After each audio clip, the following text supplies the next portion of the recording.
Please welcome Ben Sheehan moderating a conversation about student perspectives on liberty and learning with Ben Kurian, a sophomore from Ohio, Shreya Raman, a junior from Arizona, Charles Rinker, a junior from Pennsylvania, and Ava June Tackett, a sophomore from Kentucky.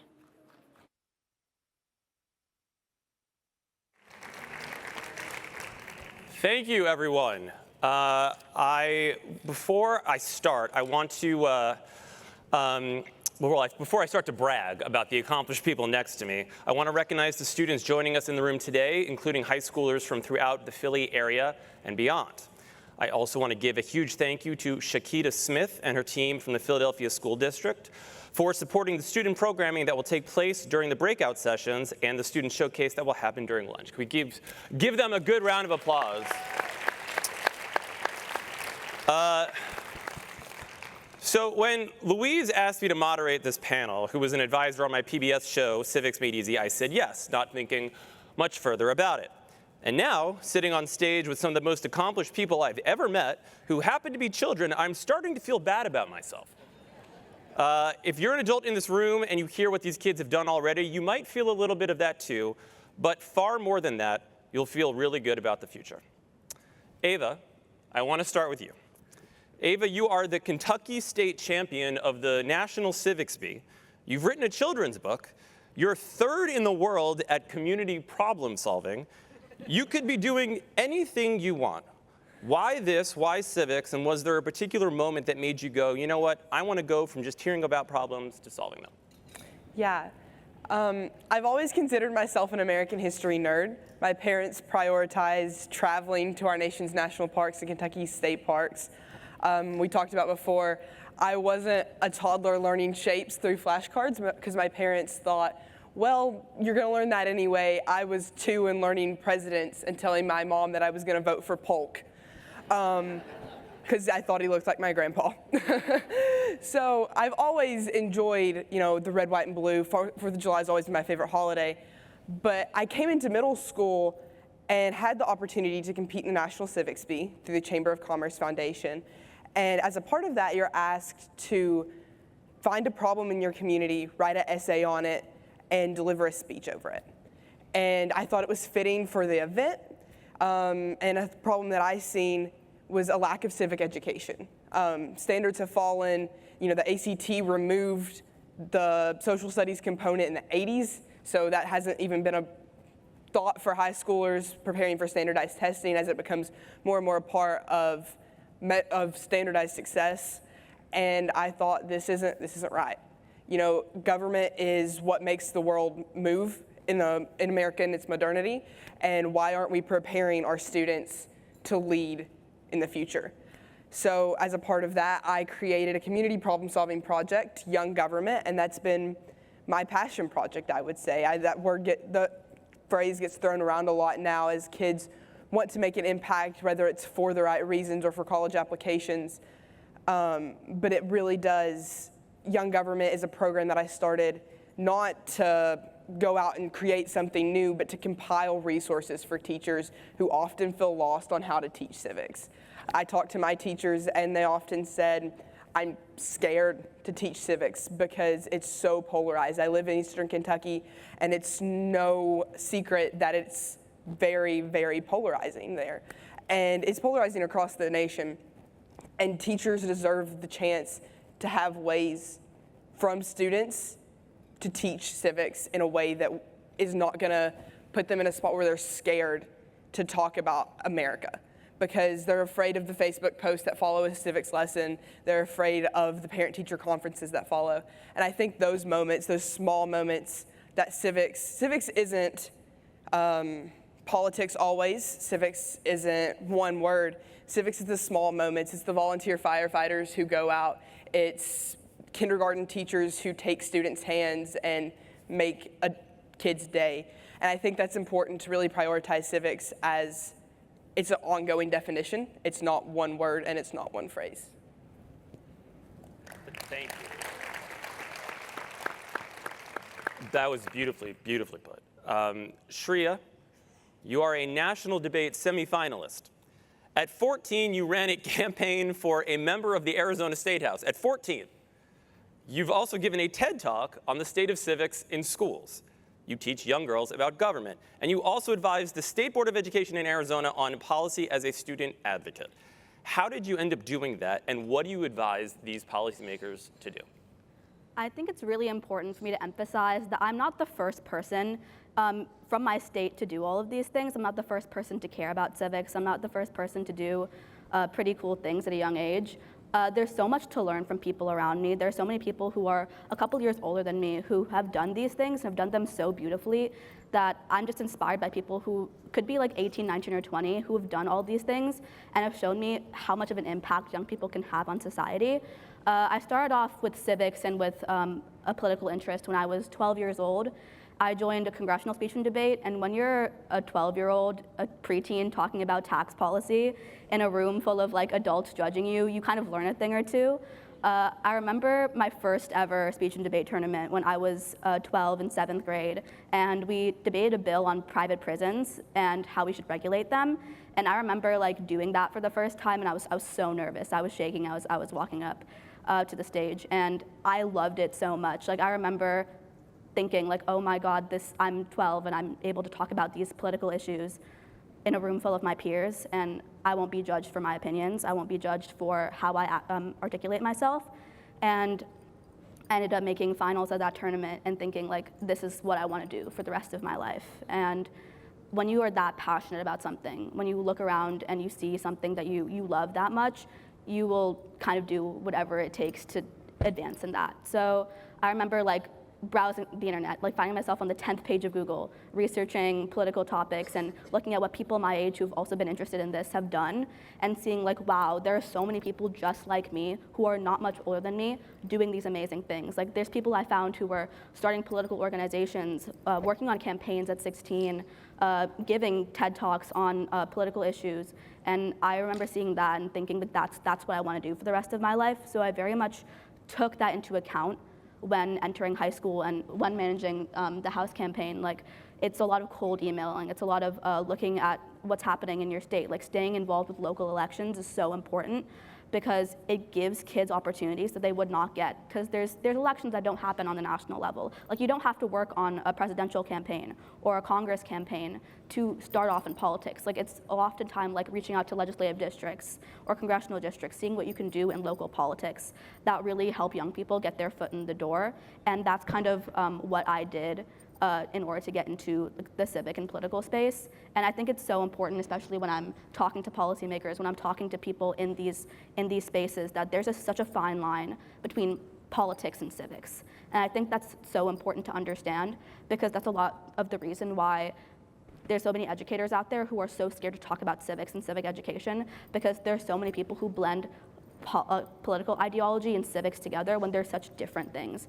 Because I don't think a government teacher should be scared to talk about Tinker versus Des Moines because they're scared of the backlash they're getting from parents. Because what's so important is that we have to make sure kids understand the Constitution, understand how to vote, understand how to be civically engaged citizens. And there's a difference between doing that and telling kids who to vote for. And it's so disheartening to see so many civic educators out there getting backlash from parents or policymakers because they're too political, but having a copy of the Constitution on your classroom wall isn't political. It's how you're showing how to be a good American.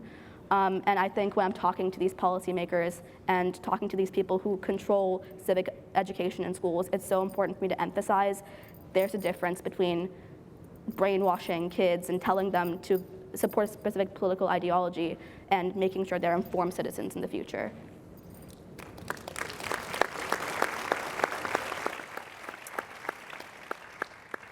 Charles, similar to Shreya, you've also been an advisor to the Philadelphia School Board, the student advocate that pushes for policy as a current student. And since 7th grade, you've been a part of the Philadelphia Community Youth Court, which focuses on restorative justice, where students are sometimes sent instead of the traditional justice system. It reflects the traditional court process, but it is entirely run by youth. What made you realize that kids might have a better solution to justice-related problems than adults? Yeah, so to the point of Shreya, I was not the first or only one to do this. I stand on the shoulder of my mentors and the people who've come before me in this work. But kind of what got me started in this is I was new, kind of coming back to the Philadelphia area because I spent a lot of my elementary school time kind of in the suburbs at a private school called Mequon. And when I came back to the city, I was like, I don't know what I'm going to do. Like, I'm just living my middle school life. And I was just sitting in English one day, and my teacher pulled me inside of our courtroom because the former home of the court was in my middle school. And she was like, do you want to join this? And I was like, I'll see what it's about. And when I heard the CEO talking about what the program was, I got so engaged because it was as simple as, I give you respect, you give me respect, but your opinion is valid here, and it's viewed as something that can change the way that your peers think, as well as just how things operate in the school. And what I found what kept me in it for so long was the work, because I've never been really academically inclined. I've never been really engaged in civics in general, but when I saw an opportunity to change the thinking and behavior of students who might be going down the wrong path, I really, really wanted to be engaged, because the whole ideology is that students are going to listen to their peers more than they're going to listen to their parents, because there's a fear of being berated, of being judged for their actions. With a student, it's more understanding, because we get how it is to be a kid in this time.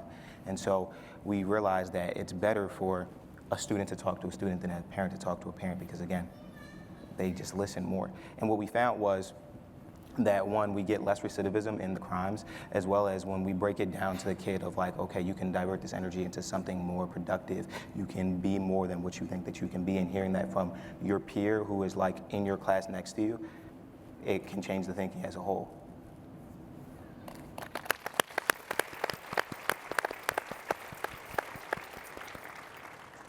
Ben. Yes. First off, great name.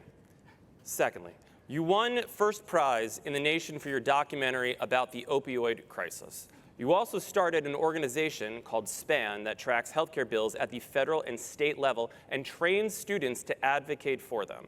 You've impacted, I had an outdated number, but you just told me, you looked at your phone and said it's now up to 45 bills in 14 states, plus Congress.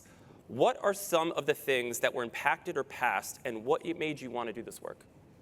I would just first of all want to say thank you so much for the kind words. It's very nice of you. I want to be completely clear here. I'm a very lazy person.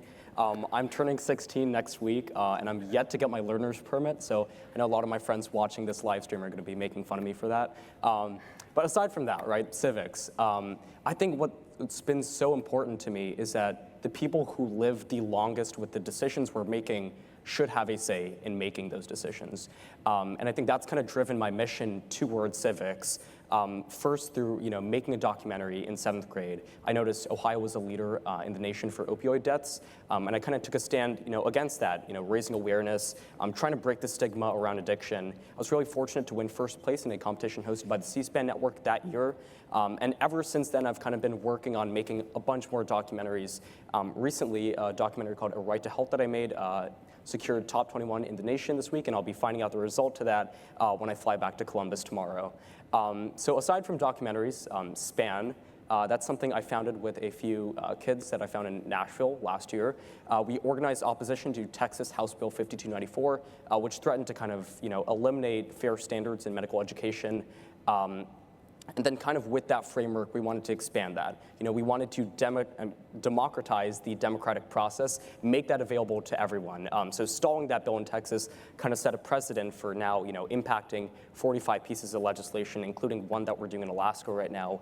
We're trying to introduce legislation mandating AEDs in every single K-12 school in Alaska.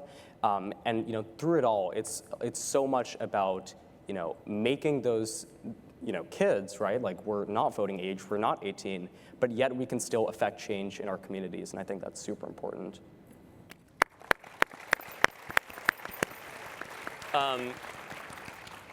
You all come at this from different angles. Ava from a rural community, Shreya from the charter school angle, Charles from an urban school district, Ben from the Midwest suburbs.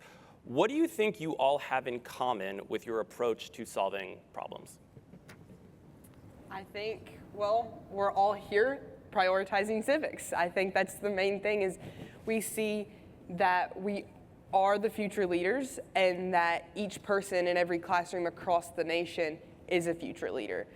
Civics, we talked about this prior, it's not just those that have a 4.0. It's not just those that have the perfect SAT scores.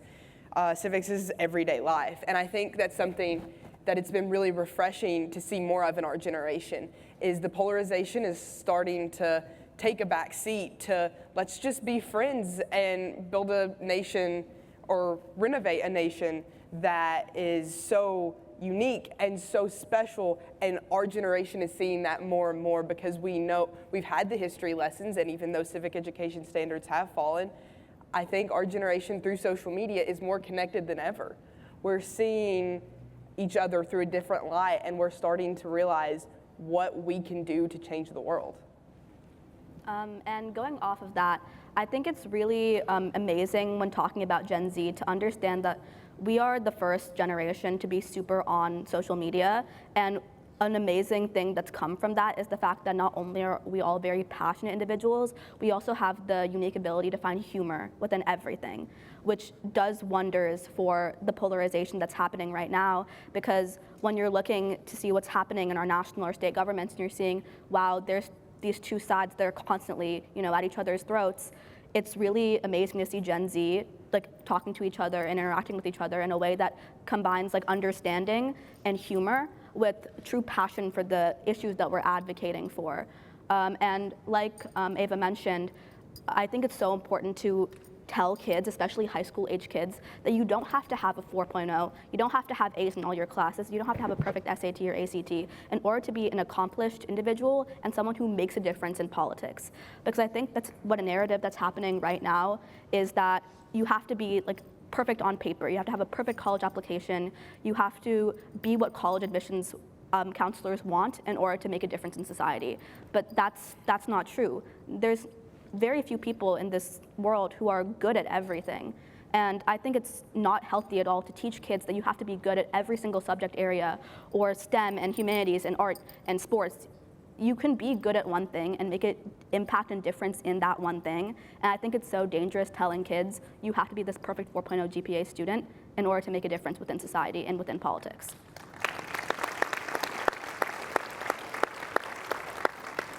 Yeah, and to kind of piggyback off of that, I feel like that whole mindset kind of goes back to the value that we place on certain things.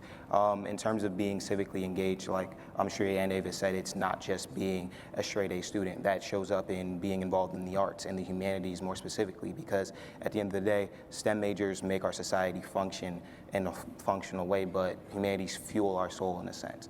We need to have people who are going to be active in politics and art so that we can work together to create a better future. And I believe the mindset that of Gen Z is very more communal, and that can be a double-edged sword, where the troubles that we face and everything that we see in the world can make us numb and kind of jaded to it, which I believe that's where that humor stems from.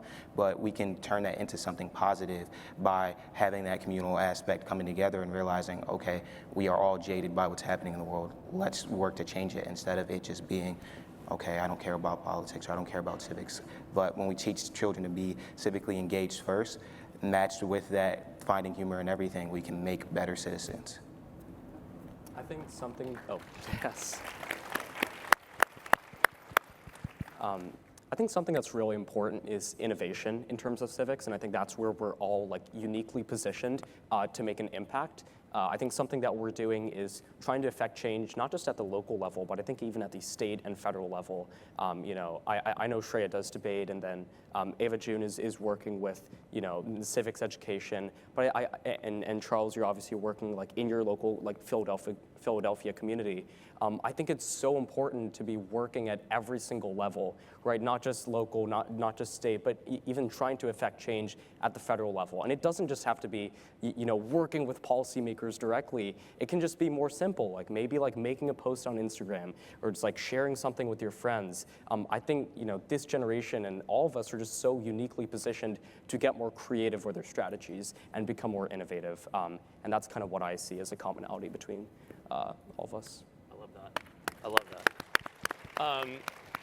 You say that you're lazy, but you clearly are incredibly accomplished, driven people, so I don't believe you when you say that. What are the biggest challenges that you all want to solve? I mean, you're all focused on specific things right now, but what's sort of your white whale? What's the big thing that you really want to solve next? I don't know if it's possible to solve it, but I would love to see education consistent across every classroom. You mentioned I'm from a rural area, and getting these opportunities to talk with people from larger school districts, it really puts it into perspective. We don't have, a million AP classes offered, but we have, I joke sometimes that what we don't have in curriculum, we make up for in spirit. I am so honored to go to the #1 high school in the state of Kentucky for school community. It was ranked that, and it was something that we all knew because we knew what community was. That's something that is such a priority, and I think prioritizing that in every school district, that you don't have to, get the math questions the fastest. You don't have to know every fact, but being willing to raise your hand and say, I don't know how to do that, and having the resources to teach you. Having that community around you is just as important as having the most up-to-date textbooks or the most high-tech classrooms.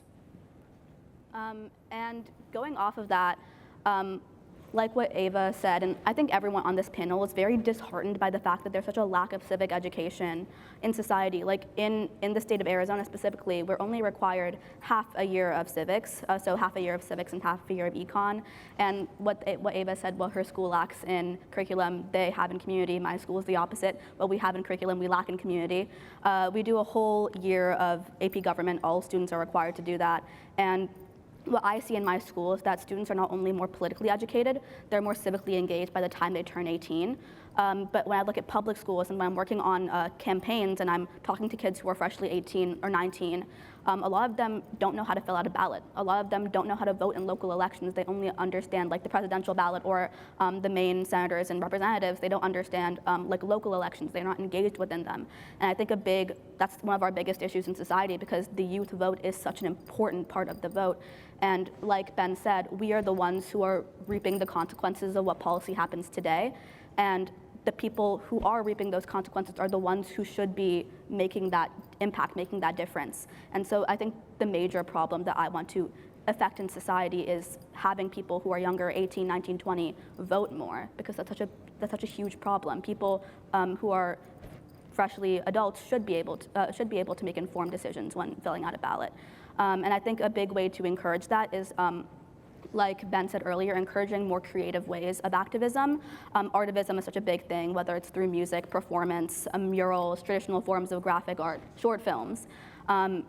Those make such a huge impact with people viewing them. And I think a big way we can get more young people to vote, more young people to be politically engaged and politically active, is by taking advantage of those forms of media, taking advantage of the fact that we are in a digital age, and we are in an age that really appreciates creativity, and especially with the rise of things like AI, it's so important to fuel that creativity in a way that can make a big impact in terms of civics. Yeah. I think one thing I specifically want to see changed is shifting the model from like party-specific advocacy to like issue-specific advocacy. So one thing I've noticed is like, especially on the, I think, investing panel it was yesterday, I was watching it, and I forget which panelist it was, but it was saying that like, partisan identity is the biggest part of like social identity. So whoever said that was a great like one-liner, by the way. But I think it's so true. Like looking at friends or family members, like they're always focused on like very partisan specific things. But I really want to shift that model, right? Like I want to move to specific issues. I want to like solve this issue specifically. No, not align with this like specific party on all of these different issues, but like solve them one by one. And I think that is so much more targeted. And it's much more effective as well. So I think that's something I've like tried to do at SPAN. People will bring like issues in healthcare to us, and then they'll like reach out to legislators regardless of party. And I think that's what's so critically important. Moving from the party-specific advocacy to the issue-specific advocacy. I think that's how we can foster a much more effective community. I would say my whole white whale would be to have the issue of diversion taken more seriously and more widespread around the country. Because right now what we see with diversion is like, you get a kid coming into the system and they're either they get bail or they get community service. But at least what I love about my program is like our motto is changing thinking and changing behavior. And that goes down to sticking with the respondent to the point where like they're actually a changed person. And that's levying accountability on the parent and the respondent, getting them to fix the harm that they've caused to themselves and their community through community work, and if they need personal ailments, like providing therapy and providing proper tutoring and things of that nature. And I believe we can make more civically engaged scholars and students if we provide them with the resources necessary to just live a normal and healthy life. Because what we see a lot, especially in Philadelphia, is that children do not have that. And so to get to the issue of civics and being engaged and being an educated person on politics and just how to operate, you need to just be okay with being a kid first, and then it leads to that. And at least right now, we're working on a bill in our state house to basically make recidivism an option for pretrial diversion so that they never even have to go to trial to come to a program like us. And I would love to see that kind of nationwide, because that's really important. So we have the 250th coming up, right? This is the moment where we kind of stop hiking up the mountain and turn around to admire how far we've climbed or how far we haven't. How is your generation processing this moment? What are your thoughts? There has been a conversation amongst my classmates that people are starting to realize that the average length of an empire is 250 years. And while people are starting to kind of be terrified of that, but I think that's something that we have to realize is that America has never been average. We've never been the standard of a historical democracy. We've paved our own path and set our own precedents each time we do something. And so why can't we go to 275, go to 300? Because America, we've got something special going here. I mean, we've lasted this long, let's keep going. And we have young people, our young generations realize that they are the future. They're the ones that are gonna live with these policy changes, so let's speak up and let's make a change in it. It's a cliche, I think it's on every classroom wall that I've ever been in, is be the change you wanna see. But it's true, it's very, very true. And I think that poster from Staples that is on every teacher's wall, it's gotten into Gen Z that we're starting to realize that each time that we speak up and that we voice our opinions and that we say, hey, I want to make a change, or you have that third grader that's sitting through a civics lesson that says, okay, I'm gonna be president one day.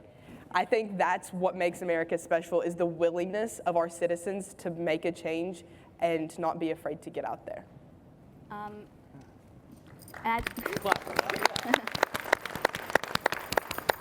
Yeah, and I think it's really important to emphasize that it's called the Great American Experiment for a reason, and that's because America as a democracy is so unique in the way we've evolved. I don't think Thomas Jefferson or Alexander Hamilton could have looked 250 years in the future and seen where we are now. And I think it's really important to understand that what makes a country and what makes a nation great is not how they look to other countries in the world. It's how they impact their citizens. It's how the citizens of that country are impacted not only in their success in the future, but their standard of living, right? Which is why I think all of us are so passionate about civic education, is because that truly is what helps the citizens of the country. Not only is it allowing us to make a difference in democracy, it's allowing us to be informed citizens. That power and that ability is so important because it allows us to advocate for the changes that we want to see. It allows us to advocate for things like healthcare policy or civic education policy. And that's what makes America so amazing, is because we are this kind of democracy, it gives citizens the power. Earlier today, Ava said that the highest office in America is being a citizen, because we are the ones who elect the president, we're the ones who elect the legislature. And I think even though some of it's not direct elections, we give so much of the people the power that when you're talking about the length of an empire being 250 years, I don't think we need to picture America as this great empire in order to be a successful democracy. We don't need to have the greatest manufacturing. We don't need to be the greatest military power in the world for America to be great. as a nation, what makes us so great is the fact that we are a democracy. It's the fact that we do help our citizens.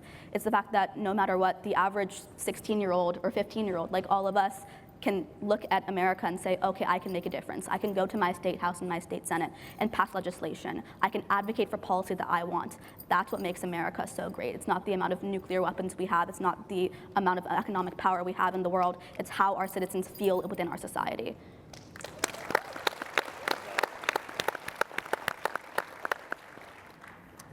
So I think a lot of people don't appreciate how far we've come, as you were kind of hinting at. I really want to make it clear that, America is already great, right? It's definitely not that we're failing as a country right now. I mean, obviously, we've been doing so much over the past 250, the abolition of slavery, or women's suffrage, or expanding workers' and students' protections. I think it's so important to, first of all, take a step back and just appreciate that and say, yes, our country is great for doing these things. And I think the idea there is expanding access to rights, and that is so critically important. But I think the next 250 should be about giving those people agency. Because now that we've had access to rights, I feel like a lot of people don't know that they have these rights, don't know how to use them, or don't know what to do with them. And that is so, I think that is really flawed.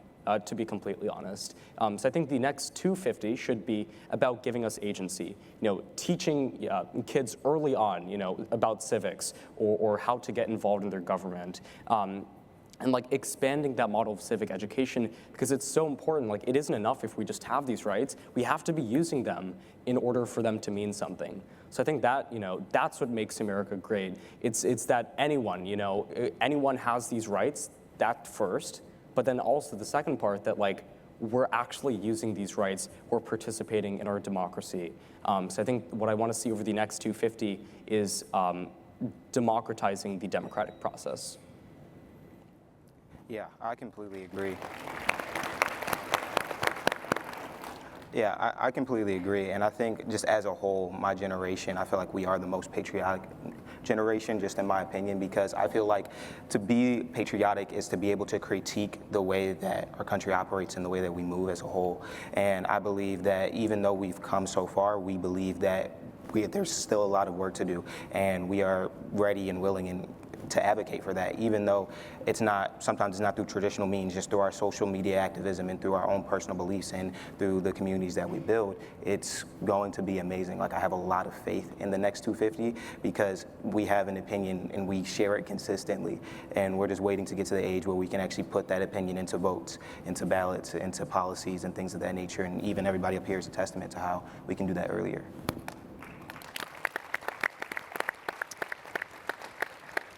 The four of you are the youngest members of Gen Z. I'm one of the oldest millennials. Both of our generations tend to see democracy in peril in this moment or be pessimistic, but I think we can all see that you're all deeply engaged. This is a multi-part question, but why are you so engaged? What can older generations learn from you? And I want to dovetail this into one of the top questions is, what is one small way that teachers can encourage students to get motivated about civics? So what can older generations learn from you, and how can they use what you all are doing to get other kids interested and engaged? I think whenever adults are lifelong learners and are willing to learn from students and are willing to learn from, when a person in general is willing to learn from people younger and older than them, that's a true testament to a want to be a better person. And I think that's something that the older generations can learn from our generation is always be curious and stay curious. No one ever got anywhere by saying, okay, I know everything, I'm gonna stop learning now, and I'm not gonna learn anything else for the rest of my life. That's where you stay stagnant. And I think that's America. If we don't have advocacy, if we don't have advocates like us, like teachers who are out there wanting to further the minds of young students, then we're at a standstill. And apathy is the killer of all things. And when you don't care enough to say something about it, that's whenever we fail as a democracy. I think that's the biggest thing about learning with older generations, not at or from. It's a collective effort to better not just Johnson County, Kentucky, not just the Commonwealth, not just America, but better humankind.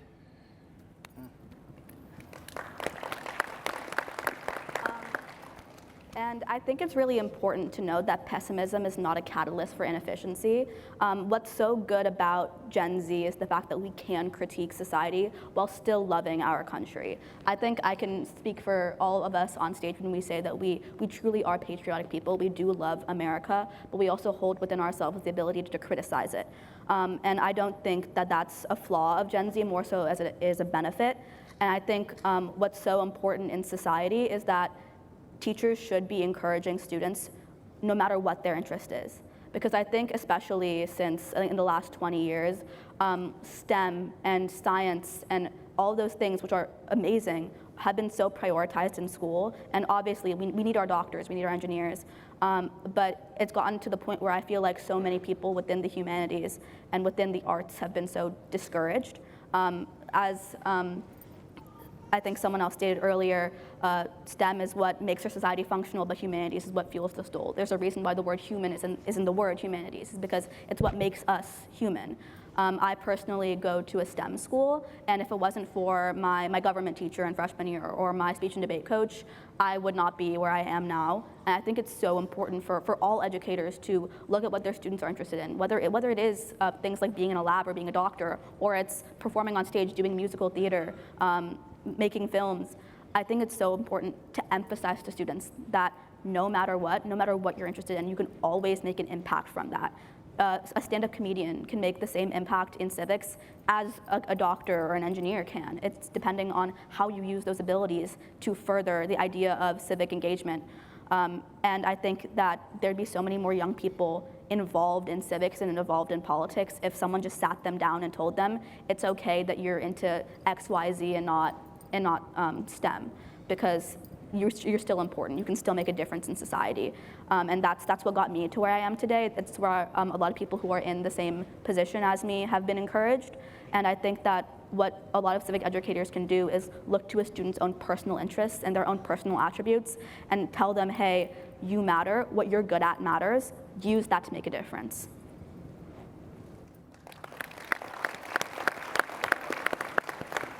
So, it was a two-part question, or I think at least. So I'm going to try and answer the first part, like, why am I civically engaged? I think it started with this realization that, my community affects me, right? Like, I'm not just this sole independent member outside of my community. I'm like a very functioning member, and like, whatever happens in my community affects me.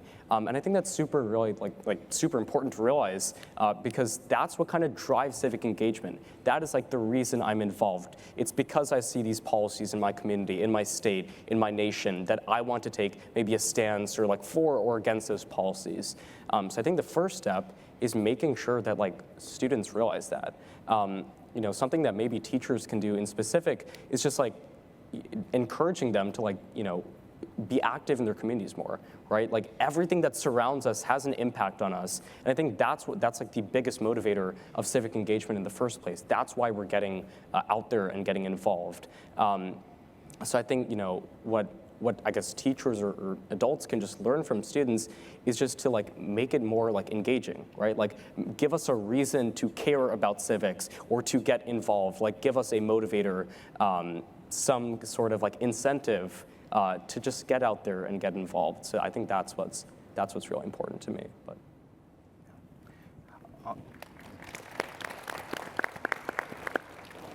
I would say for me, what got me civically engaged is, again, that middle school portion. I was given a lot of power in middle school for like no reason, at least in my opinion.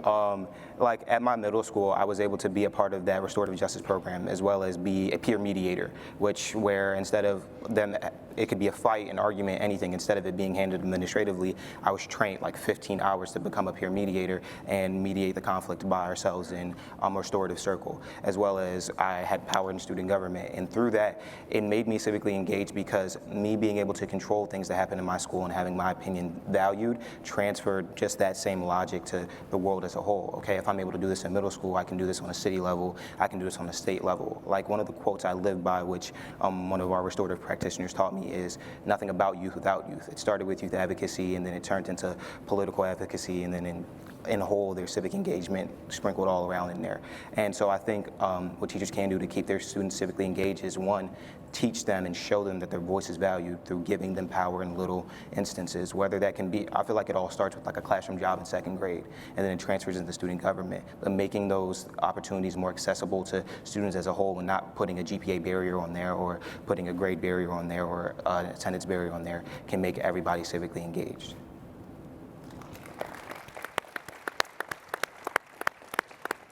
I have one more question, and then we're going to bring it in for a close. But really, semi-quickly, what's the number one thing keeping you hopeful right now? I think it's boiled down to us, mutual respect, and the fact that we can be up here and talk about civics, and that there are people that are also passionate about things like this. I think that's something that's really special. And it makes us see, it's like, there's a quote from Abraham Lincoln that says, "The philosophy of the schoolroom in one generation is the philosophy of the government in the next."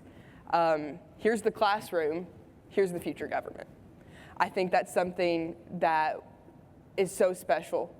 And I know I've said so special a million times, but it's because we're so special. Like, America it's this great American experiment that I'm so honored to be a part of, and that I think every person in Gen Z has some sort of honor of being American. And it's something that keeps me hopeful. You wanna? Oh, I would say what keeps me hopeful is kind of like building off of Ava's comment, which is community. I believe like everybody that at least I know is so open-minded. Like, I've never met anybody in my generation that just has an idea or an ideology that they want to choose to stick to 100% of the time.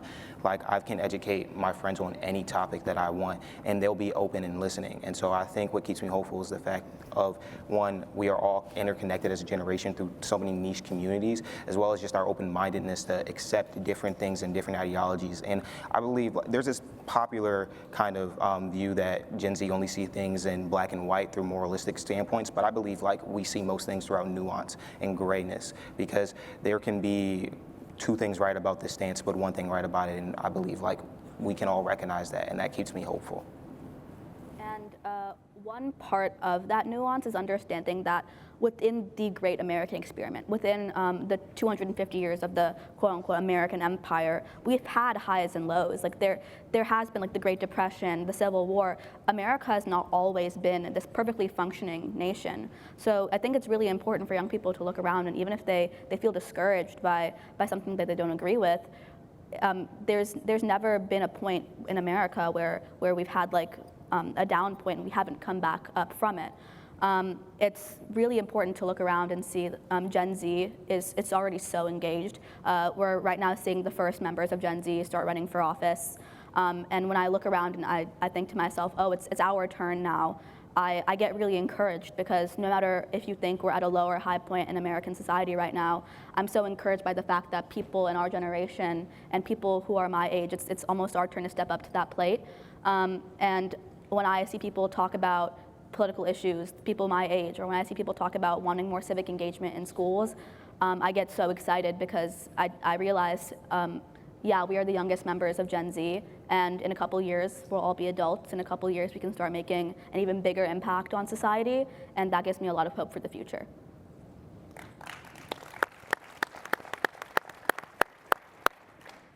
I think what specifically gives me hope is the belief that, children or just kids have always just been super enthusiastic. I think, one thing that's never changed over the last 250 years, or I think ever, is that just like kids are very enthusiastic. They're very innocent, right? They're always really engaged. That's like a child's innocence is just something you just can't take away from a child. But I think what's different about today, and what should be different as we go into the next 250, is being more willing to listen. I think children always have ideas. Like, my family friend, who's a 3-year-old, will go on and on and on, right? So there's not a lack of ideas from us. It's just like the willingness to listen from the older generation, and something that's really giving me hope is that today there are more opportunities than ever for children to get involved, and I'm super proud of that. I think, we wouldn't even be having this panel given it were like the 80s or something, because there simply just wasn't enough opportunity for kids out there. So I think it's such an honor to be here and to represent my community as a kid. And I think just being more willing to listen as we keep moving on into the next 250 is the most important thing we can do.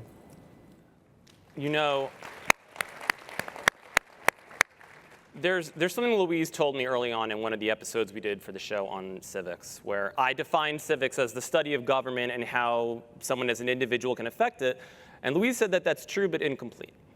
Civics isn't just how government works, it's groups of people coming together to solve problems, not necessarily from within government, and you all have made me realize that she was completely right. What I admire about you all is that you show up. You're not afraid of administrative power. If it doesn't work for you, you grab the reins and tweak it so that it does, or you just build entirely new systems. You're not cynical. As Charles says, nothing about youth without youth. As Ava says, civic-minded educators foster civic-minded legislators. As Ben says, you're never too young to lead and we're never too old to learn. And as Shreya says, civics isn't about uniformity of belief. It's about uniformity of process. You are all incredibly impressive and you prove a really, really important point, that I could have been doing way more at 16 than trying to learn John Mayer songs on guitar. Could we please give them all a round of applause? We're going to leave a minute left because they're busy people and they have problems to solve. So thank you all.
Please welcome to the stage Michelle Kennedy, Emmeline Pikes with Road Trip Nation, Louise Dubé of iCivics, Danielle Allen of the Democratic Knowledge Project, and David McCullough III of American Exchange Project.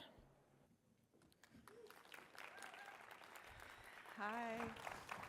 I was asked to invite people maybe a little bit closer if you're not too shy to move up if you would like. But I think we're going to get started. Okay. Thank you, everyone, and welcome to our Living Civics premiere event at the iCivics Civic Learning Week National Forum. I'm Michelle Kennedy. I'm the head of production at Road Trip Nation. Road Trip Nation is a career exploration organization that's been capturing stories from the road for the past 20 years to help give young people the tools and resources they need to find careers that matter to them. One of the ways we do this is by producing road trips, and we invite 3 young people on a trip across the country to have conversations with leaders to help them figure out their paths in life. And I wanted to note kind of a special connection for us. Our founder, Brian McAllister, who's here today, on the very first road trip, interviewed Sandra Day O'Connor. So it's just like a really lovely connection for iCivics. So this documentary format felt like a really natural fit for us to work with such a great group like the IBIS group.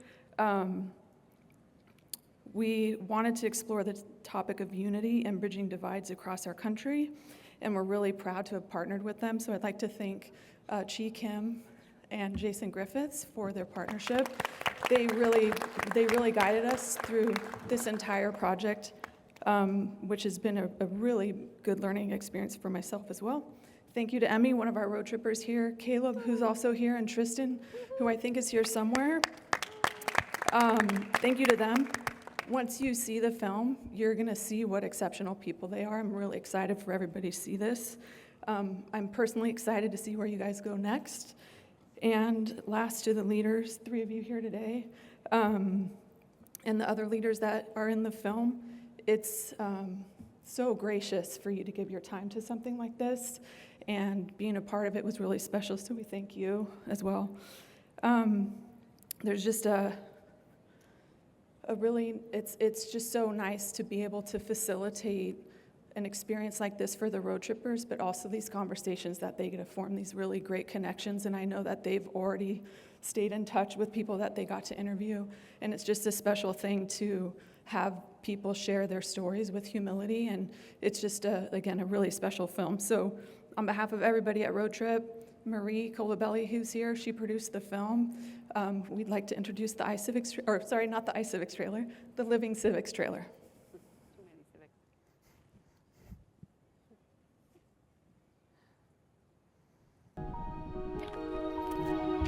Living together as 350 million people is not easy.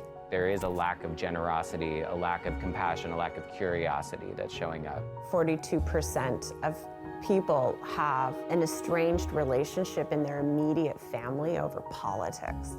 It would get so frustrating just like even reading the news because it becomes so divisive.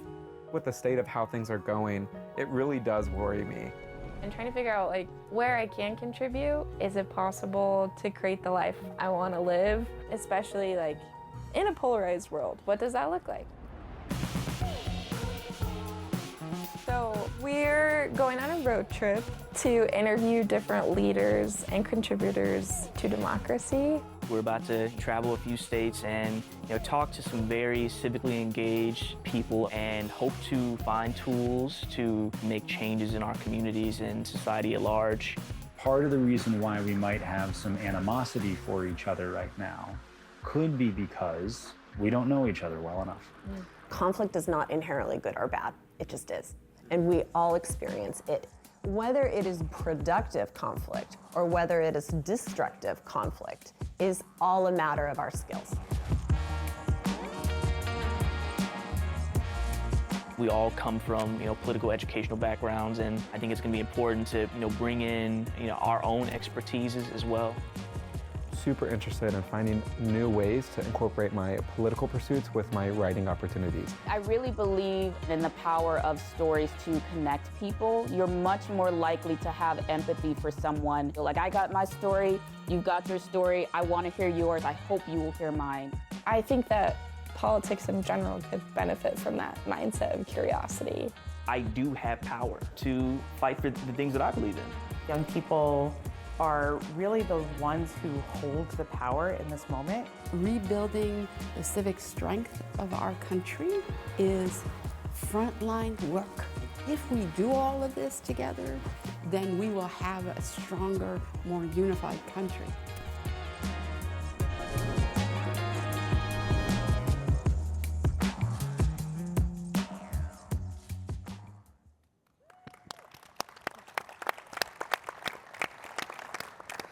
Okay, thank you so much. Like Michelle mentioned, my name is Emlyn Pickles, or Emmy, and that's what you'll see in the film. I go by Emmy. I will say it never gets less weird to watch myself. So bear with me today as we watch a couple clips from the film. I'm truly honored to be here and reconnect with some of the leaders that we met on the road. And just a little bit about how I found out about the road trip. I thought I was signing up for something similar to this, a conference to attend, and then in my first interview, realized quickly that that was not what I had signed up for, and just feel incredibly lucky and blessed to have been a part of this project. I am now a Teach for America Corps member in Lawrence, Massachusetts, and my, thank you, appreciation for teachers and the work that we do every single day has immensely grown in the past 9 months. And I cannot express how much gratitude I have for this road trip experience and the lens of civics grounding what I do every day. So we're excited to talk about some of the things we learned from the road and want to start talking about the theme of civic engagement, which we define as an individual's active involvement in the needs of their community and public life. And I know for me, on the road, some of the most impactful moments were actually outside of the formal interviews. They were interactions with you all off camera or before camera, and I specifically remember even just going to dinner one night, all by myself in the middle of Virginia while we were driving somewhere, and connecting with a local couple about local politics in that town. So we figured a good place to start would be for you all to introduce yourselves again and then share a personal example or story where civic engagement came to life to you and really captures what that work means to you. You want to start? Hello, everyone. I'm David McCullough. I'm the co-founder and CEO of an organization called the American Exchange Project. I'm assuming we'll talk about it here in a little bit, but in short, it's a study abroad program, and rather than sending students to other countries, we send them abroad here at home within the United States. So Dodge City, Kansas studies abroad in Boston, and Palo Alto, California studies abroad in Muskogee, Oklahoma. We'll talk more about the why of that. The moment, actually for me, I've been turning over a moment that happened yesterday in my own neighborhood. I live in Boston, in Jamaica Plain, which is kind of Boston's small town neighborhood almost. And 2 weeks ago, I woke up at about 5 in the morning to catch a flight to Washington and noticed out the window red lights flashing. And so I went downstairs and threw open the shade and saw that a line of fire trucks had blocked off our street. And then I turned to the left and saw that Caleb and Cheryl's home 2 doors down was on fire. And the fire had blown through the roof and was igniting the home 3 doors down and looked to be a totally uncontrolled blaze. And Caleb and Cheryl are our best friends in the neighborhood. And they lost everything. In fact, Caleb didn't even have time to put shoes on as he was taking his 2 young daughters out of the house. Over the last couple weeks, the neighborhood has rallied, and the food in their new fridge and the clothes on their backs all come from us on our street. And yesterday, Caleb, Cheryl, and I, and Robert, who lived 3 doors down and also lost his apartment, who Caleb and Cheryl didn't know until they were standing on the sidewalk together watching their homes on fire, We were all just chatting after one of the appraisers had come through to figure out if the homes were structurally safe enough to maybe move back into one day or tear down. And we were chatting about how things are going and what they needed. And Caleb and Cheryl have 2 little girls, one 12, Shreya, and Sass, who's about 8 years old, and she is sassy. And we asked how they were doing, and they said, to be honest, they're really struggling. It's been a lot. And they're now at the point where all of the tidal wave of supports that come in are going away, and they're stuck with getting questions at school like, why aren't you wearing your clothes? Or why can't we go over your house this weekend? And Robert, who Caleb and Cheryl didn't know 2 weeks ago, said, you know, I'm a child therapist. And I've got a lot of friends who work with kids in Cambridge, and let me link you up with them and see if they can get you some help. And then I remembered that my aunt is a realtor in Cambridge, and they're out of options looking for homes, and I'm gonna link them up with that realtor.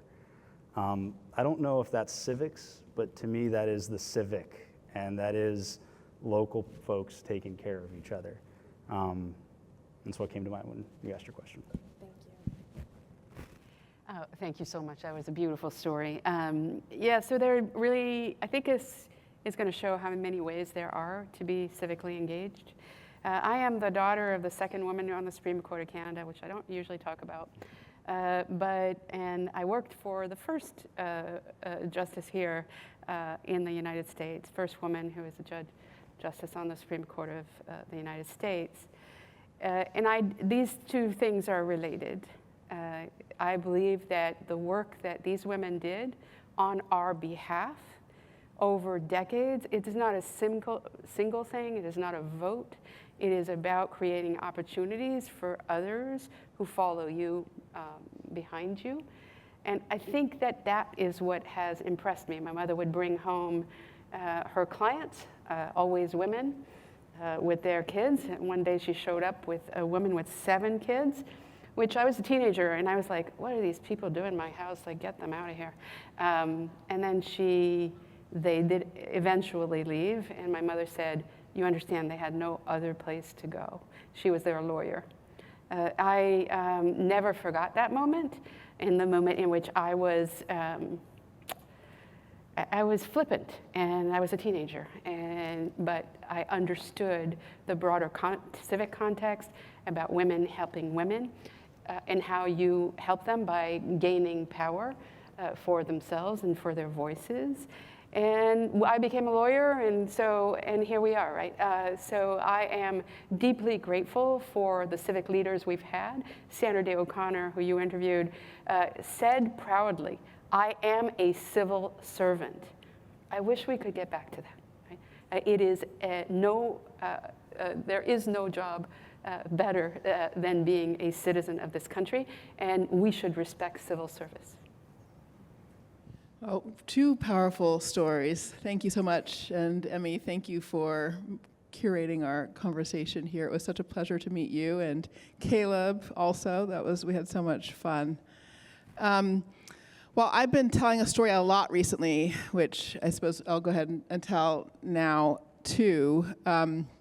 6 years ago or so, I was running for office in Massachusetts. And as a part of that experience, one day visited a church in Springfield called Spring of Hope, sort of charismatic evangelical Black church. It's the kind of church where after the service, which is already like 2 hours, people stay for like 3 more hours to do community service work and talk about things.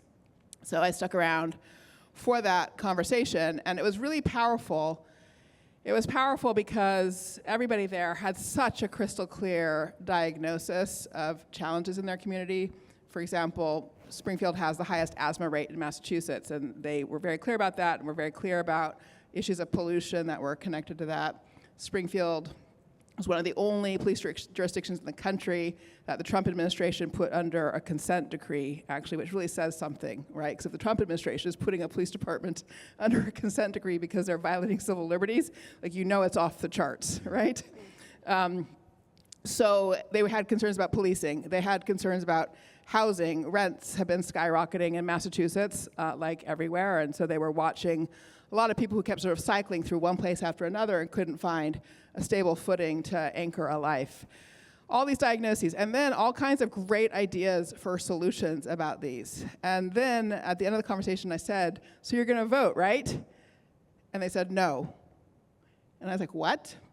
And they said, there are no choices on the ballot, Danielle.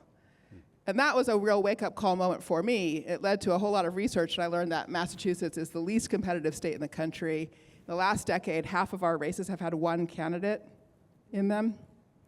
So in that moment, what I got was kind of crystal clear sense of where our civic institutions are failing people who are themselves super civically engaged. And so for me, that kind of gave me a project to try to put those pieces back together again. Thank you so much. Thank you for sharing personally and professionally and how you've bridged the two. We're going to go ahead and watch our first clip from the film, and then we'll have a question for Louise. So what we're trying to do at the American Exchange Project is create an experience for high school students that will be a kind of agent that ensures in perpetuity that America is never, ever again as impoverished as we are in bridge social capital. Yeah, I think that's just very important for us, even as the next generation, to reach across the aisle and meet people where they are, so that we have a better understanding of who they are as people. And my advice on the personal side of it is to be genuine. It's one thing to remember to always ask a question. It's another to just be curious. I think when you go to different hometowns, the town you learn the most about is your own. And when you meet different people, ironically, the person you learn the most about is yourself. And that's why it's so important to interact and to do exactly the two of you are doing. To travel, to meet new people, to see other towns, and to really deeply interact with folks who come from all different walks of life. The road is a beautiful metaphor. You can plan a trip, but you can't possibly predict what'll happen 1 mile, 50 miles, 500 miles as you keep heading in that direction. And that's a wonderful thing. And a trip, I think, is even taken a little bit further when that map flies out the window and you're suddenly facing an adventure. I just love what he's doing for so many reasons. There's something about traveling and experiences that is really transformational. So I think he's onto an amazing idea. I'm kind of jealous I didn't have it first. There's a quote I love from Brian Stevenson, who wrote the book Just Mercy. He says, it's hard to hate up close. And I think that proximity is so important, and you can't really get proximate without being curious. I think that politics in general could benefit from that mindset of curiosity. So that is what Louise Dubé looks like, in case you guys were wondering. We're actually going to have a question for David. So in the film, we spoke about civic engagement and how that can look outside the classroom, on the road, but more specifically what you're doing with the American Exchange Project, since it was founded in 2019, correct? So could you share more with us and the audience what AEP does and what challenges you are seeing in the country right now that your organization is uniquely positioned to address? Yeah, we take a bit of a different slice at this kind of work, and it's rooted in a lot of the social understandings and cultural understandings of the issues. By the way, I love your mustache, by the way. The Pew came out 4 days ago with a study that asked participants in 25 countries if they felt their citizens, fellow citizens, were morally good or morally bad people. Of the 25 countries, one registered above 50% in the morally bad category. Interestingly, at 53% saying that we're morally bad, that's about the same number of Americans that believe there's going to be a civil war in the next 5 to 10 years. I think that this issue of division is actually one of social connection. 3/4 of white Americans don't have a friend who's not white. 40% have never met a farmer, 2/3 a Native American. Think about for a minute what the taboo marriage of the moment has always suggested about that society's culture. Well, today, the least likely group of people in this country to get married are Democrats and Republicans, 4% of new marriages. And ironically, 4% of parents say they'd be okay having their student or their child marry someone from another political party. Birds of a feather are flocking together too much in the United States today, and kids are feeling the consequences of it. We're raising our children in bubbles. And you can grow up in a bubble, but you won't grow very tall and you won't travel very far. And as our communities become more socioeconomically and politically homogeneous, the walls of those bubbles will only get thicker and thicker and thicker and thicker. And 7 years ago, when I was the kid plucked to do the free legwork on a research project on what great big entrepreneurial idea could bring our divided country together, we heard teenagers in Lake Charles, Louisiana, and in Palo Alto, California, and Wellesley, Massachusetts, and Davenport, Iowa, say the same thing when we would ask them, what's your least favorite thing about where you're growing up? And they would say over and over, again and again, I feel like I'm growing up in a bubble, and I've never seen life outside the bubble. Well, if it's hard to hate up close, and if the prejudices and stereotypes that we are all prone to as humans are getting in the way of our ability to see one another and connect with one another and truly understand each other, then let's physically get kids up close to each other. And so we founded America's first free domestic study abroad program. Students in the summer after they graduate travel to an American town that is radically different from the one that they grew up in, and then they host in their own hometown students from across the country. We've sent 1,500 students through this experience on over 200 exchanges over the last 5 years. We've been in just about all 50 states. The impact has been extraordinary. Students who learned to fish, saw a mountain for the first time, a building taller than 2 stories, learned the validity of another perspective. I think my favorite was a boy from Texas who I asked him about his trip to the Bay Area, and he said, man, I've never talked about my feelings so many times in my entire life. The data has gone to boot. We asked last year's students if they met someone very different from them. 100% said that they had. When we asked them, did they talk about those differences, 100% said they did.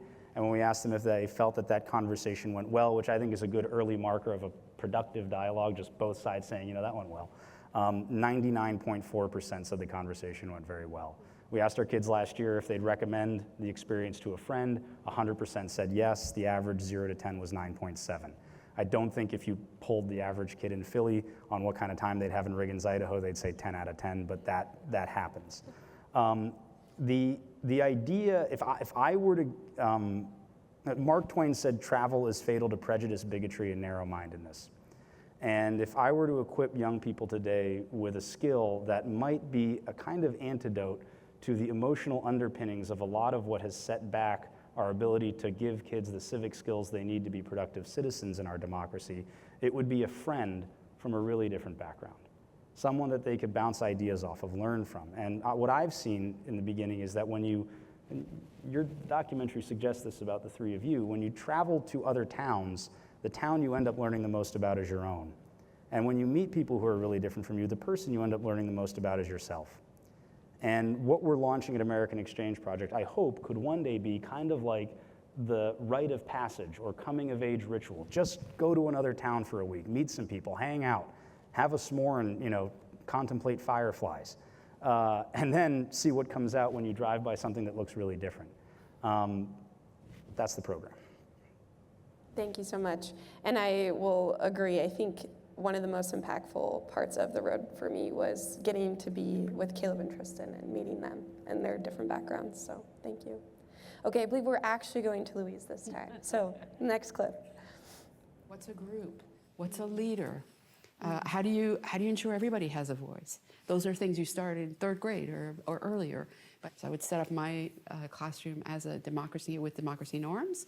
And then from there, it's a human and humanity job. It's a relationship between the educator and the students. Without that relationship, you're literally going nowhere. Like this little human is coming and trying to model themselves on what they see and the humans they see around them. And it's our job, right, to be that guide and that person conveying hope for the future. And then from there, something will emerge. You're gonna see something that you think, I can do something about this. I can do something about that. That could be in the nonprofit sector, that could be in the for-profit sector, I don't know. But I think you have a lot of time. Oh, thank you so much. I hope you find something that you can do something about. They better be prepared, you're coming. I'm excited. She was fantastic. She's using education to like aid democracy and also incorporating democracy into education and sees the relationship there. It was almost just this like, you are a kindred spirit. Like you see the world the way that I do. She was so warm and approachable and really inspiring. So much of what we can accomplish together starts in schools. Oh, there we go.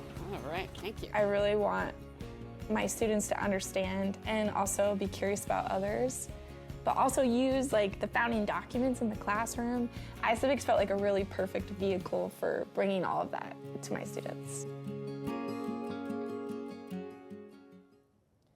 So for context to that clip, I had asked Louise, I shared a little bit about my background. I didn't study education in undergrad, but had expressed interest in civics and politics and told her I was doing Teach for America, and that's where that beautiful answer came from. So you spoke so powerfully to how education is a bridge for divides, for democratic participation and civic engagement. What practices have you seen to be the most effective in engaging young people through civics education? So iCivics is known for its games, right? That's where we started. We do a lot of things now, but we started with games. And my little human, Daniel, my son who is now going to law school, I got to know about iCivics through him. So this was in 2012, I think, Obama was running, and Mrs. Brown in 4th grade had assigned Win the White House. Win the White House is our game in which you are actually running your own campaign. You're deciding which states in which to campaign and how much to spend on your PR budget and polling, and that costs you money, and then at some point you run out of money and you got to go fundraise. It's pretty much exactly like running your campaign. And I think that, so Daniel played this game after school and then came home and said, wow, all of school should be like iCivics. And I was like, well, I had been in educational technology for 25 years and had to pay my kids to do my prior projects. So this was like something I had to pay attention to because it really lit him up. And most kids who get iCivics during the day go back and play, half the kids go back and play it on their own time after school. Everything is free. So that little human grew up with that sense, worked on a lot of campaigns in our communities over and over again.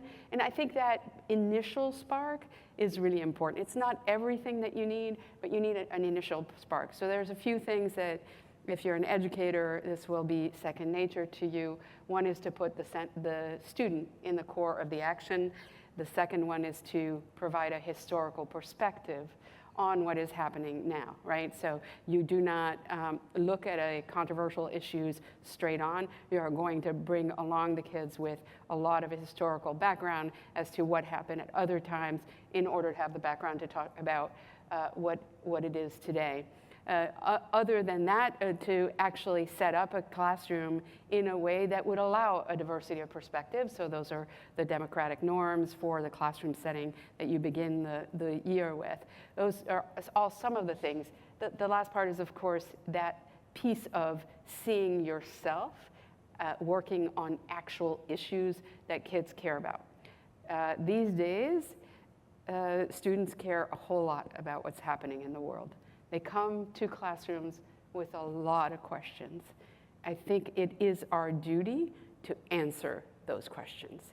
And that is a hard work to do, particularly when it's so controversial. And you have sometimes to adapt to do it in ways that are not going at the issue directly, right? I don't think we're going to talk about abortion in middle school right now. No. We may, in fact, have to create a whole lot of content and structure behind the kinds of issues we'll take up, but answer their questions and leaving them with hope for the future, that is the core of what we need to do. Thank you. Okay, we're going to go to our clip of Danielle.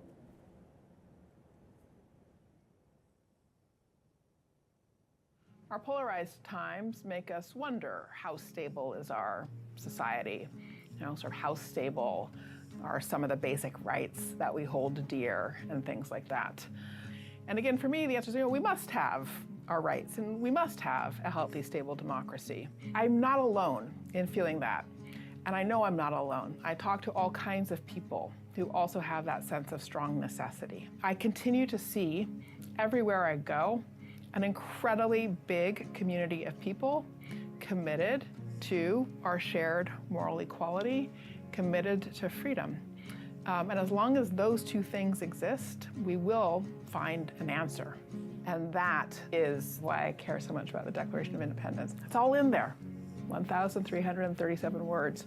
If you put it inside yourself and spend 25 years ruminating on it, it's powerful stuff. She talked about democracy renovation, and I love that term. It implies redesigning and rebuilding and preserving. It was helpful for me to recognize I want to be a democracy renovator, and I have a place in that. It just really aligns to why I'm doing Teach for America and why I even care, why I'm on the road, so it was great. That's what democracy is. It's constantly moving and it's constantly evolving. It's transformative. I do have power to fight for the things that I believe in. At the risk of being repetitious, I just want to double down, Danielle, on how much I love the term democracy renovation because of that implied hope and that intentional choice of the word renovate, right? There's something worth renovating. So your work at the Allen Lab builds on this by bringing together two fields that are often treated separately, civics and democracy education, and then also preparing for an AI-driven, increasingly digital global economy. So can you talk about how those two areas intersect and how you feel civics education are preparing students to work in the 21st century? Well, I am so glad that you love the phrase democracy renovation. I mean, when I heard you say that in the film, when I watched the preview, I was like, yes, I've got one. So thank you. Thank you so much.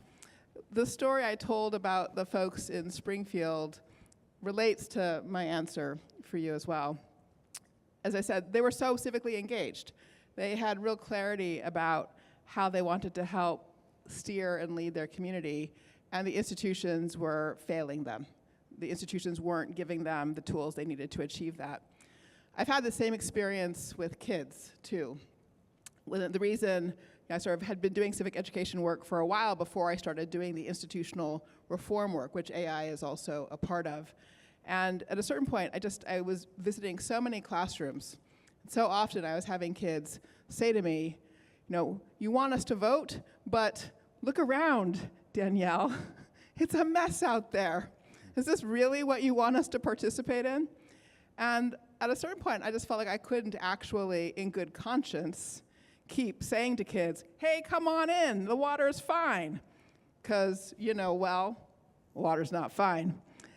All you have to do is just think about how our politicians talk to each other. This is not a point about parties, it's both sides. They do not model the kind of behavior that any of us really ought to want our kids to learn.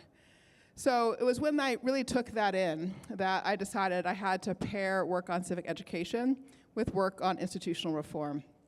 Then you add into that the mix of this incredible emergent phenomenon, AI, and it is a sort of further major threat to our institutions.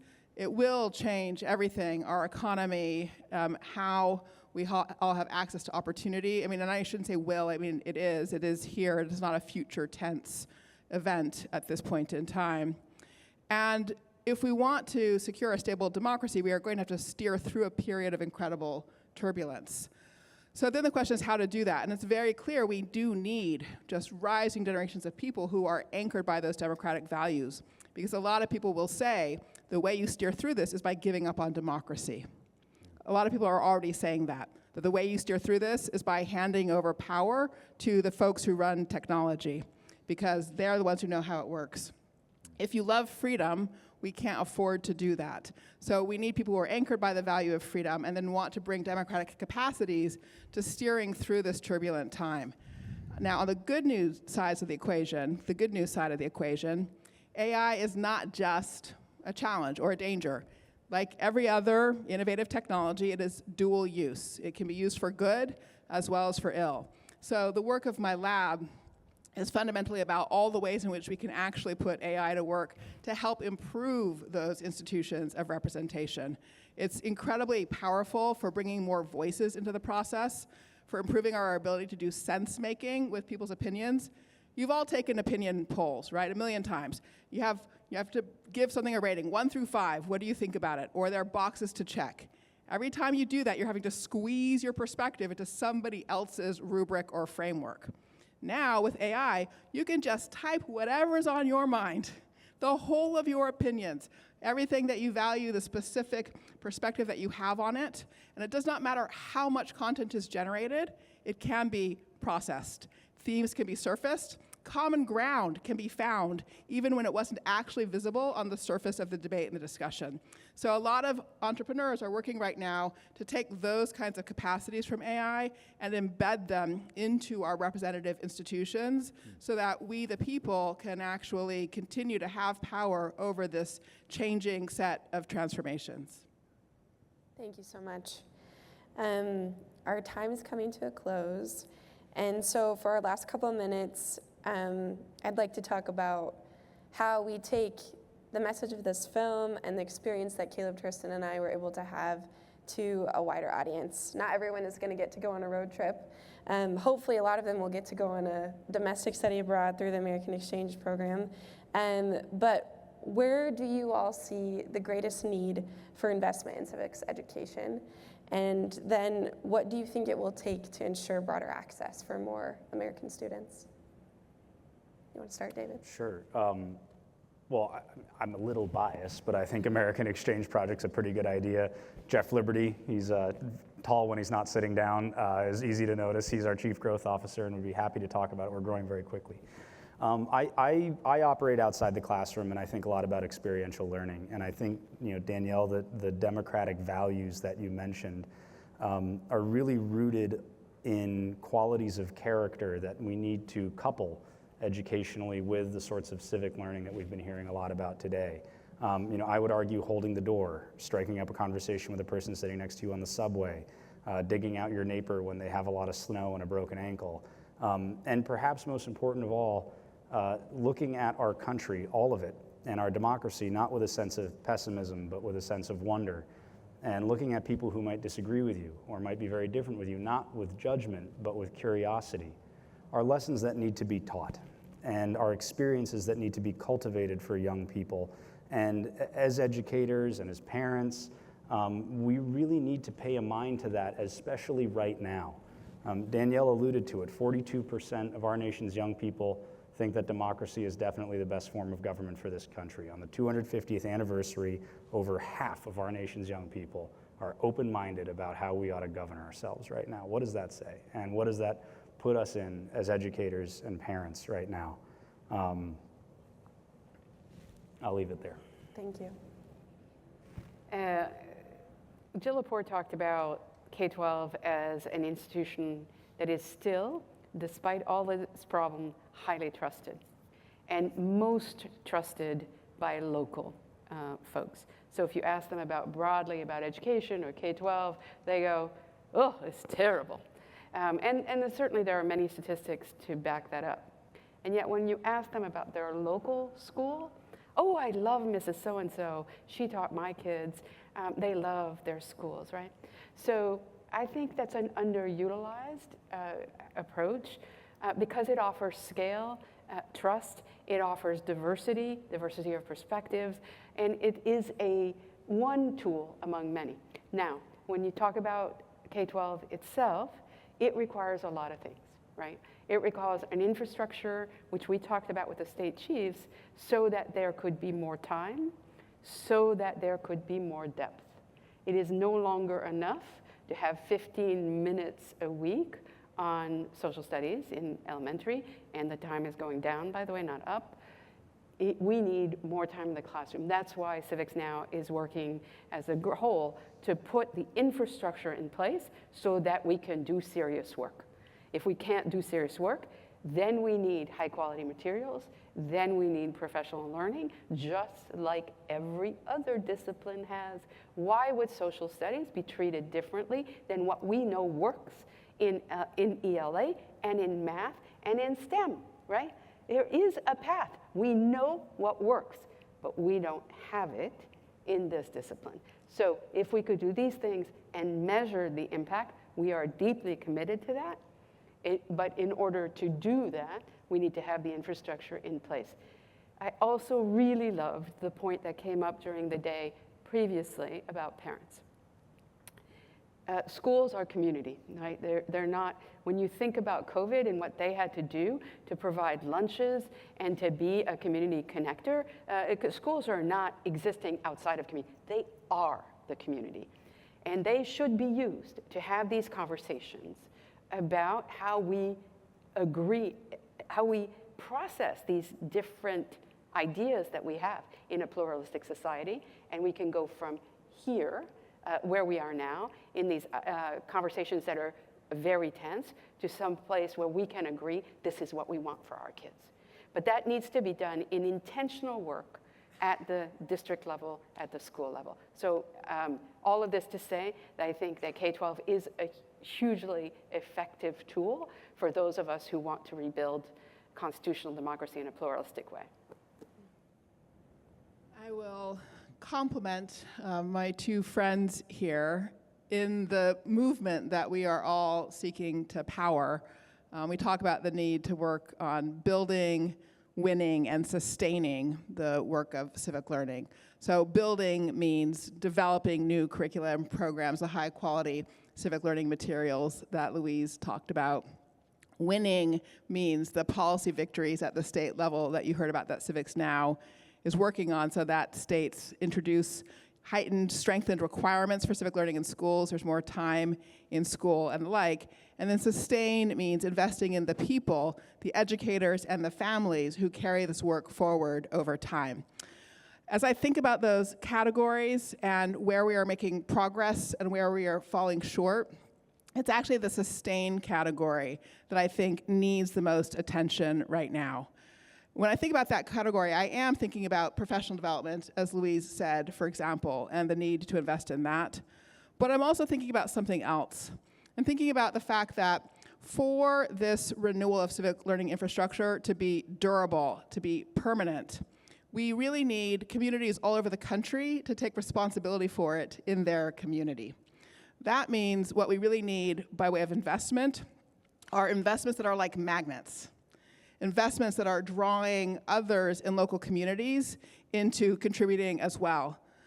Over time, the hope would be that what you get is a certain kind of reallocation of priorities and efforts in the hundreds of thousands of local jurisdictions around the country.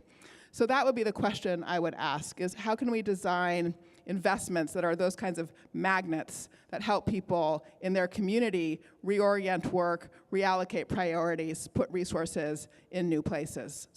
But I think in all the directions that my colleagues articulated, those are the what's, and then the how is that sort of magnet idea. Thank you. Thank you individually. Thank you all for being here today. And thank you for your graciousness to us on the road and to us today, and also for the way that you continue to inspire the next generation and not give up on us and invest in us. We're very grateful. Inspire us. It's the other way around. Totally the other way around. Symbiotic. Our call to action for you today is to watch the Living Civics film on Road Trip Nation's website when it comes out at the end of this month on March 30th. You can scan that QR code for direct access, or on March 30th, when you remember, oh, Living Civics comes out today. You can type in Road Trip Nation Living Civics, and it should come up on Google as well. But please please watch, please share with your friends, and other educators and policymakers in your life. So thank you so much.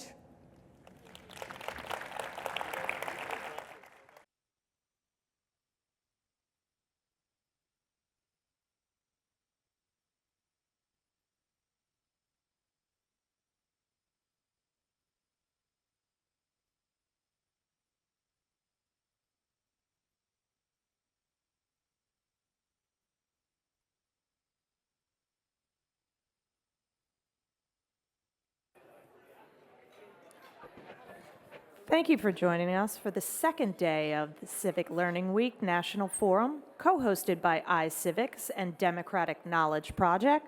The program is about to begin. Please be seated.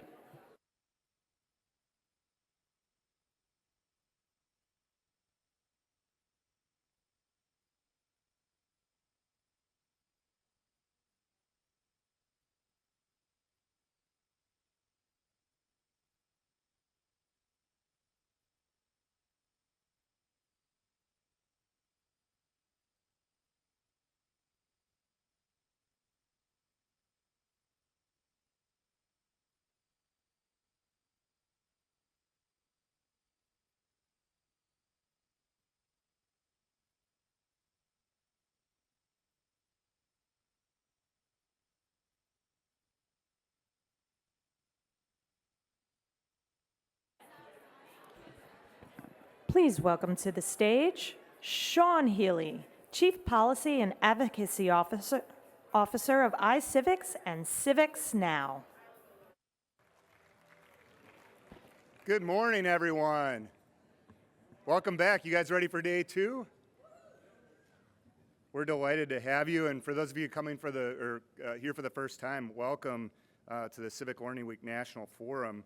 We have a special guest to start our day, so I'm really excited about this huge honor to introduce Congresswoman Mary Gay Scanlon, who has been in Congress since 2018 and currently serves the 5th Congressional District, which she tells me encompasses part of Philadelphia and I think just about all of Delaware County if you're locally, so you understand that. She's a graduate of Colgate University and later University of Pennsylvania Law School. And she previously served as a pro bono counsel for a major national law firm. Also served as an attorney for the Election Law Center, so she's very much an ally of the democracy field.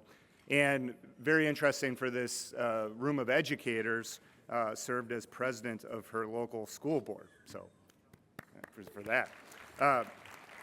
And maybe most importantly, and I hope she's able to speak to this at some length, she was a co-sponsor of bipartisan legislation, the 117th Congress, so a couple Congresses back, of a bill called the Teaching Engaged Citizenship Act, which would make a significant investment in both civics and service learning through a grant program, and also create an office within the Department of Education focused on civic education, and even having an undersecretary, or excuse me, an assistant secretary of education focused on civics.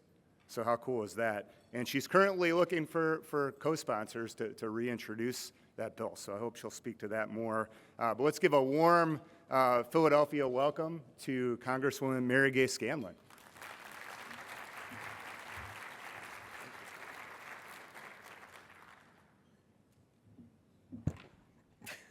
Good morning. Good to be with you here today. So I want to give one piece of my history that wasn't mentioned previously. For a decade, a little over a decade, it was my great privilege to be involved with the Civics Learning School a couple blocks down the street from us here, Constitution High, which was started, I guess, 20 years ago this year.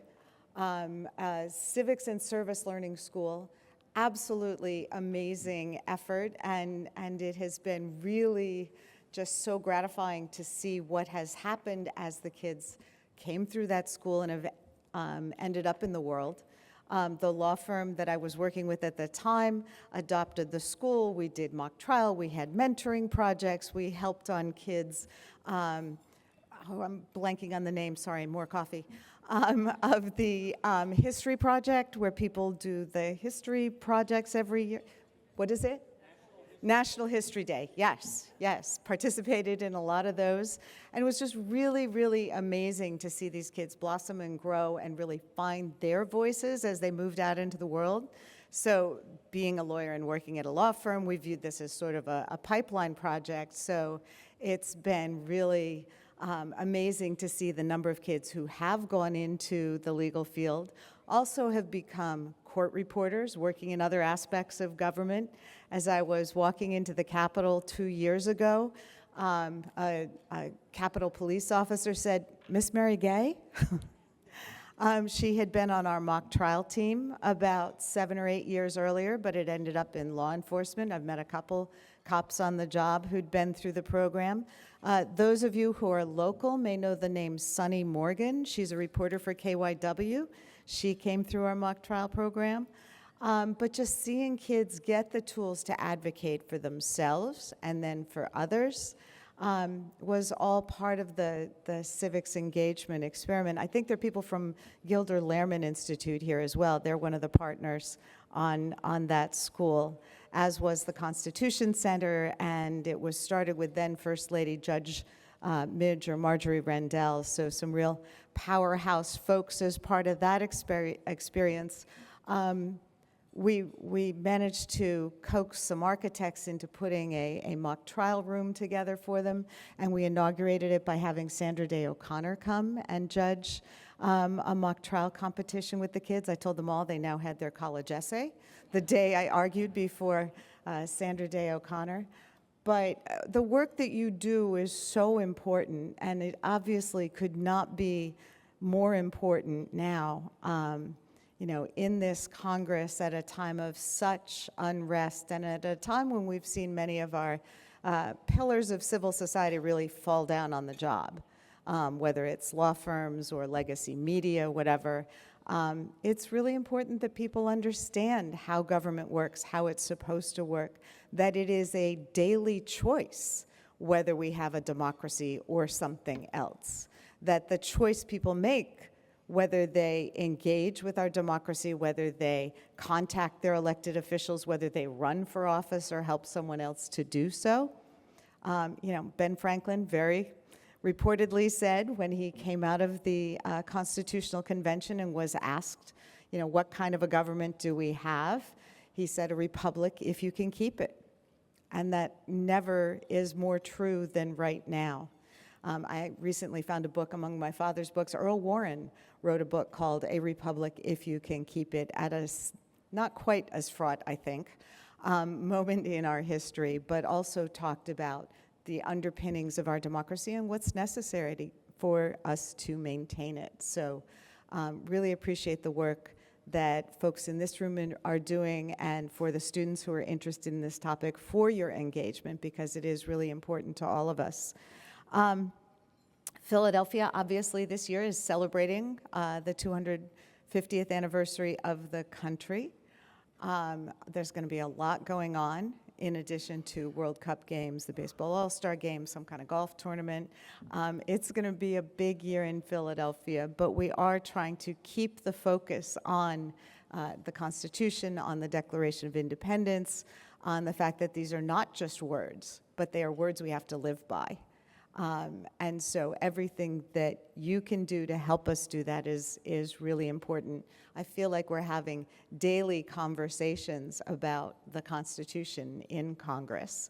I am the ranking member on the subcommittee on the Constitution, and sometimes those conversations feel a little upside down.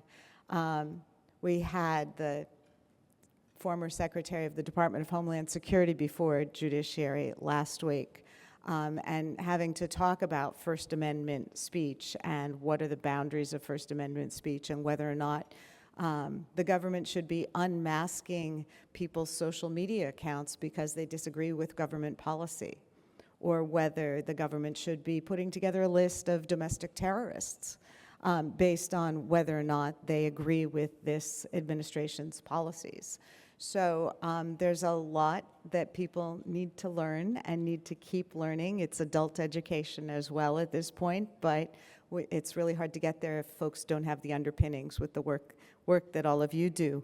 Now, we have been trying to push this this bill that I think fits really well with the roadmap to educating for American democracy, which I know is one of the underpinnings of this gathering. We have worked with folks in this room and elsewhere on the Teaching Engaged Citizenship Act. In this polarized Congress, it's been difficult to get Republican co-sponsors. We had them in the past, but They've been primaried or removed for lack of fealty to the ruling whatever. We're getting more interest in the Senate, where they're not quite as beholden to the current White House.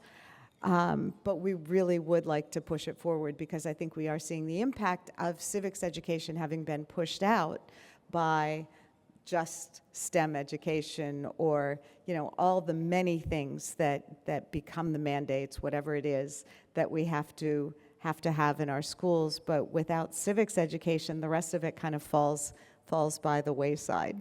So the goal of the bill is pretty straightforward. It's to promote and expand high-quality, evidence-based civic education and service learning programs in our K through 12 schools. Sounds like it should be simple. Apparently, it's a heavier lift than we thought. But the work that the people are doing here is really, really important, and I look forward to being able to push it ahead, especially after next November. It is about whatever one's political beliefs, how we equip people to achieve their goals in a civil society, how you build consensus, how you make government work for people, not just money. I also am co-sponsor on a resolution to amend the Constitution to end Citizens United, but that's maybe a topic for another day. So it does feel as though there is an opportunity with the America's 250 anniversary here to really elevate the conversation about civics, to talk about why it was important then and why it is still relevant now. Pennsylvania is a very swingy state, so we do see the opportunity for folks to be involved, and particularly for young people to be involved. We have so many elections that are getting decided by just a vote or two, and elections that are getting decided based on who's more motivated to go to the polls. So when I came into Congress in 2018, came in the wake of the Parkland shooting and the Las Vegas shooting, when March for Our Lives had sprung up, and it was very much fueled by young people, many of whom could not yet vote themselves, but were really good at using social media and inspiring folks to first register to vote and then to follow through and actually vote. So when I came in 2018, we actually had a gun safety majority in the House for the first time in decades.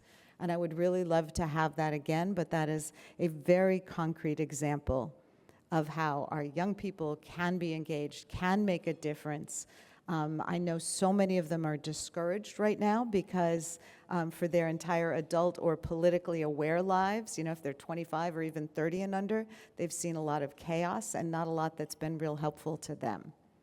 But if folks care about the environment, if they care about gun safety, which are probably the top two things I hear about from younger folks in my district, we need them out there and we need them voting, because otherwise the conversation is going to be about retirement and Social Security and Medicaid, because that's who votes. So lots of reasons we like to engage. If you have kids who live in my congressional district, we have a congressional youth cabinet that meets monthly throughout the school year. Kids who are rising 11th and 12th graders, we talk policy. They come down to DC at the end of the year, because we need to grow the next generation of leaders. So thank you for having me here today. Really appreciate all the work that you do, and I hope you have a great conference.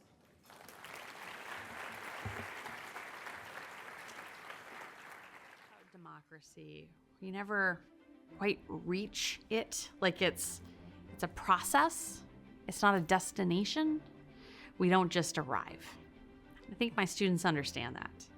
They've started to be able to learn independently with the skill set that we've given them and are going out and making a difference. I feel like Justice O'Connor would be proud of that. Our teachers loved Justice O'Connor. They still think of her as a sort of founding mother, because when she left the bench, she made clear to them that she was here to serve them, to do everything in her power to give them what they asked for, what they thought they needed in order to fulfill the civic mission of schools with which they're charged. The Justice Sandra Day O'Connor Prize was established to commemorate Justice O'Connor's contributions to civic education. She believed in the American system of government, and she recognized that it depends on educated citizens who hold a strong understanding of history, culture, institutions, current affairs, the type of understanding that enables them to participate in the decisions of our country. We are so pleased to announce the inaugural winner, Sherry Condit. Mrs. Condit is a civics teacher at Woodlands High School in Washington State. She's been teaching for 25 years, and her work truly embodies Justice O'Connor's belief in fostering informed and effective civic participation. Justice O'Connor's commitment to bring people together, to listen to all sides of an argument, to honor all perspectives is something that connects to my teaching. If we can ingrain those civic dispositions about how to talk with one another when we're having tough political conversations, I really think that that will have longevity and sustainability with them in their adult life. For me, I think teaching civics year after year after year is about hope, and it's about a belief that we're making a difference.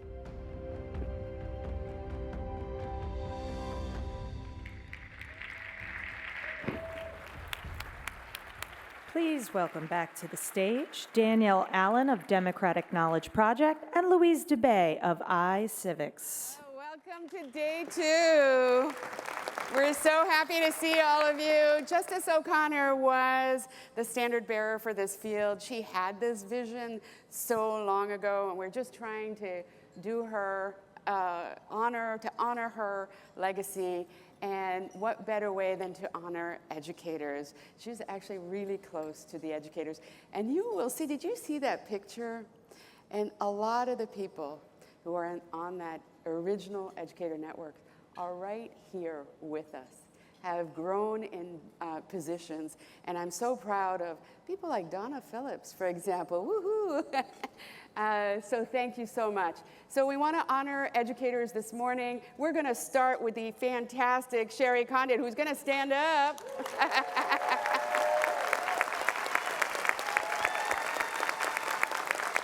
You're awesome. I also want to honor, you stay standing, we're going to keep standing. And then I want to honor the 2 other finalists for the Sandra Day O'Connor Prize in Excellence in Teaching Civics. And those are Seth Harris. Are you here somewhere? Oh, there you are. Please stand up. Shalina Warren. Where's Shalina? Is she here this morning? She was here yesterday. I don't know if she's here. Oh, she is. Yoo-hoo!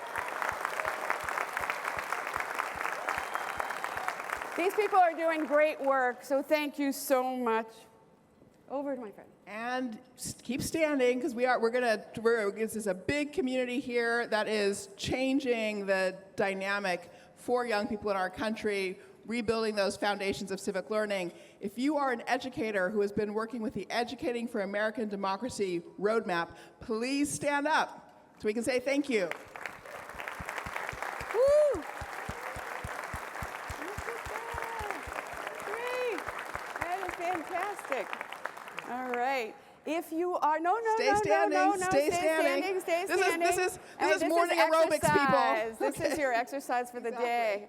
If you are a local educator, Philadelphia, Pennsylvania, please stand up and be recognized. Woohoo! Fantastic. And in addition to all of our local educators, and keep standing. Nope, no sitting down. No sitting down. And thank you as well to the students who are here with local educators. Stand up. All you students can stand up for a second as well. We're so thrilled that you're here.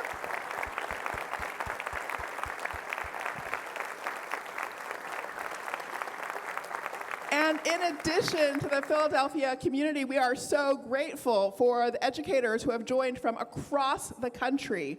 So if you are one of the national fellows here for this forum, please stand up or give a wave. Thanks a lot.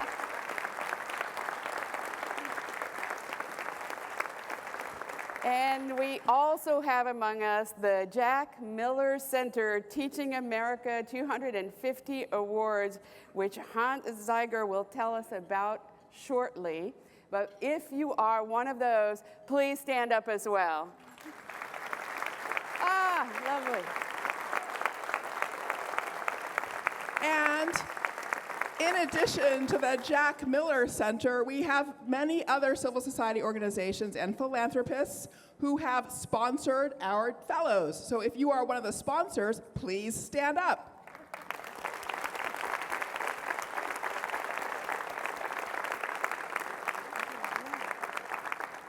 So, to all of you who are standing, thank you. Please accept our heartfelt thanks for the leadership work that you do for young people and in your communities. Thank you again.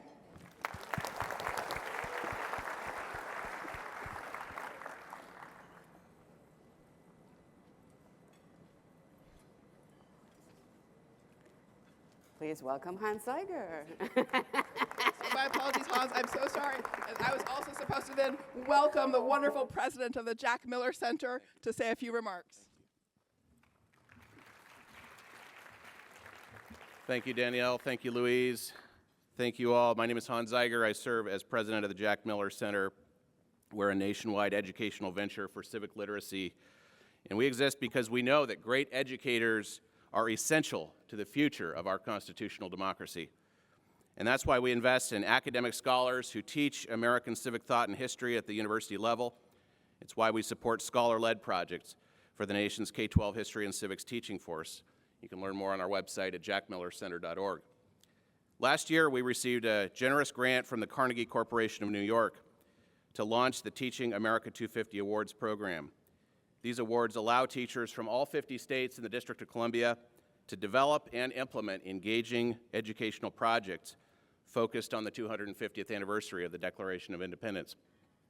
Through their projects, these amazing educators will make America's 250th birthday a memorable experience for thousands of students across the country.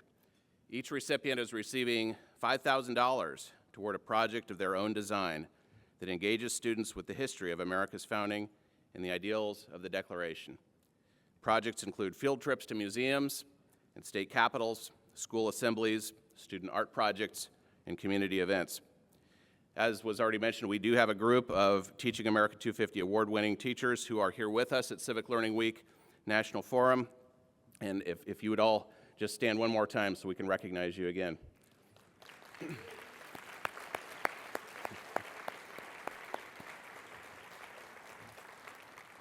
Thank you so much for all you do. And now please take a look at a video that we have prepared highlighting our Teaching America 250 awards.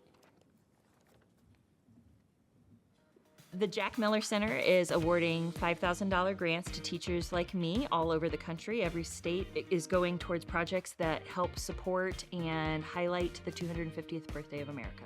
The Declaration of Independence sets us apart from other countries. I honestly don't know how many students I could look at and say, I bet they've read the Declaration of Independence. They have an idea of freedom, but I don't think they ever were introduced to it. They know what it stands for, the ideal behind the Declaration, but they knew nothing about it. I believe every child, but every citizen should know more about the Declaration of Independence and the Constitution. I just know that it's something that our students and our teachers can benefit from.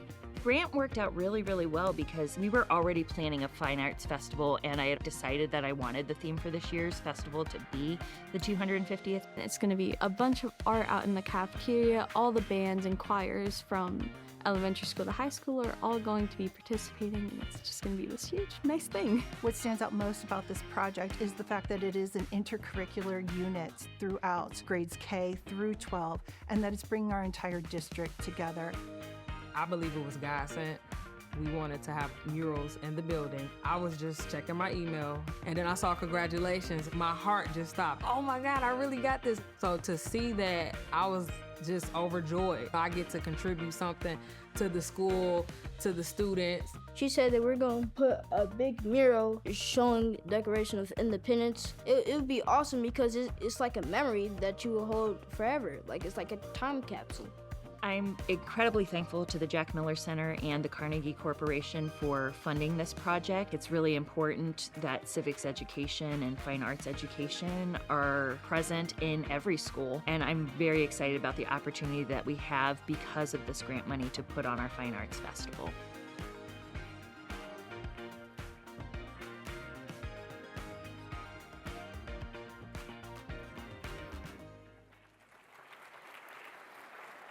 And now, Tina Blythe of the Democratic Knowledge Project will lead a discussion on liberty and learning in practice with Veronica Pitts of Selma City Schools, Peter Brown of Oklahoma City Public Schools, Melissa Green of Silver Lake Regional School District, and Ellie Sammons of Northeast High School and the School District of Philadelphia. Thank you so much, everyone. Doing a quick sound check. Thumbs up in the back of the room if the sound is okay. Excellent, great. Thank you all. My name is Tina Blythe. I am the Director of Professional Learning for the Democratic Knowledge Project, which is based at the Harvard Graduate School of Education. There, I lead something called the Civic Learning Institute, which supports EAD-aligned, Educating for American Democracy aligned professional learning for educators. And we are also now the interim operational home for Educating for American Democracy. It's a delight to be here with you all this morning, and it's a special delight because we are about to amplify the voices of educators. One of the beautiful things about this gathering are the diversity of role perspectives that we're bringing to this conversation. So we've already heard from the chief education officers from several states. We've heard from philanthropists and funders. And now we're going to hear from practitioners, people in classrooms, schools, and districts. You know, there's no shortage of conversation about how challenging it is right now to be in classrooms. Actually, I'm just going to say full stop there. There is no shortage of challenges right now if you are an educator in the United States, period, right? And there's a special kind of challenge if you are an educator invested in civics and history learning, right? There's also, I think, a special kind of joy in that work. And our goal here this morning is to hear both about the challenges, which I am sure that many of you in this room will recognize as you hear about them, but also how those challenges were met, and the incredible joy and satisfaction that comes from knowing that we can take positive steps to support civic learning for young people and for ourselves and our colleagues. So let me invite our panelists to introduce themselves, and then I'll say just another word about what we've asked them to do, and then we'll hear some stories. So let's start here. Veronica, would you like to start? Good morning. My name is Veronica Pitts. I teach 12th grade government and economics in the historic Selma, Alabama. Good morning. My name is Melissa Green, and I am the Social Studies Curriculum Coordinator for grades 7 through 12 at the Silver Lake Regional School District in Massachusetts, which serves the towns of Kingston, Halifax, and Plimpton. Good morning. I'm Peter Brown. I am the grades 5 through 12 Social Studies Curriculum Coordinator for Oklahoma City Public Schools. Good morning, everybody. My name is Ellie Sammons. I want to thank you for this opportunity and for putting educator voices at the forefront. I'm a proud classroom teacher of 20 years, most of that in Philadelphia and most of that teaching 12th grade civics. Great, thank you all. And thank you all again so much for being here. The charge we gave to the panelists was not a simple one. It was, of the thousands of challenges you face in supporting civic and history learning, pick one to talk about. Of the hundreds of things you do to deal with that challenge, pick one thing to share with us, and do it all in 7 minutes or less. So you can imagine what a tall order this was. And I know that as you hear these stories, you will listen for the learning, you will listen with love in your hearts for educators who have been given this impossible task of putting the complexity of teaching and around civics and learning in such a compressed time frame here. So what we're going to do is hear one story from each of the panelists, and then we'll turn to the Slido deck and take some questions from the audience as we go. So with that, Ellie, we're going to invite you to start, and then we're going to move down the line from there. Well, welcome to Philadelphia. This is my home, and I'm very fortunate to work in a city with such a rich history, although I am from Massachusetts, born and raised, so I will not say this is the birthplace of America. But I am very lucky. I get to take my students on field trips to the Old City neighborhood where the Constitution and the Declaration of Independence were written, and that's quite an honor. However, I find that so many of my seniors still lack the strong foundational knowledge of history and government. And while I do teach civics, which is mostly current events oriented, I always start with the foundations of this country's history and documents. And when I do that, I get physical responses from my students of eye rolling in the back of their head and groans and just this sense of boredom and real disconnect when I even mention, the H word, I call it history. And so my passion and my challenge has always been to help them understand the importance of this history and these documents, to help them understand the relevance and the connection that they still have today. And I think I found a way to do that, a hack. Which was to look at this topic through the lens of values. And I've actually come to realize that that may be the biggest impact that this time period and these documents have, because while they provide the structure and the rules for our government, it's the values embedded in the documents that I think form the foundation of that structure. So I created a project, an assignment, where students had to analyze and explore the question of whether or not the current actions of our government were aligning with the values in the founding documents. And they had to do that through the creation of a crime board, an evidence board, so there was a little arts and crafts aspect to it. So first, we started out with this concept of values, having them look at their own personal values and identifying those and examining their historical events that shaped their values, where they got them. And then we moved on to examining our classroom values. So this served as a community builder as well. And we talked about the shared values of our classroom. And then we asked, what happens if a student doesn't adhere to those values and does not align with those values? So they could really personalize that concept. And then we moved to the founding documents. For example, we looked at the preamble to the Constitution, where it says that the purpose of government is to provide for the common defense and promote the general welfare, among others. And we looked at some of the context of those words, the chaos of the post-revolutionary period, infighting within the states, just the general sense of fear and a fear of violence. And my students boiled that concept down to safety, that it is the role of the government and of society generally to keep us safe. So then I asked my students what was a topic that they were interested in, and they chose immigration, which is obviously a big issue right now. And I was able to hone in on the specific topic of whether or not ICE agents should be allowed to wear masks. This was a big debate at the time. And I found a great article that presented both sides. On the one hand, you had former Homeland Secretary, Kristi Noem, arguing that ICE agents needed to wear masks in order to feel safe. That in the article, she stated that they were being labeled as Gestapo and Nazis, and that they felt that they could be targeted, and so they needed masks to protect their safety. In that same article, we had quotes from Governor Gavin Newsom, who was saying that people felt unsafe because the ICE agents were wearing masks, that it was against their value of safety when ICE agents were going into their communities and they couldn't identify them.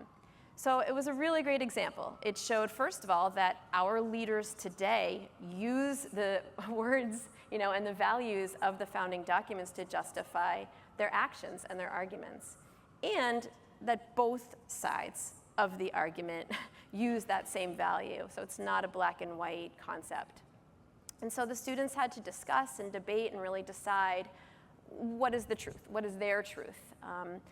And it was just a really great project, and then ultimately they had to put their conclusions on the board. When I asked them to reflect on this, I was blown away. I was amazed by what they said. At first I was thinking, oh God, they're just saying what I want them to say because it was perfect. But then I got a few that said I didn't learn anything from this assignment. So that was good. I knew that they felt they could be honest and open with me.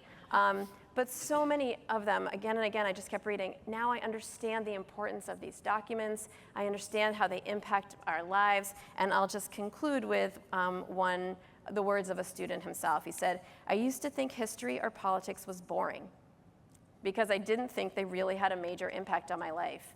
I didn't really see how my life would have been different if these historic events did not happen." I swear I did not pay him to write this. "Now I think knowing this history is important because these old documents have impacted and are still impacting decisions today. Knowing the history and the values embedded in these documents will give you a better understanding of why things are happening and when things are going against the Constitution, even when the people going against it are the higher-ups."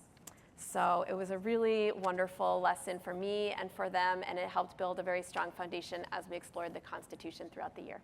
Wow, Ellie, thank you so much. Sure.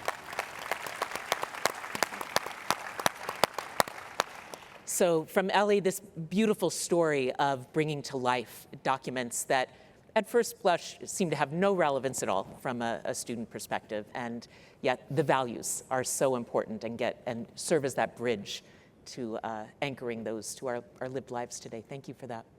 So from Ellie's classroom, we are going to move to a district perspective and hear, Peter, from you about your experiences in Oklahoma City. Okay. Well, thank you for this opportunity. When there was a time to think about what is one thing, I was like, oh my goodness, how many hours do I have? We've been through the ringer over the years. So I'm going to start with a word that gives teachers, they might twitch a little bit, COVID. We were coming out of COVID and dealing with, all of a sudden, now we have a learning management system where we didn't have one before. So teachers are learning this new learning management system. Some of them didn't even check their emails, and now they're having to put all their classes online. As well, we had some legislation that was not necessarily civic learning friendly, the most onerous being House Bill 1775, which said if a teacher taught something that made a student feel uncomfortable, they could lose their license or be held personally responsible. So teachers were afraid. They didn't know how do we teach this. As well, we had a massive influx of emergency certified teachers who had no collegiate training in education. So the question was, how do we build civic learning spaces with the perfect storm coming at us? And I can't say we did it perfectly, but I can give you some of the things that we went through and some of the successes. So it came to me one day, I was talking with one of my department chairs, Jeff Woolsey, and we were talking on the phone, and he was venting about everything he's going through with classes, and he said, Peter, if I had the what, I could focus on the how. And we have a district curriculum, but it was scattered, and it was in a bunch of different places. And at that moment, I realized that the support needed wasn't symbolic. He didn't need me to go into Coach Brown's halftime speech, hey, we're going to rally. I was pretty good at that when I coached. But he needed structural support, and that's what my teachers were asking for. So from that, I began to build out some pieces and to make some shifts. The first shift we made was towards radical clarity. So we made sure all of our materials, all of our district resources were aligned, like we double-checked they're aligned. So now teachers could have confidence knowing if they teach a district resource, it's going to be protected. As well, we put all of the district resources into the learning management system where they didn't have to go look at links, they didn't have to go find it in Google Drives. It was all there in the platform they used. So we wanted to simplify the process for teachers. And then as well, we added guidance on how do you stay nonpartisan when having the civic dialogue, when we're having these conversations. Where is the moment where it's danger, Will Robinson, and okay, we're turning. We provided guidance so they knew that they had support. So that was the first thing, the radical clarity. And then we really began to leverage relationships as a structural component. My dad was a pastor for 39 years, and the way he cared for his flock is the way I try to care for my teachers. And anytime there's a phone call, email, text, whatever, responding very quickly, being responsive to it, knowing that if something comes up, I'm there. Being in the schools was important. Being in classrooms, I tried to be in classrooms so much that it wasn't a big deal if Peter comes and sits in the class. The kids are like, oh yeah, he's here again. So building that relationship and knowing that they had someone who had their back, that was a structural component for the teachers to provide support. And the third thing that we did is build leadership capacity. My department chair meetings in the past had been a lot of, here's information that the district wants you to have, right? And those wonderful meetings where we get together, we can talk, but then it could have been an email, right? So we began practicing conversations with struggling teachers. And teachers love role-playing, being the teacher who is having a hard time making each other work for it. We did that. We practiced. As well, we leveraged outside groups. So for example, we've partnered with Generation Citizen for years for our civics. We partnered with iCivics for at least the last 3 years. So it has been helpful in adding capacity there. And another one of my department chairs, Ron Parker, told me, he goes, Peter, you're always stretching us. You're moving our cheese, but you're stretching us towards something that matters. And that stuck with me because growth isn't easy. It's not comfortable.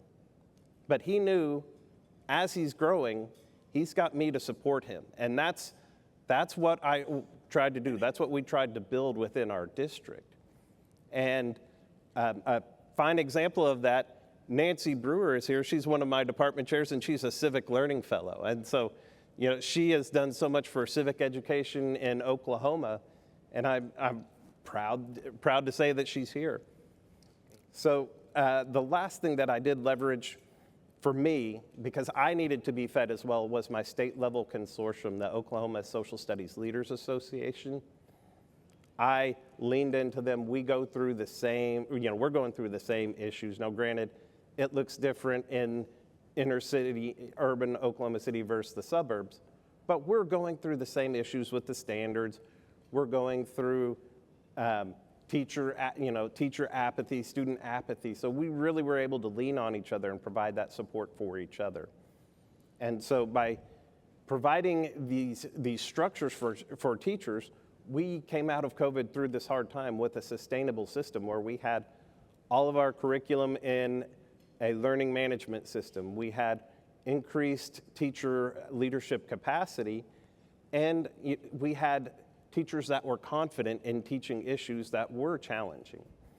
And we were able to provide a safe learning space where students could practice civic dialogue with curiosity and courage because we provided teachers and created that culture of support, that culture of strength and collaboration. Thank you so much, Peter. I really hear you speaking to the value of relationship there and creating spaces where teachers and department chairs could be learners as well, right? Schools can't be places where students do the learning they need to do if they aren't also places where we as educators can do the learning that we need to do. So I really appreciate those themes in your story. Let's hear another district level story coming from you, Melissa, about your work in Silver Lake. Thank you, Tina. So yesterday, those of you who were here, we heard a lot about the macro level of the importance of community partnership. And so today I'm going to talk to you a bit about what that looks like in my district on the micro level. To give you a little bit of context for the state of Massachusetts, in 2018, our frameworks were redesigned to include an emphasis on civics at all grade levels, including a full year course in 8th grade on civics. In addition, we we do have a general law in Massachusetts which requires all public schools to teach American history and civics, and also that all middle and high school students partake in a student-led civics project. So clearly at the state level in Massachusetts, there's a lot of support and legislation for civics education.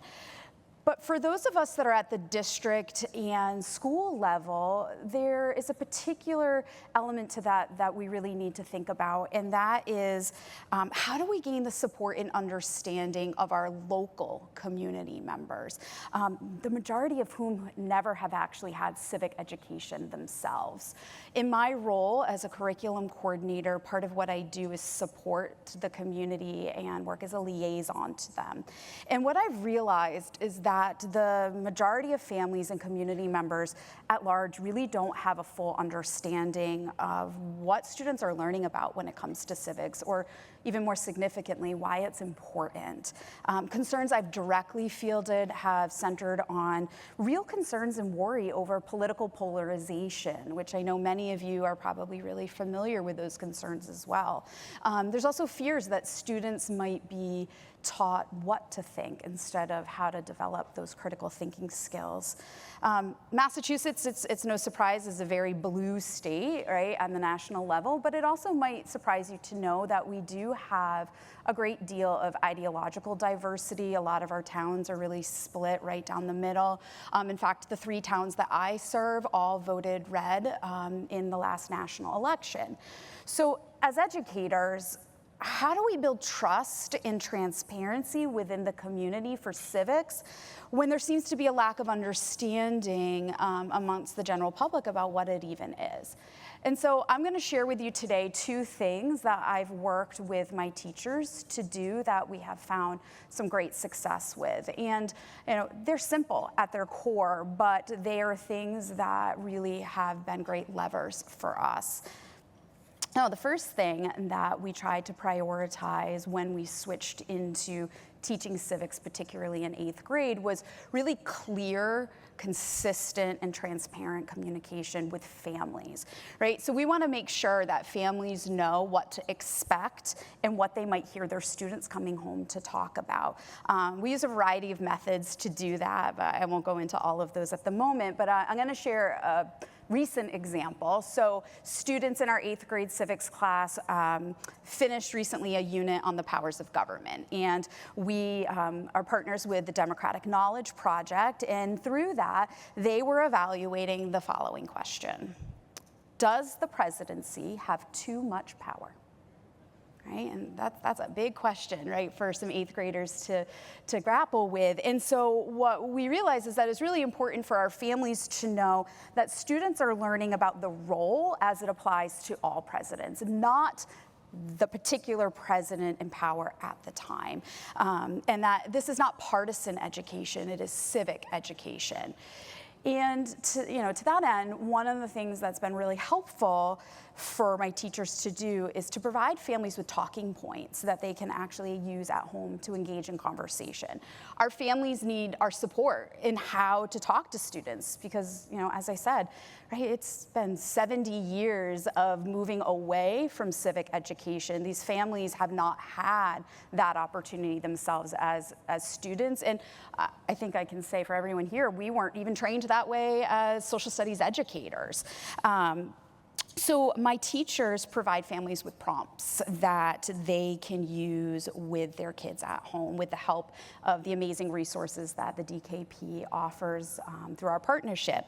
And this has really made a big difference. It eased people's fears around the potential for things to be partisan, right, by empowering them with information and a way to be part of the conversation when they might otherwise really feel uncomfortable with that. My other recommendation, and something that has really worked well for us, is to try to build really strategic and strong relationships within our community for our students. It's really been my experience that when asked, people are eager to be a part of what is going on in the schools.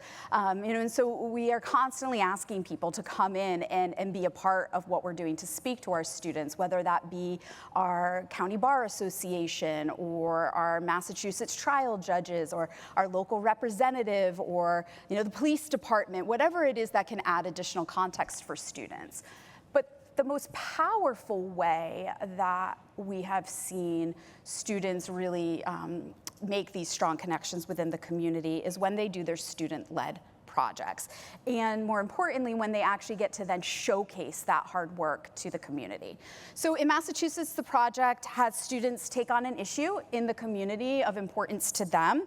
And through our curriculum throughout the whole year, we make sure that that's really deeply rooted in their value system, similar to what Ellie was talking about. And they're able to deeply develop that throughout the school year because of the DKP curriculum that we use.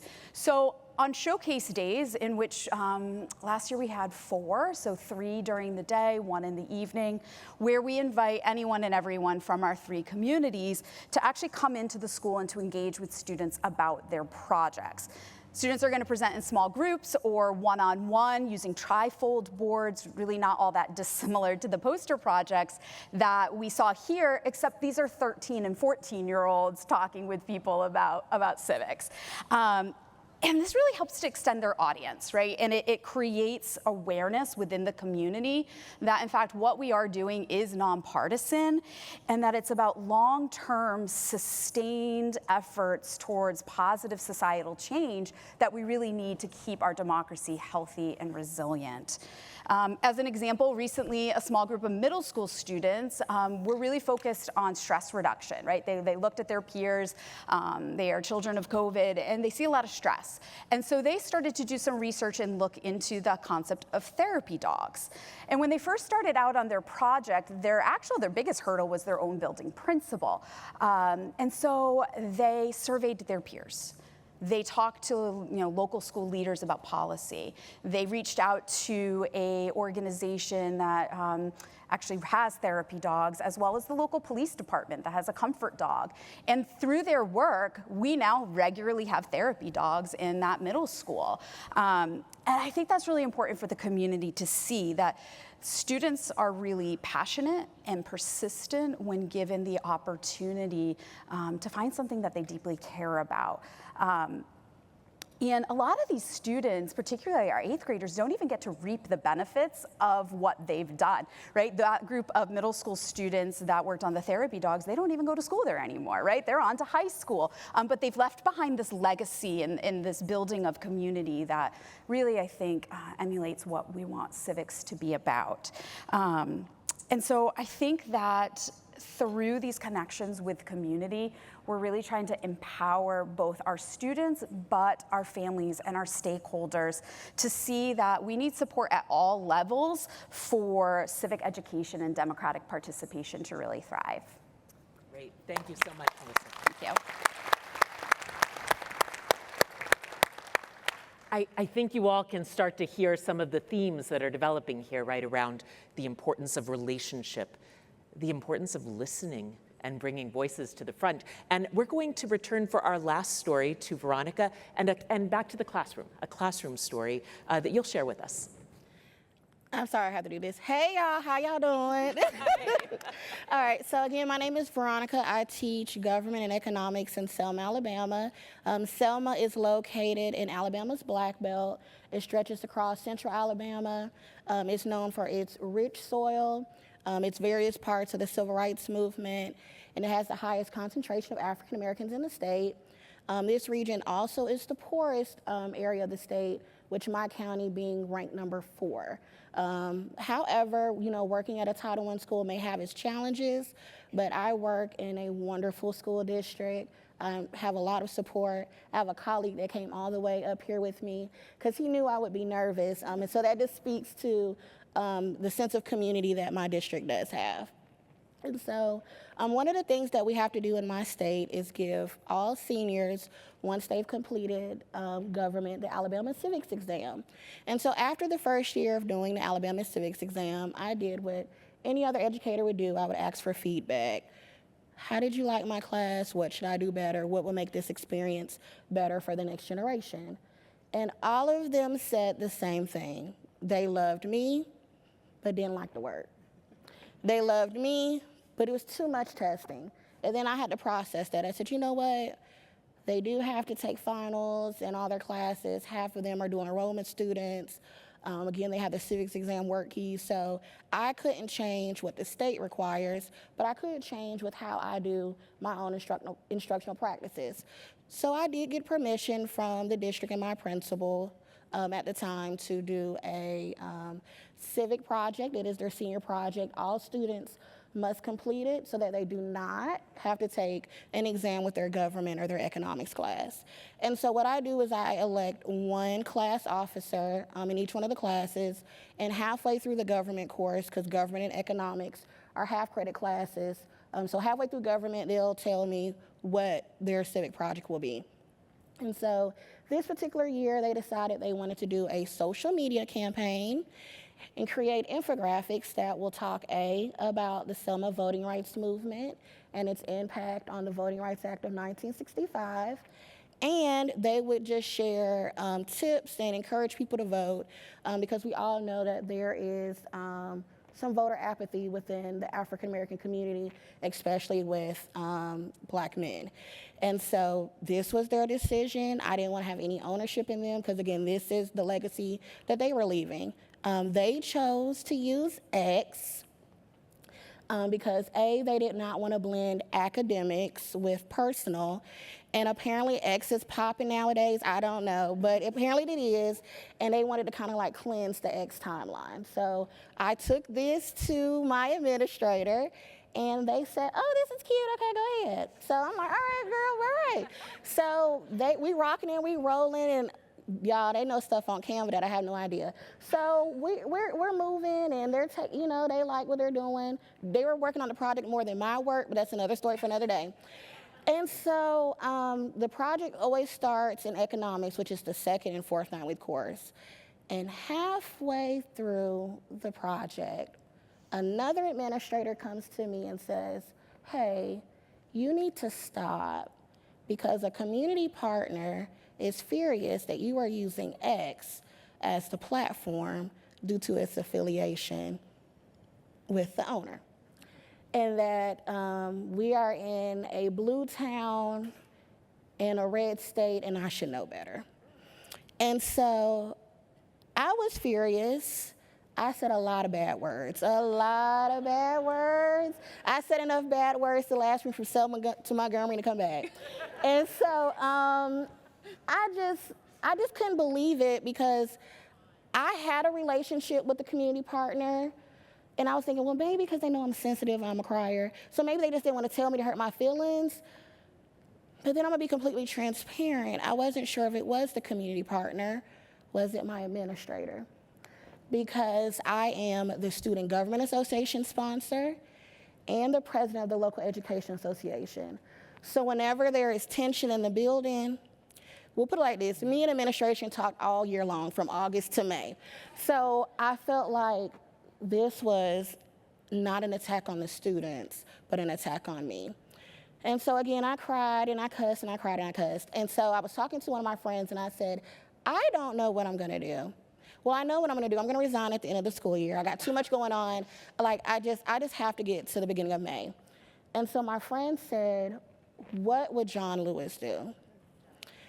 Because, y'all, I'm embarrassed to say this, I have an unhealthy obsession with John Lewis. And so, like, when he passed away, like, I literally fell out. So I was just like, oh, okay, you're right. And so I prayed on it after I finished cussing and fussing. And I prayed on it, and I woke up the next day, and I said, you know what? I pride myself on being a student-centered educator who believes that students are the future, and I always allow them to have a part in the decision-making process in my classroom. So I told the students, hey, we gotta shift gears. There's an issue with using X. Who little did I know, I had other little John Lewises in my classroom, and they were like, oh no, ma'am, we're not doing this again. We've been working on this for 3 to 4 weeks. Absolutely not. My senior senator went on my smartboard and said, where's the district policy? Like, where's the website? Oh no, we didn't break any rules. We're using our school accounts. Like, we did not do anything wrong. We're not starting this project over. And so, of course, on the inside, I'm like, oh, thank you, Jesus. But of course, I couldn't let that show because I wanted them to arrive at this decision on their own. And so she said, I'm gonna get a meeting with the principal. And in my mind, I'm thinking, Okay, but I'm not gonna tell y'all how the meeting goes, but just know that they finished their project. And so I thought that was just the end of this particular school year, and then time goes by, and this past September, my life changed, and the Bill of Rights Institute came to my school and named me their National Civics Teacher of the Year. And so,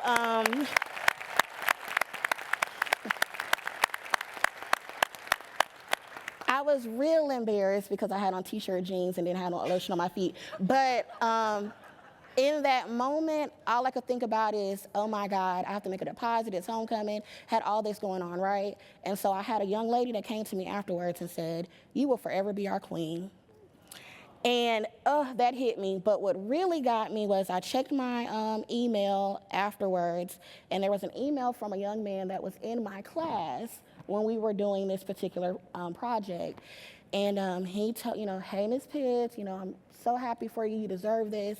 And my favorite moment of high school was this project. And it's not because of the content, which in my mind I'm thinking, why give me a backhanded compliment then? But he said it's because they knew I was suffering in silence all year. They knew that me and the admin had, our challenges. Some of them some kind of way knew about some health challenges that I had. And he told me that the fact that I trusted them to make a decision that would not only impact them but me meant the world to him, especially in a day and age where a young black man from the South is not necessarily looked, proud upon. And so I cried, like I'm finna cry now, and that email is worth everything to me because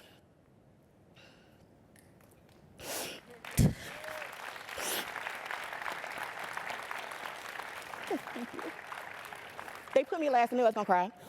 The work we do as educators is invaluable. And I tell the students on the first day and the last day, every voice deserves to be heard, every light needs to shine, but not bright enough to the point to where we don't know who light it is that's shining and bright lighting up the room.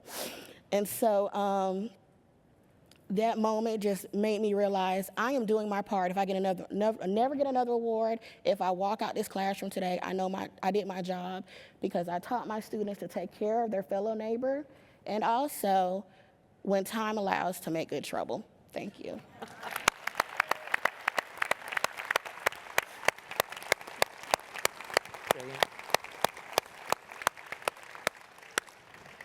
So, colleagues, thank you for sharing these stories where I think you all heard both the challenges and also the joys, the successes that come from this work.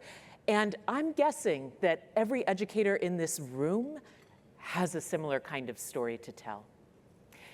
I want to make a little space now for to take some of the questions that are coming in on Slido. So if you'd like to add your question to the list, please feel free to do that.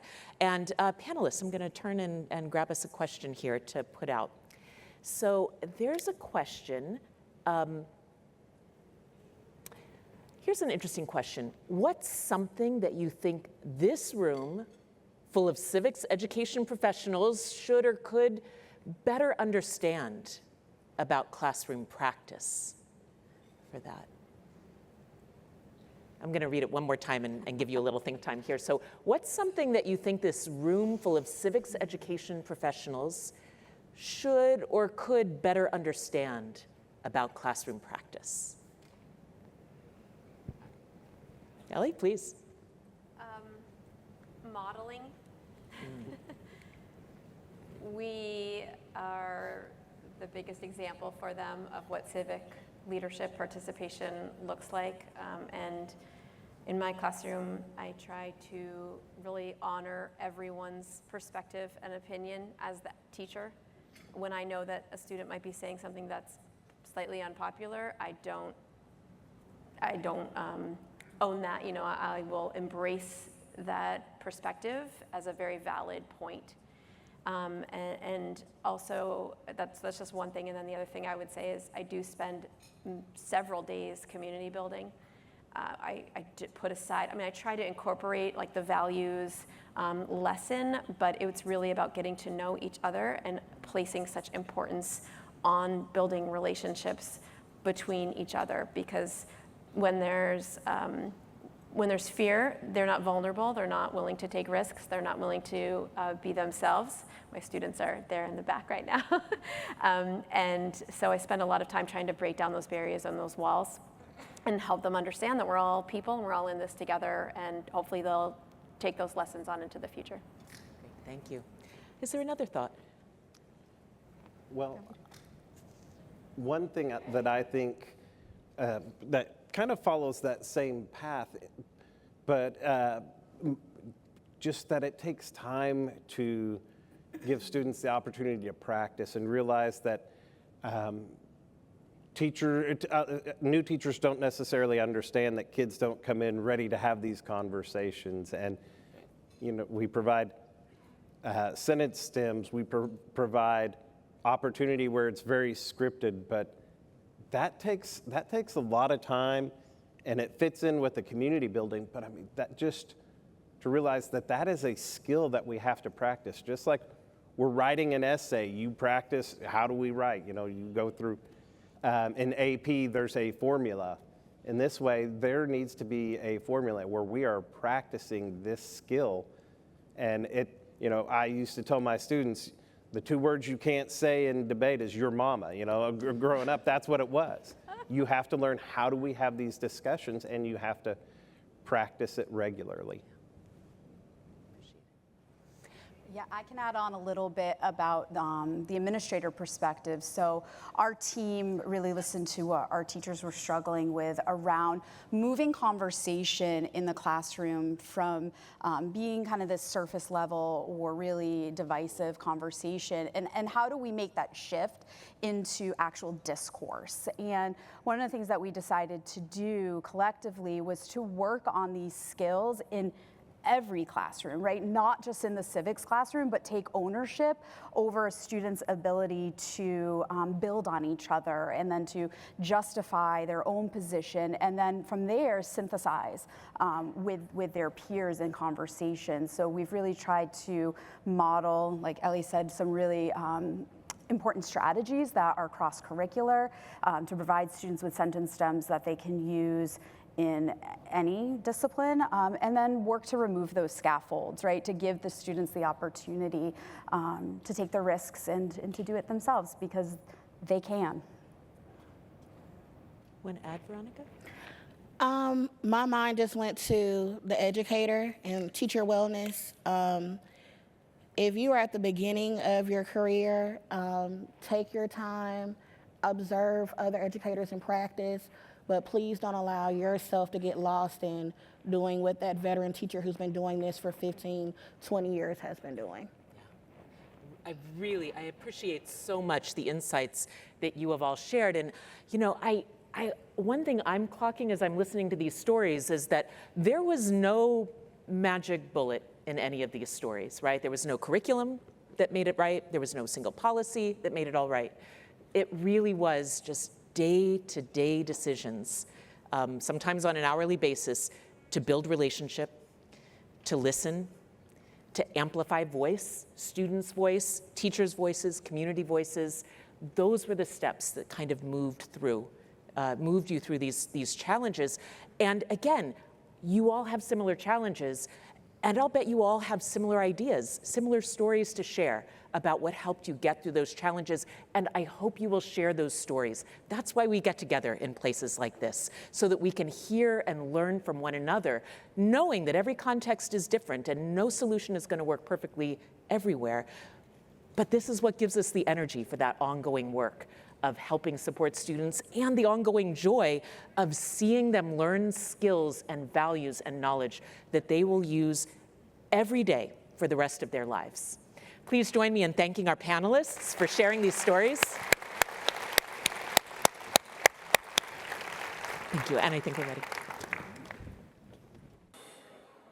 And now, Paige Ferguson. Fantastic. Great to see everyone today. I'm pleased to have this event here in Philadelphia, the birthplace of our nation, but also the birthplace of myself. So really great to see everyone. So we spend a lot of time talking about the challenges facing American democracy today, from rising polarization to declining trust.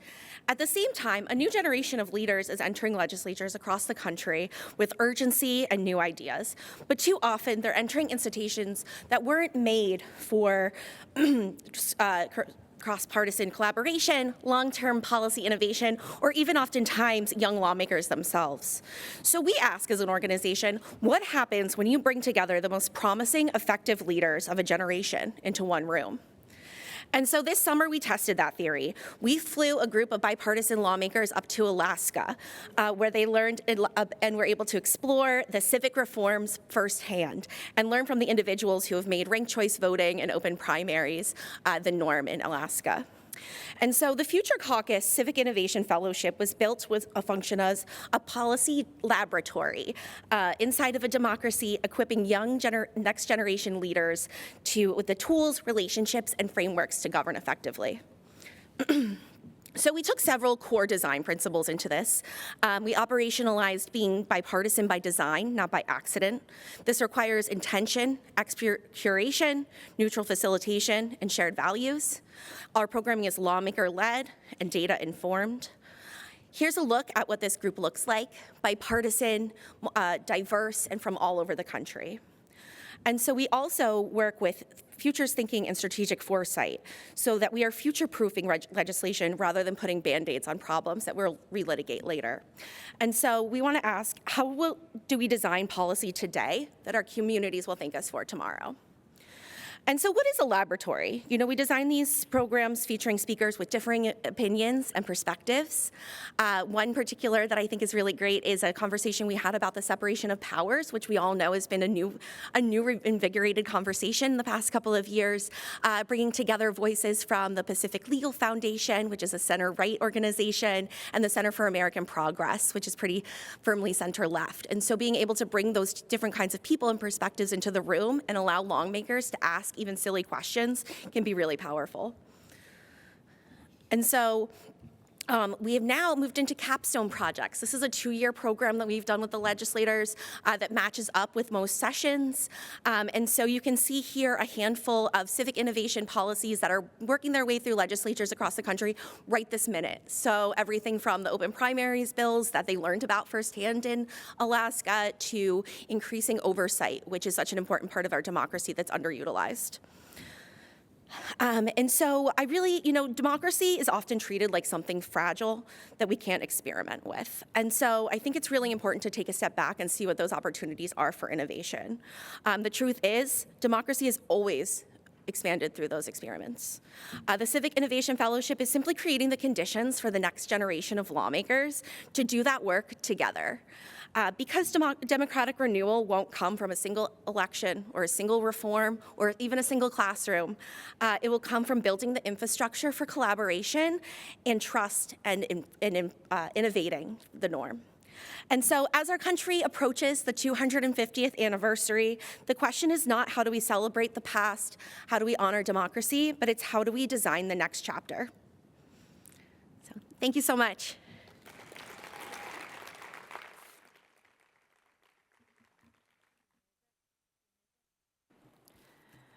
Please welcome back one last time Danielle Allen of the Democratic Knowledge Project, who will lead a discussion on library and learning in pluralistic society with President Ron Daniels of Johns Hopkins University, Professor Akhil Amar of Yale University, Robert Runcie of Chiefs of Change, Selena Stewart of the League of Women Voters, and Victoria Hughes of America 250.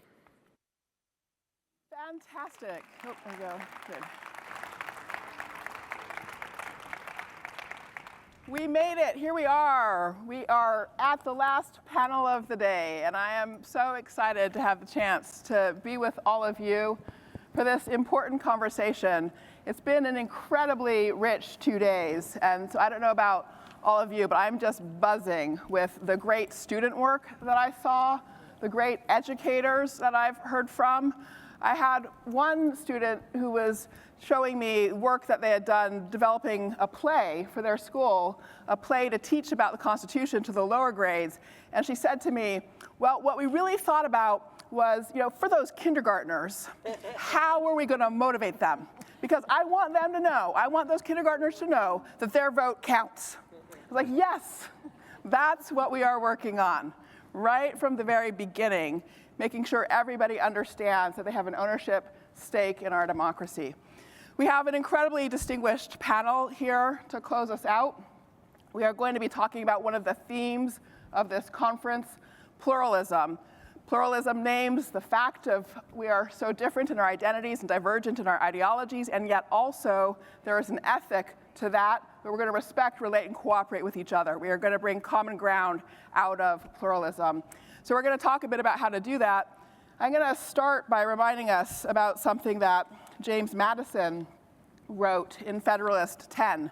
And we all have to remember that when the Constitution was drafted, it was a time of great division in this country. The Articles of Confederation had imploded, there was paralysis, there was gridlock, and just people were at each other's throats. So Madison wrote, there are two methods of removing the causes of faction. The one, by destroying the liberty which is essential to its existence. The other, by giving to every citizen the same opinions, the same passions, and the same interests. It can never be more truly said than of the first remedy that it was worse than the disease. Liberty is to faction what air is to fire, an element without which it instantly expires. But it could not be less folly to abolish liberty, which is essential to political life, because it nourishes faction, than it would be to wish the annihilation of air, which is essential to animal life, because it imparts to fire its destructive agency. The second expedient, that is giving everybody the same opinions, is as impracticable as the first would be unwise. As long as the reason of man continues fallible, and he is at liberty to exercise it, different opinions will be formed. As long as the connection subsists between his reason and his self-love, his opinions and his passions will have a reciprocal influence on each other. The former will be objects which the latter will attach themselves to. The diversity in the faculties of men, from which the rights of property originate, is not less an insuperable obstacle to a uniformity of interests. The protection of these faculties is the first object of government. From the protection of different and unequal faculties, the possession of different degrees and kinds of property immediately results, and from the influence of these on the sentiments and views of the respective proprietors ensues a division of the society into different interests and parties. So there you have it. Liberty means faction, means difference of opinion, means interests and parties and passions. And here we are because we love liberty. Pluralism is the challenge of liberty. The question for this panel is how, across our different fields of working in civic learning, are we supporting that approach to pluralism, which is also about that ethic of respecting, relating, and cooperating across lines of difference. We are also pulling together the project of a universal civic learning strategy on this panel that is about working K through 12. Robert Runcie will here represent Chiefs for Change, talking about that. It is about higher education. President Daniels, Professor Amar will represent higher education. It is about civil society, all of the organizations of volunteers working in communities.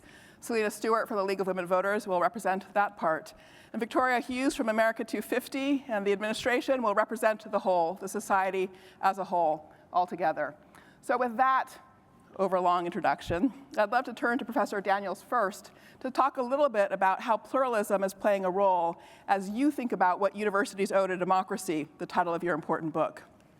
Thank you, and it's just great to be here and to be part of this very important conversation. Danielle, as you indicated, I have been talking and working for time, and then ultimately set out some of these arguments in the book you referred to, What Universities Owe Democracy, but was really an effort to demonstrate the extent to which the university was an indispensable part of our modern democracy, that we have very important roles to discharge. And as much as we like to think about and make the case for the support we should receive, that we have clear responsibilities that we owe to the society, but in particular that we owe to the preservation and strengthening of our democracy. And so, as I set out the case for why we are indispensable to the effective functioning of democracy, focused on the role that that universities play in promoting social mobility, modeling equal opportunity for students who come in and are educated at our institutions, a role that we should play in civic education, something that I've really been inspired by the work that you have done. The role that we play in essentially curating facts and knowledge, and how, when we're at our best, we are the place that can most effectively mediate claims to truth and fact and accuracy. And then finally, the role that we can play in modeling and nurturing a commitment to pluralism, what I call purposeful pluralism. And it's here that it's on that last point, which really goes to your question, where what I was really struck by was the extent to which, certainly for the last several decades, there had been so much focus on how we think about barriers to entry to our institutions, how we broaden access, how we think about diversity of experience, of ideas, of composition of our student bodies and our faculty, but less attention to how we actually take advantage of the very heterogeneous communities that we've created and ensure that there are conversations, there are interactions that really make sense of the communities that we have created. And I think for a lot of us, composition, diversity, heterogeneity in itself was what was focused upon, and less about the kind of interactions that you need to ready our students in particular for the responsibilities of democratic citizenship when they graduate. And it's there that in a number of ways, some very large scale and highly interventionist, some more subtle, that I thought about how we might cultivate the kinds of interactions that demonstrate the possibilities for pluralism. And I should say that I think what's really striking is, particularly in light of what I know to be the concerns that have been surfaced over the last several days here, but the things we know well about polarization, discord, distrust in institutions, and so forth. We know that a big part of this polarization is reflected in the ways in which we've sorted ourselves geographically, by institution, by profession, by political party, and so forth. And what's exciting about universities, and what I think really gives us this really fleeting opportunity to do something that can change the trajectory of our country, is that we have these communities which are enormously diverse on a number of different dimensions, and how this gives us an opportunity to give students the skills, the values, the knowledge to do something different in the way in which you manage, harness, and thrive in a pluralist setting. Great, thank you so much, President Daniels. Professor Amar, I mean, you are a constitutional scholar. I just introduced Madison and his vision of faction as necessary in a society of liberty. The Constitution and our universities and schools need to equip us to deal with that experience of faction.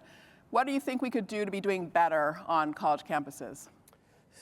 Thank you so much for inviting me to Philadelphia. We meet on the 250th, of course, of some very important anniversary of some very important, I would say, world-changing events. So e pluribus, e pluralism unum. So we are many, but we have to also be one. We have to, for example, all vote for president every 4 years and for Congress every 2 years. Yes, every kindergartner needs to vote, and voting isn't just a right, it's a responsibility, and you can't discharge that if you don't know, here's my pitch, the story of America, a narrative. Now, the narrative has to be true and inclusive. And we've had some narratives from earlier generations, national narratives, that were true to some extent, but not particularly inclusive. We have the counter to that has been a multiplicity of narratives that didn't quite actually create a common story. Look, we Americans, you've just heard it, we don't have race in common, or religion, or national origin, first language, geography, politics. So what do we have in common? We have in common actually our Constitution, the Declaration of Independence, and the story behind it, and that story is not, in my view, respectfully, has not been well told. And I think that's bluntly my purpose in life, is to offer one comprehensive narrative. You know, I invite others. And just as an example, let's take, how many of you have experienced in some form the Federalist Papers? Raise your hand. So you're Americans, there's a national narrative, and we all are taught 10. And you're taught 10 because Charles Beard told you to pay attention to 10. It wasn't actually, no one read it at the time. If you had a good argument for why you should vote for the Constitution, would you have waited till your 10th op-ed to make it? Of course you wouldn't, okay? But Beard said, and no one read it at the time, but Beard says it's important, and so all of you did, and you're unified, but that's, actually, he was a slaveholder, and he never freed his slaves, and they didn't tell you that maybe 40 years ago, and that's important. Tonight, I want you to read Federalist 2 and Federalist 8. Each one will take you 3 minutes. One's by Jay, one's by Hamilton. They're actually anti-slavery. They offer a slightly different account of why actually you should vote for the Constitution and what it's all about. So just to conclude, I'll tell you like another fact. So I'm going to say to you a thing, and you're just going to react with a who and a place. So I say to you, the Declaration of Independence, and the who that you come back with is, who comes to mind? Jefferson. Oh, yes, you're right, okay, because John Adams and Ben Franklin were there alongside Jefferson, and they were anti-slavery, and here's what you don't know. It's true and inclusive. The world's first anti-slavery society was formed in Philadelphia in 1775. You didn't know that, but that's true.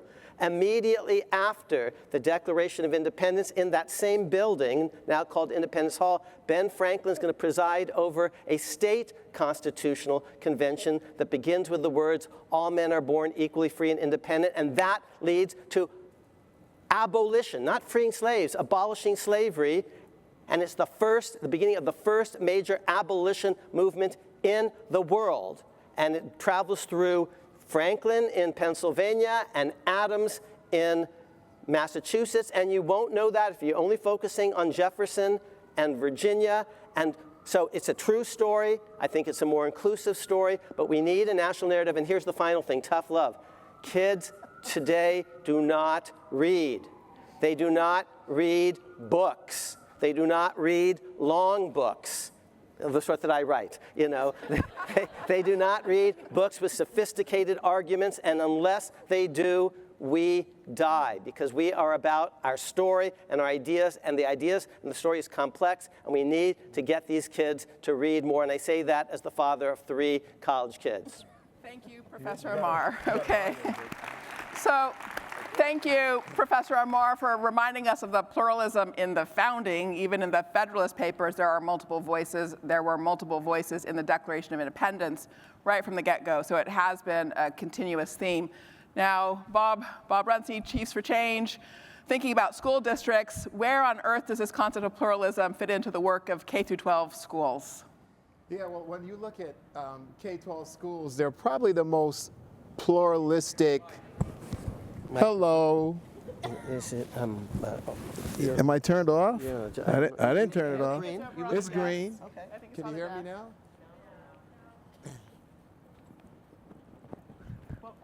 Mine. Oh, okay. Are we good? All right. So when we think about our K-12 public schools, they're probably the most pluralistic institution in the community when you think of the collective composition, right? Because the school systems don't get to select their customers. They've got to serve everyone that shows up there. So what I would say is that they may be pluralistic in demographics.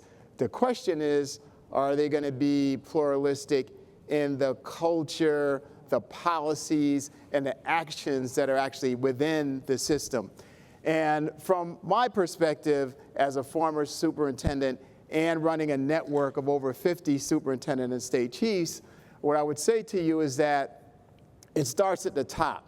The leader is going to set the tone around how the system deals with all of the different voices, the different ethnicities and backgrounds and perspectives that exist within the system.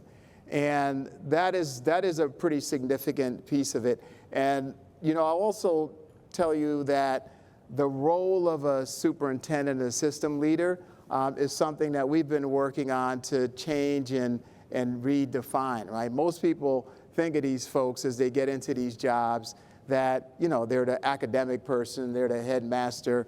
When folks get evaluated and they interview for these jobs, they look at their whole academic record. I can't tell you how many times superintendents have come to me and said, geez, I didn't realize this was the job. It's really not about academics. I'm spending 80% of my time dealing with the politics and all the other pieces of developing relationships, et cetera. So the job actually is 80% being a civic leader. And when you think about it, it kind of makes sense because our kids spend about 80% of their time outside of our classrooms in the community.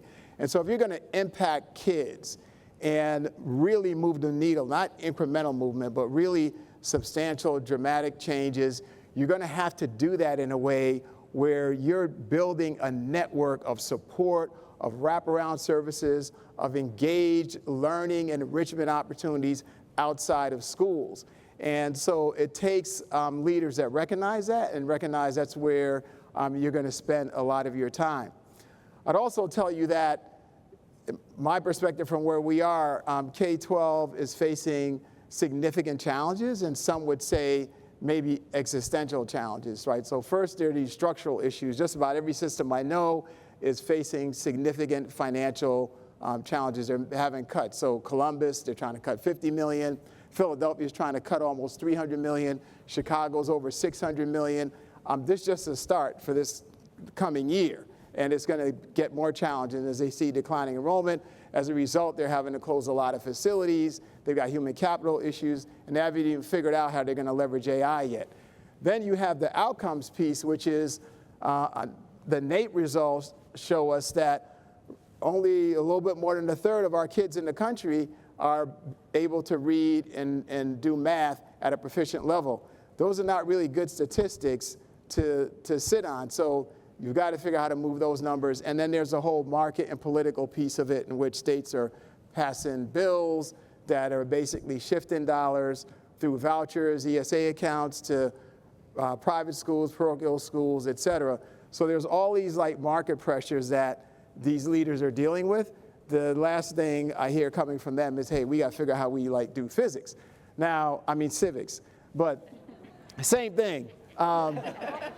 But in some ways, it's a missed opportunity, right? Because I think one of the things that we've got to do, and I haven't heard much of it at this session, is that we've got to connect the outcomes and focusing on the data, how impactful civics education is in driving student outcomes, and not just the academic pieces of it, but things such as persistence, engagement, student behavior. Those are all big positive things that actually come out of that work because students begin to find purpose and meaning to things they're learning. And so I think that's something that we need to really push on in the K-12 sector, and through the work that many of you guys are doing, we'll be able to make the case for a stronger focus on civics. And I'll talk about it a little bit more.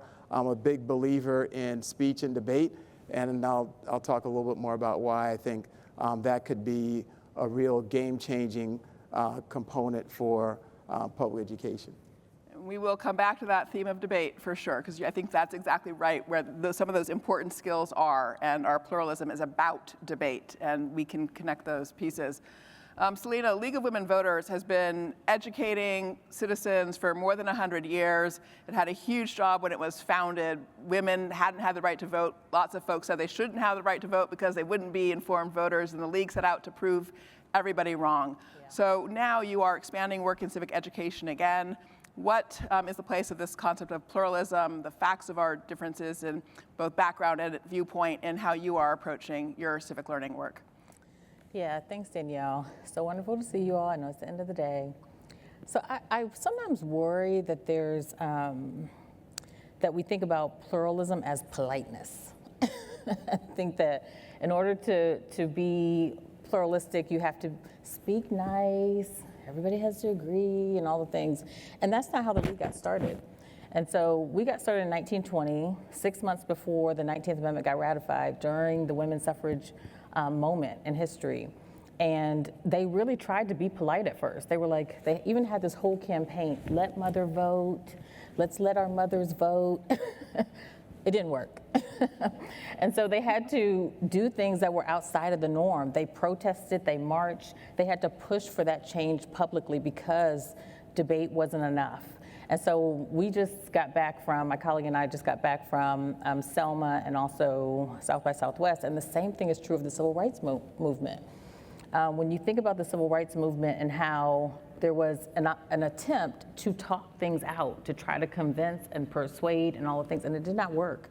And so they marched and protested. When we think about people walking over the Edmund Pettus Bridge in 1965, they were peaceful marchers, but the power structure did not perceive them that way. You know, they were beaten, people were killed, and you know, there were some ramifications for doing that peaceful protest. And so when I think about how things have come to be in this country, I think American progress has always happened through, you start with debate and then you push when it gets to the point, when it goes to the wall of inequality. And so I think that when we're talking about pluralism, we have to be very careful to make sure that it doesn't mean neutrality, especially in the face of justice. And that things like protests, boycotts, public agreement, and all of these are democratic tools that we use in order to move this country forward. And if we think about the law, some of the things that the constitutional professor Akil said, you know, had we not had this document to guide where we were headed, the conflicts wouldn't have come, but they also wouldn't have moved this country forward. So I try to clarify that pluralism, even though it means, you know, multiple people, viewpoints, religions being able to exist in a single society, it is not absent of friction or protest or adversity. Terrific, thank you so much. And Victoria, you are one of the leaders for America 250 and also have powerful memories of the bicentennial. Can you draw on those two things to help set the stage? Absolutely. Thank you, Danielle. And thank you to iCivics and the Democratic Knowledge Project. These 2 days have been fabulous. I have learned so much and enjoyed meeting so many great people. I'm speaking to you as a retired educator who began teaching American history to 7th graders in suburban Cincinnati in 1974, just as the country was ramping up for the bicentennial. And for those of you that weren't around then or can't possibly remember what it was like, the country was very divided and in a very unhappy place. We were still struggling to accept the horrible assassinations in 1968, Martin Luther King, Bobby Kennedy. We had the ugly ending of the Vietnam War. We had great disappointment over the slow results to the civil rights movement.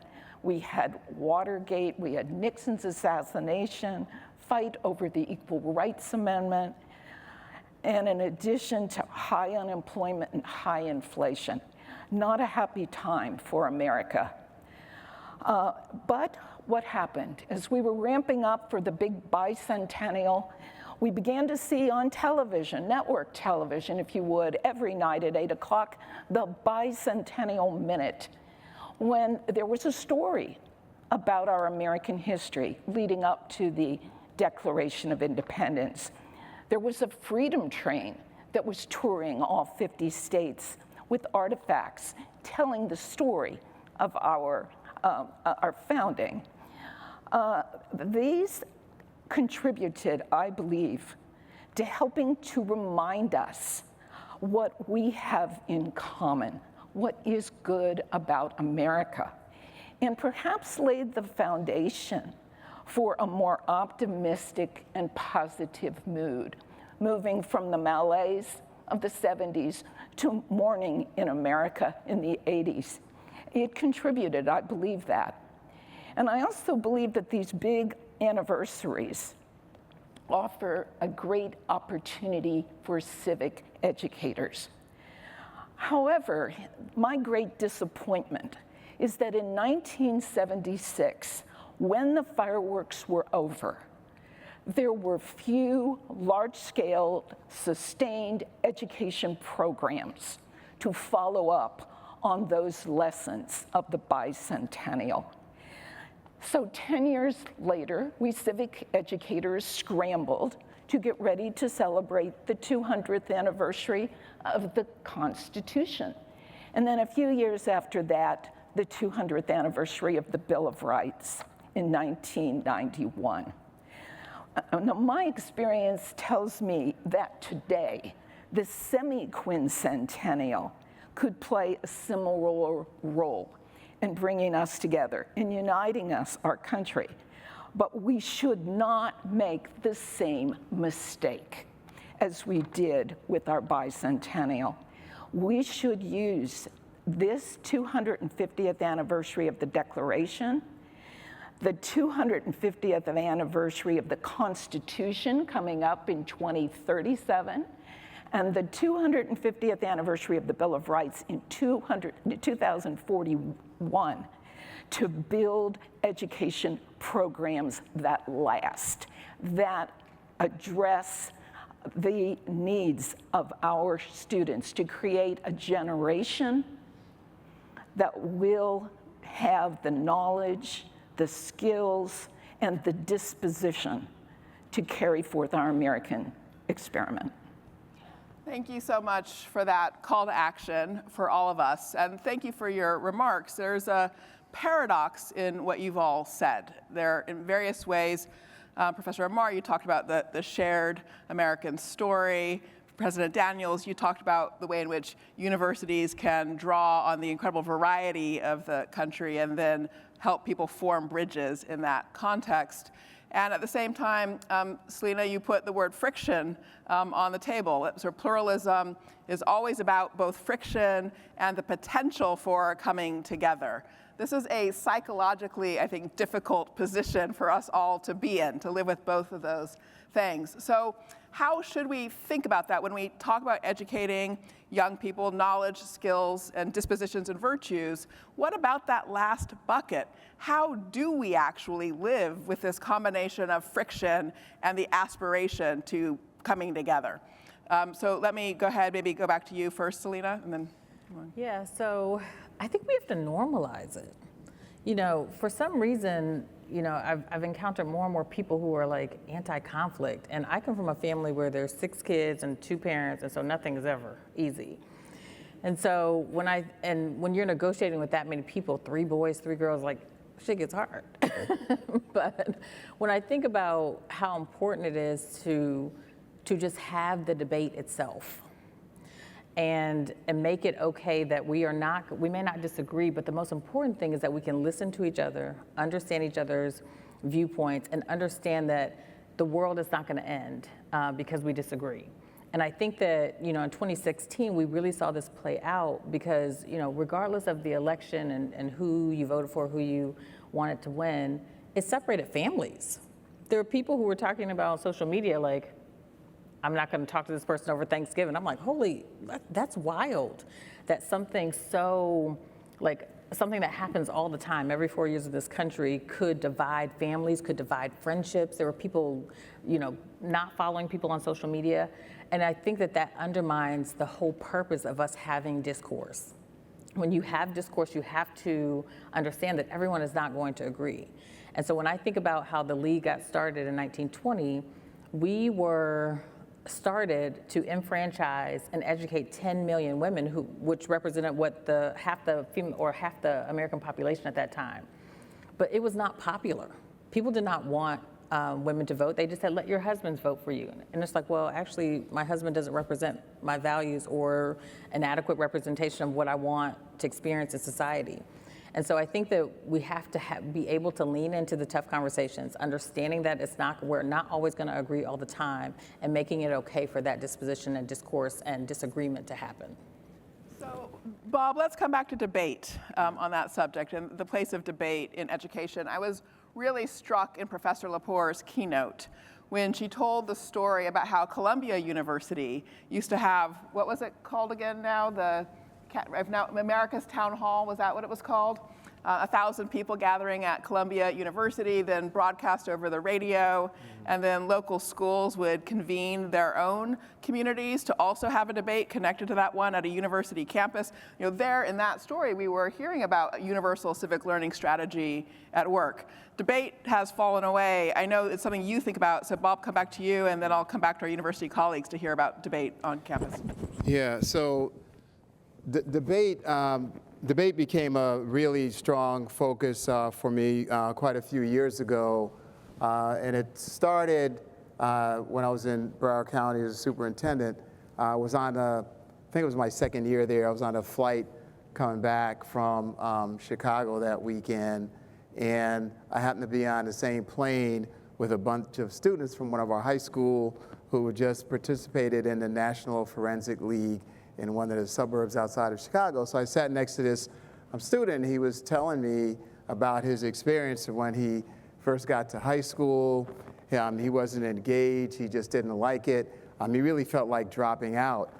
His grades weren't well, and so he told me how someone suggested that he get engaged with speech and debate, so he went, and one thing led to the other, and he got hooked on it and became really good at it. And he talked about how the skills that he actually learned in speech and debate, he applied to all these other subjects. So, fast forward a few months later, I attend graduation for that high school, and he's sitting up on the stage.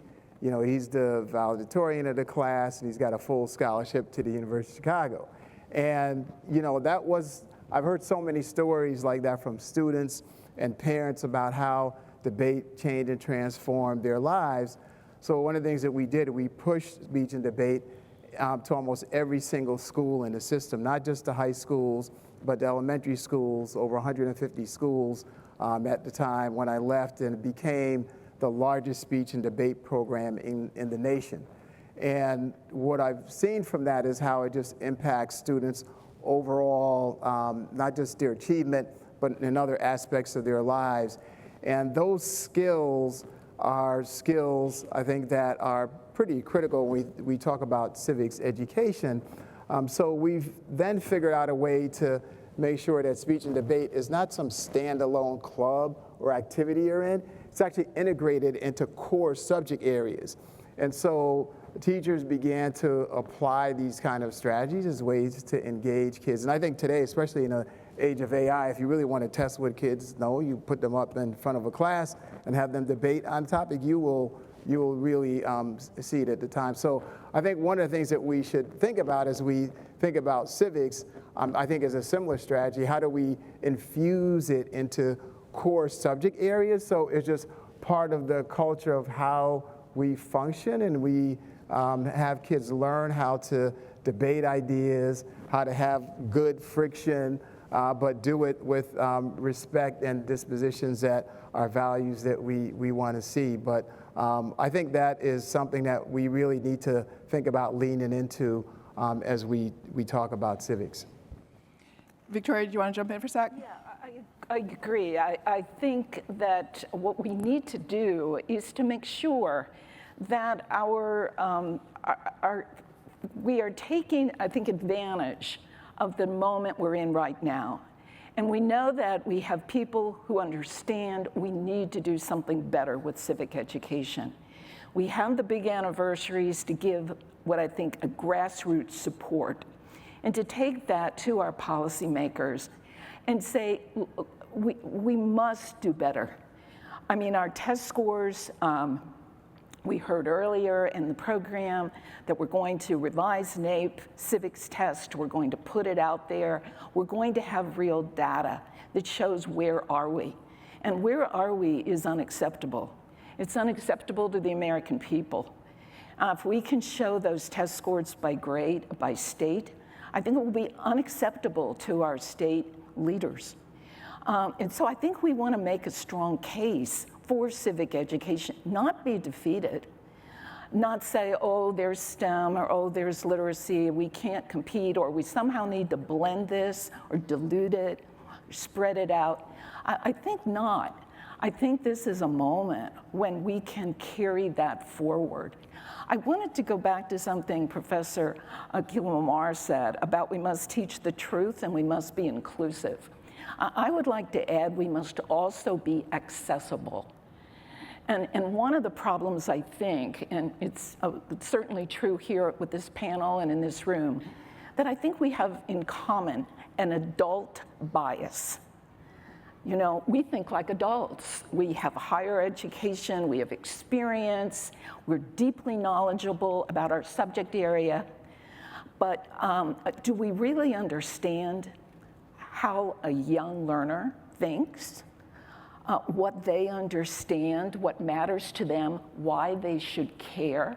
And I think that we need to turn this telescope around here, not so much on the content, but on that young learner.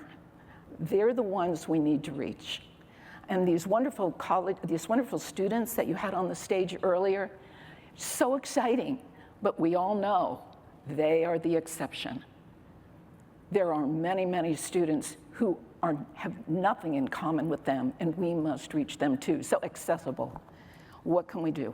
Absolutely.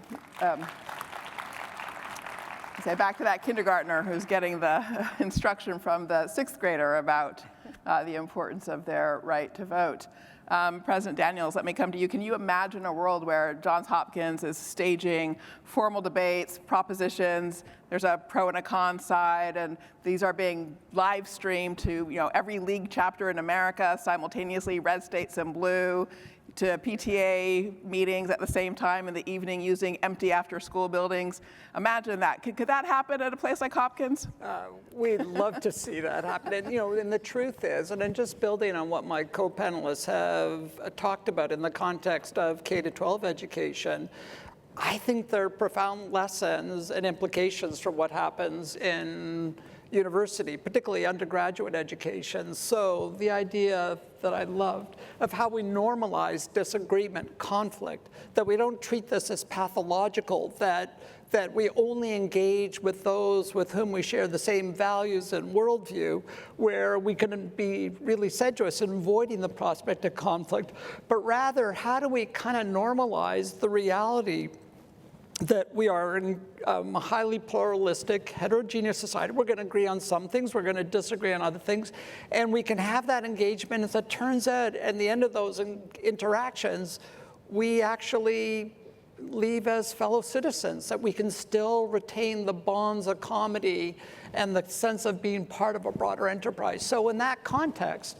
of normalizing, I think the power of debate is really, really essential for how we move this enterprise along. So, when we looked at the literature in writing about the role of the university in democracy, it was really striking that if you looked at some of the empirical work that showed, this is now in the years 2016, 2017, there was almost no debate across campuses when speakers were being invited to universities. Typically, these are sole speaker events when speakers come on campus, and then of course we know in some cases you have the celebrated or notorious deplatformings and so forth, which reinforces this sense that we're remarkably intolerant of one another.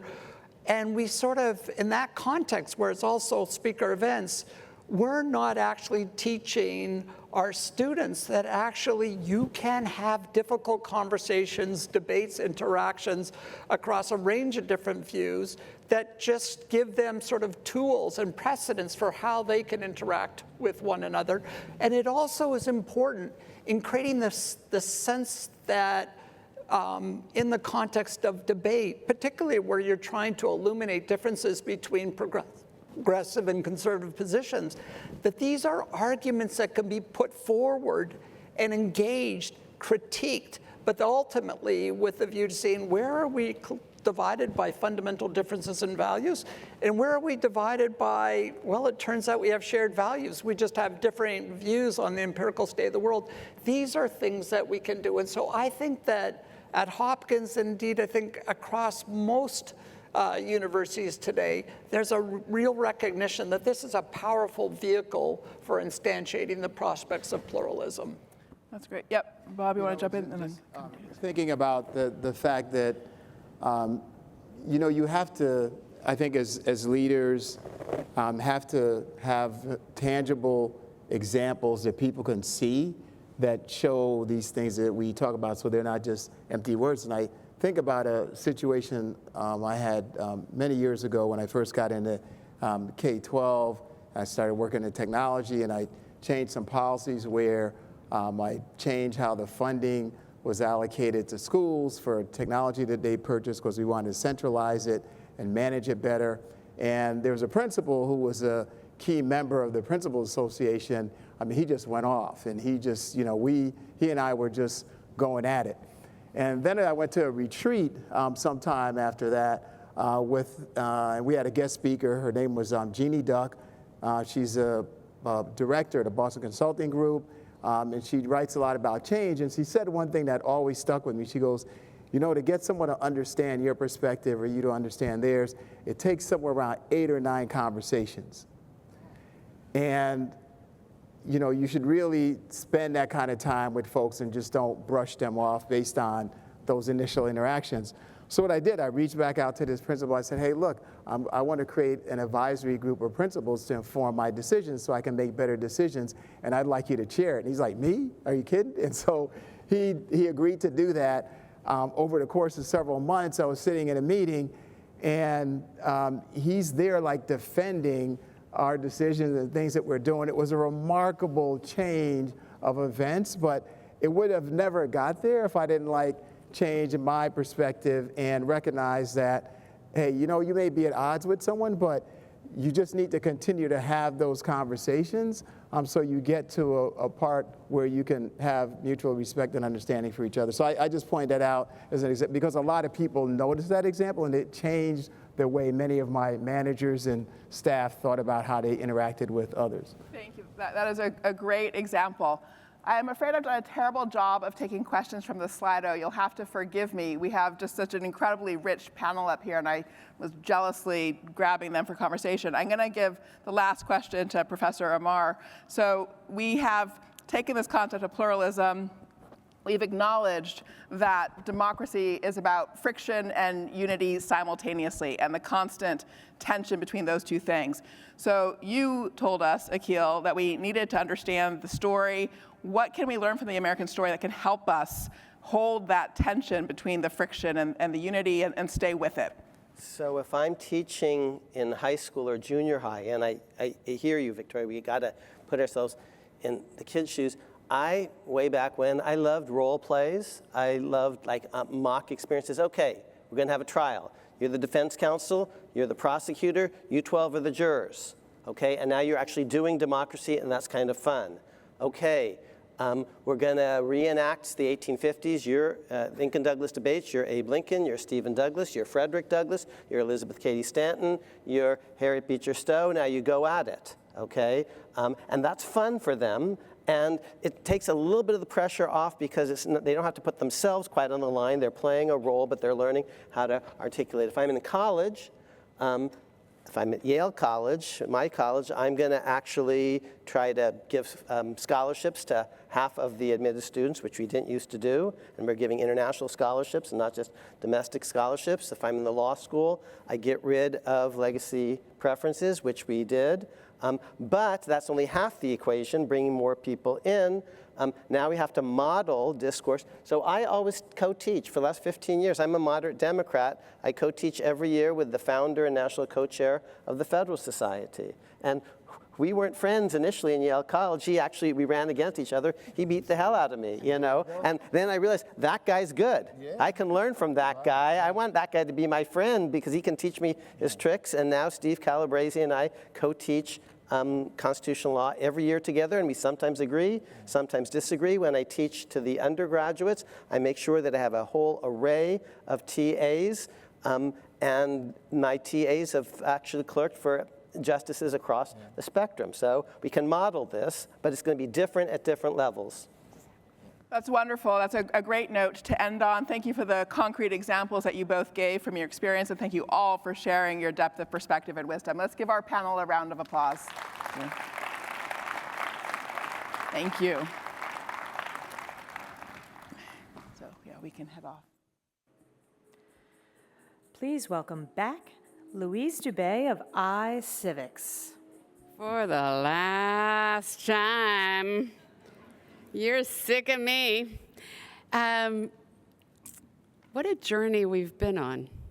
We started with Jill Lepore telling us about what essentially was a renovation and a rejuvenation methodology that offers us, anchored us in our history and what we could do at a time where things didn't look good, but actually ended up in a better place. So I found that to be truly inspiring. And then from there, we talked about our North Star, educating for American democracy.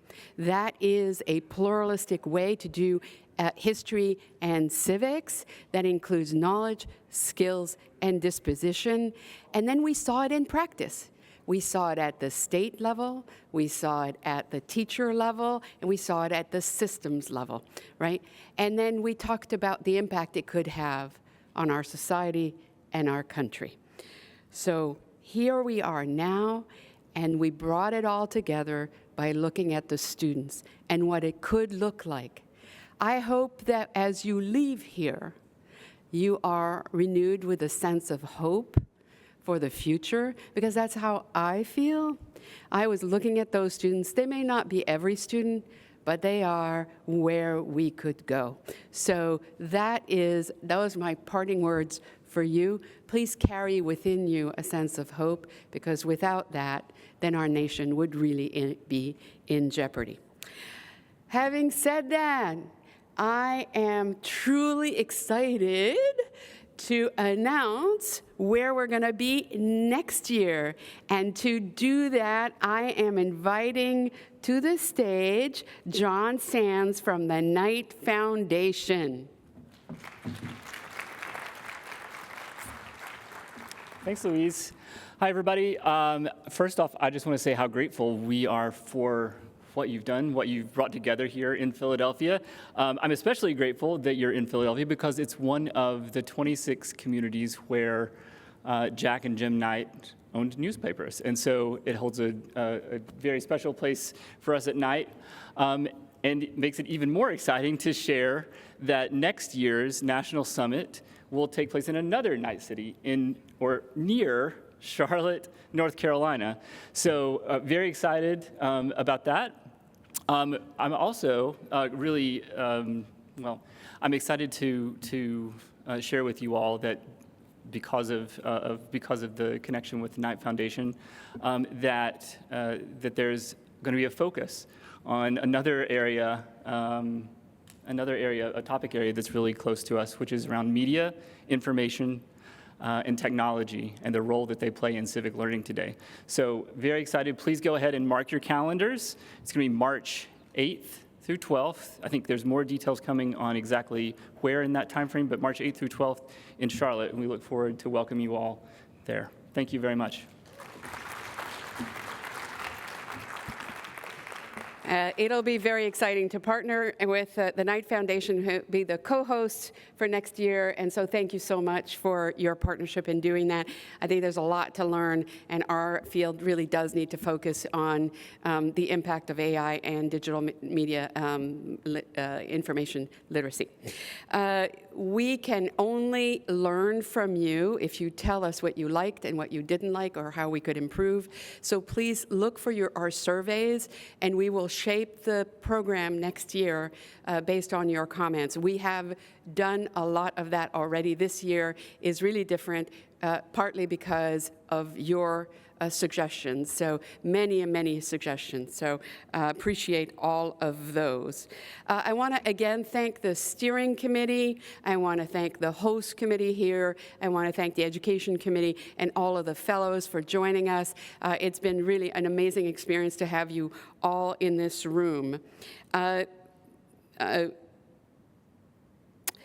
The other thing I want to make sure that you do before you leave is on your tables. I believe they are in the middle of your tables.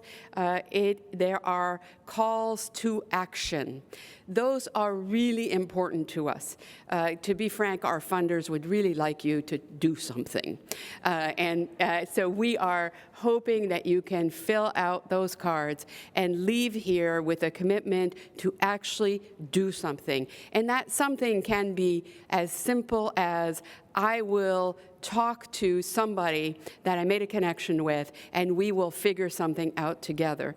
So if you want to fill those out and then turn them into staff as you go out, we'll really, really appreciate that. The last thing I need to do is to thank the people who really have made this happen. I want to call to the stage, if it's possible, Amber Cruz Mooring, who is the best event manager in the world. Amber has held up this entire event along with her partner in content, Karen McCall, who I will have to drag from the back, but honestly, she has been just extraordinary. I did not get flowers because I know you can't bring them back in your suitcase, but this is something for you. I will say these two women are truly amazing, so thank you so much. And Karen doesn't like the stage. My last set of thanks goes to the iCivics staff and the DKP staff. I don't know how many of you are in the room. If you're in the room, please stand up. You have really supported this event. Thank you so much. Woohoo! Gingy, where are you, Gingy? Is she here? Oh, Gingy, I should have mentioned, also did an incredible amount of programming and so much work. So we're really grateful to you for your contribution. Thank you so much. With that, we will see you in Charlotte. Mark your calendars next March. Please come and join us, and thank you for being here.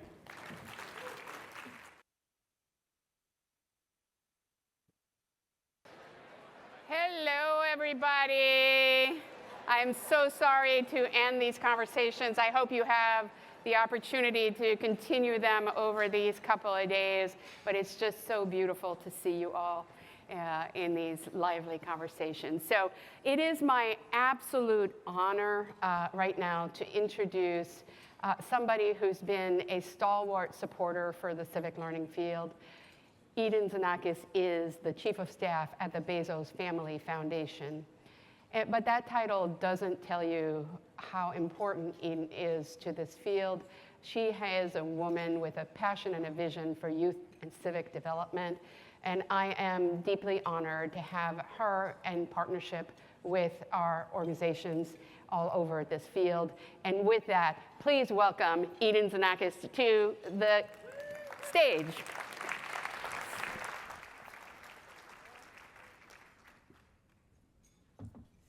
Gosh, thanks, Louise. So many friendly faces, and hoping everyone's sated. It's a pleasure to be here with all of you and in a room full of champions for civic learning. We're meeting at a profound moment, an inflection point. As the country approaches its 250th birthday, Americans are doing something rare. We're looking backward and forward at the same time, looking back at a long democratic experiment and asking how we prepare the next generation to carry it forward, especially in such challenging times. On the flight here, I found myself thinking about where my own civic journey began, and I landed at my mom in Austin, Texas, where I'm from. My mom is someone who is and was deeply committed to civic participation, showing up, pitching in. And when I was growing up, that meant tagging along with her to campaign phone banks. Picture the folding table with the stack of voting lists. That was me with a bag full of snacks while she dialed number after number, reminding people to vote.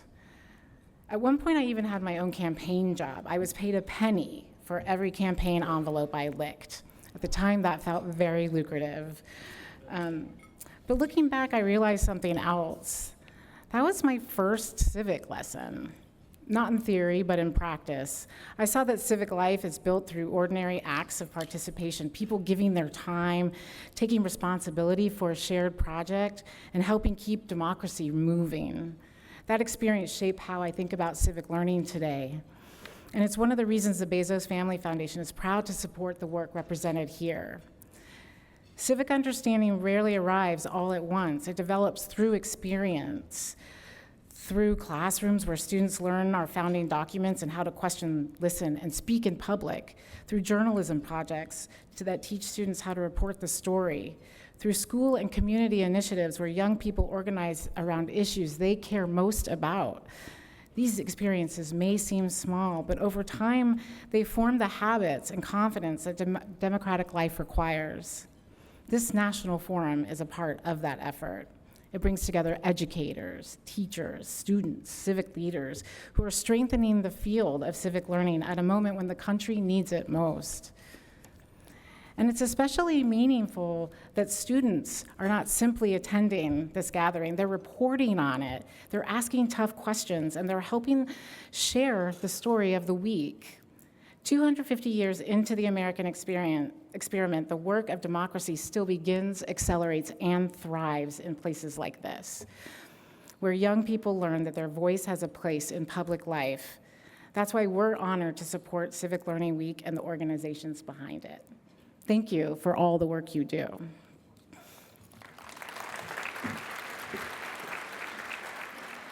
Please welcome back Louise Dubé of iCivics, moderating a discussion on leadership for liberty and 21st century learning with State Chiefs of Education, Steve Dakin of Ohio, Angelica Infante Green of Rhode Island, Mackenzie Snow of Iowa, and Jill Underley of Wisconsin.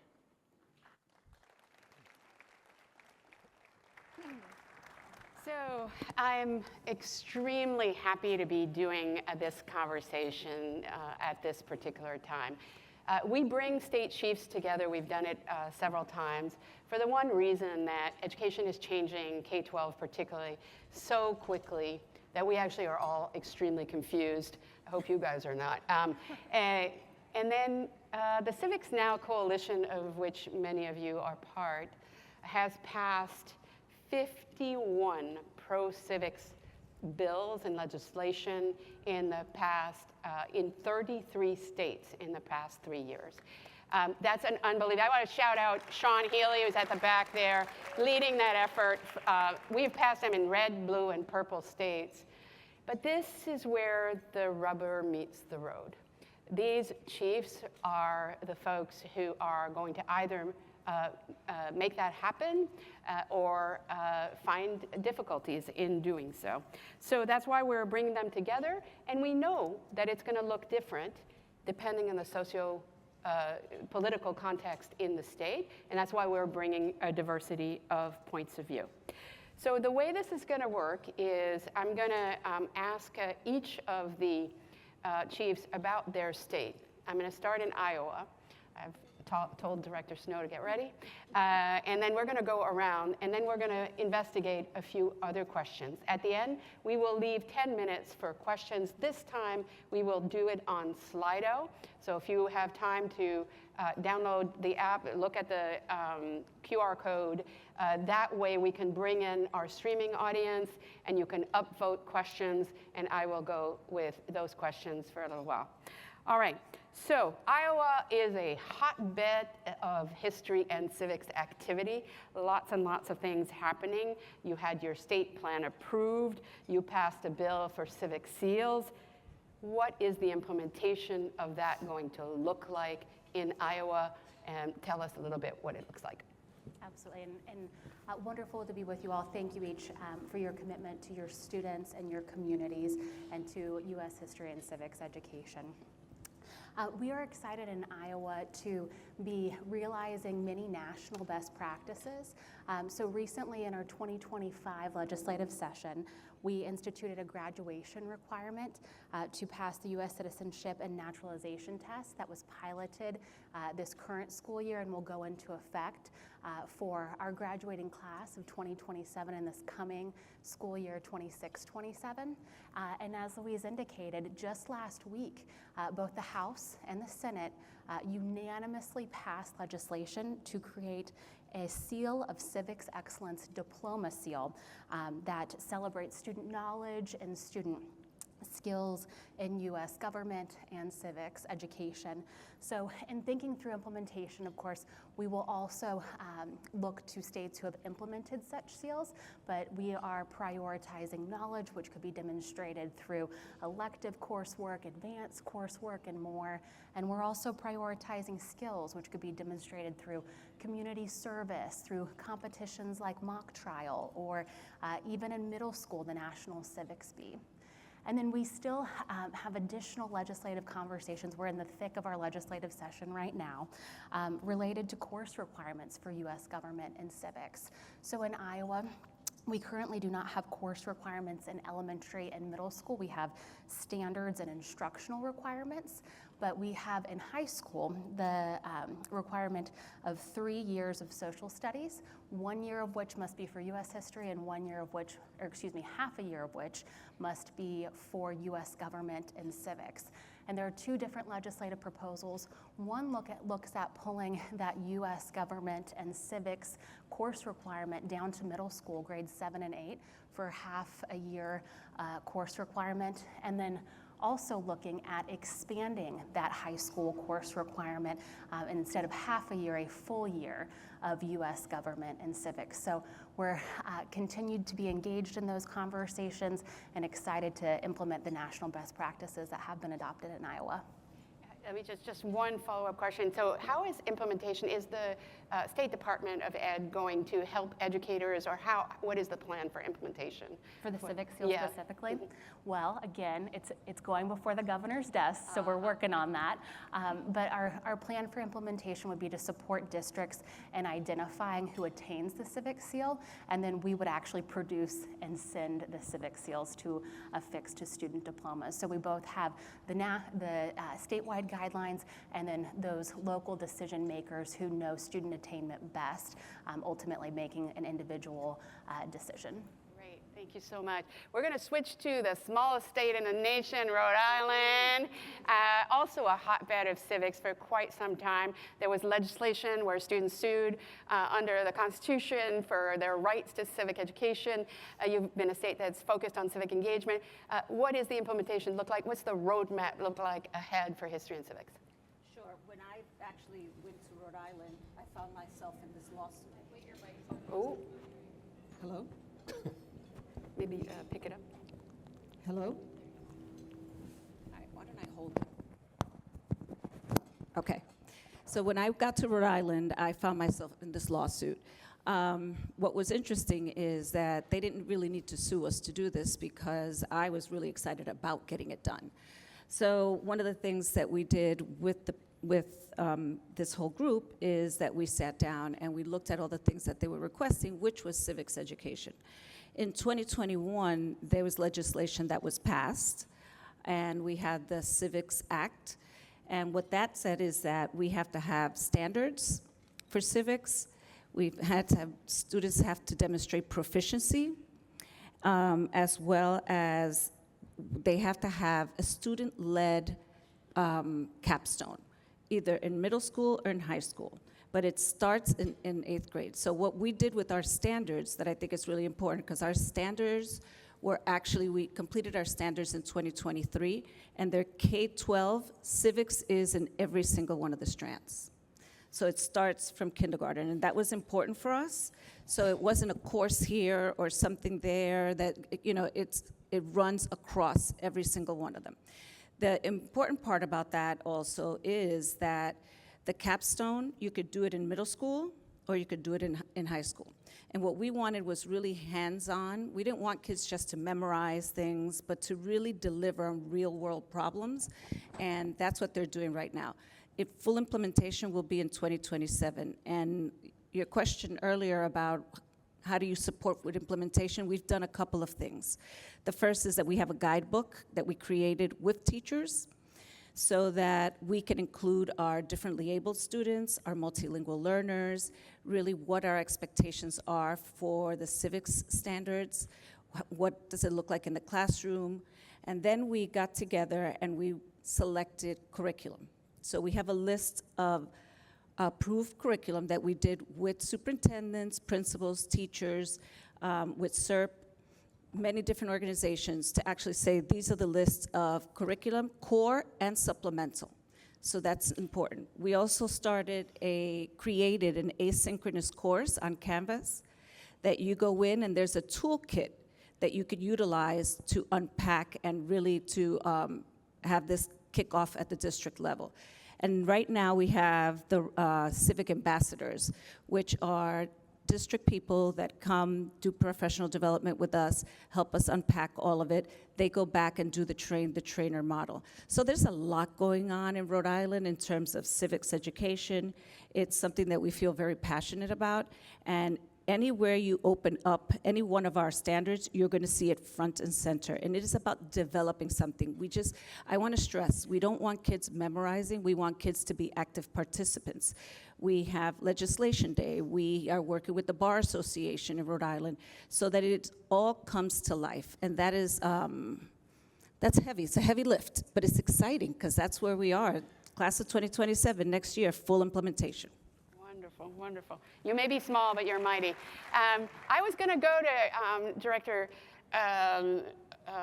but I'm going to go to you, Superintendent Underly, in Wisconsin, because I've heard that you are leading an effort that's very similar to the effort across all grades and across disciplines for social studies and for civics and history. Can you tell us a little bit about what's happening in Wisconsin?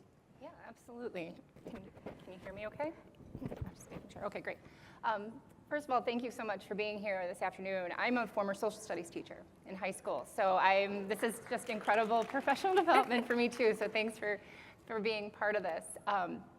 Yeah, when I started, I'm elected, so that's also somewhat unique and a dying breed, I think, when it comes to state superintendents nationally. The other unique aspect of it is that my position is nonpartisan. So I'm not elected during the partisan elections in the state.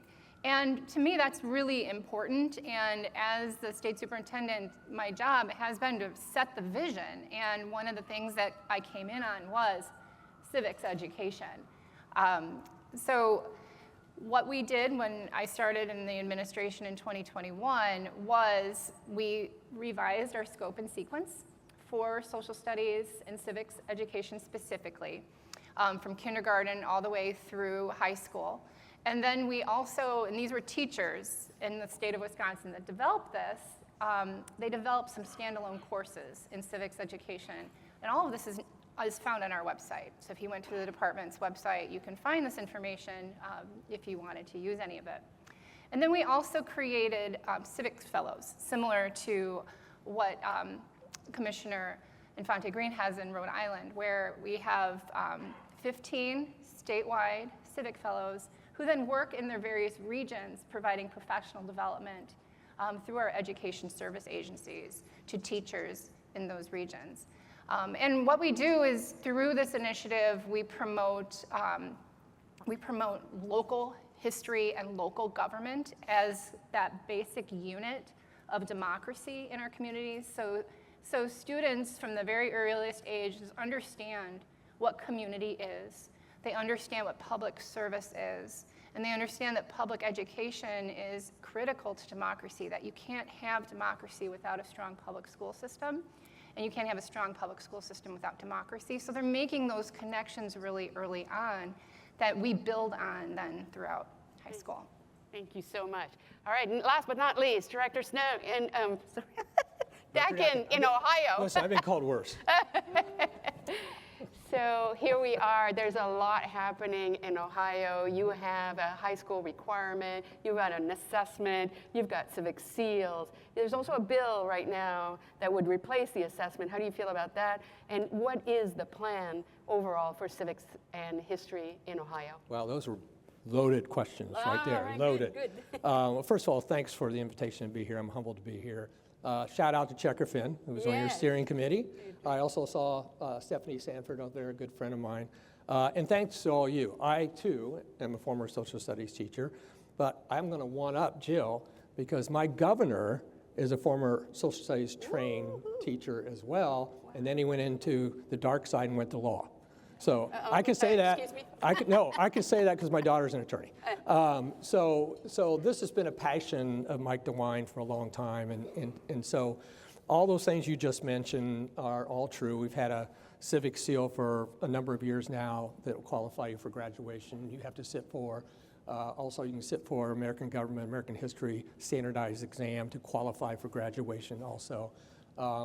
And then to your point about a bill, we do have a bill that's been introduced that would replace the American Government exam with a civic citizenship test, similar to what folks coming new to the country would take.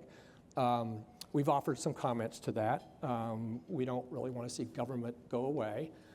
We think we can combine those so that those things that are on that test are integrated into an existing government curriculum so that kids are actually assessed on it and teachers can identify what skills and knowledge that they are acquiring as a result of that. So that's kind of where our feedback has been on the bill.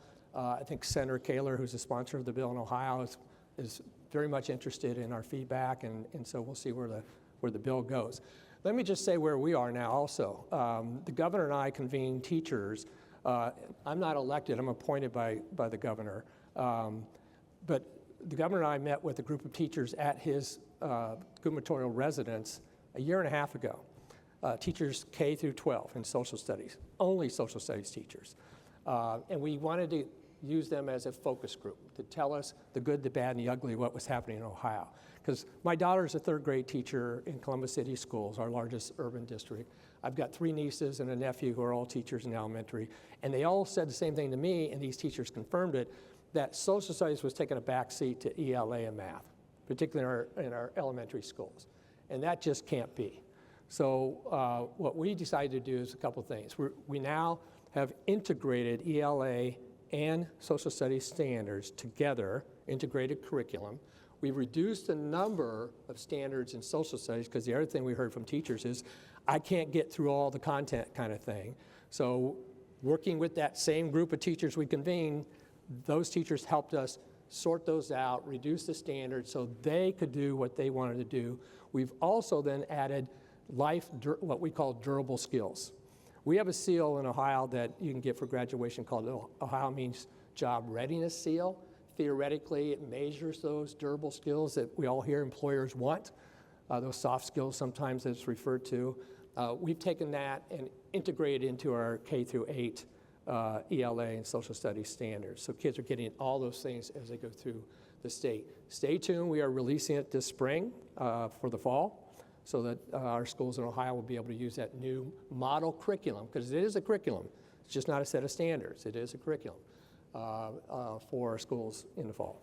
So I'm hearing a lot of similarity in terms of integration across disciplines, integration across the different grade levels. So that's really interesting for me.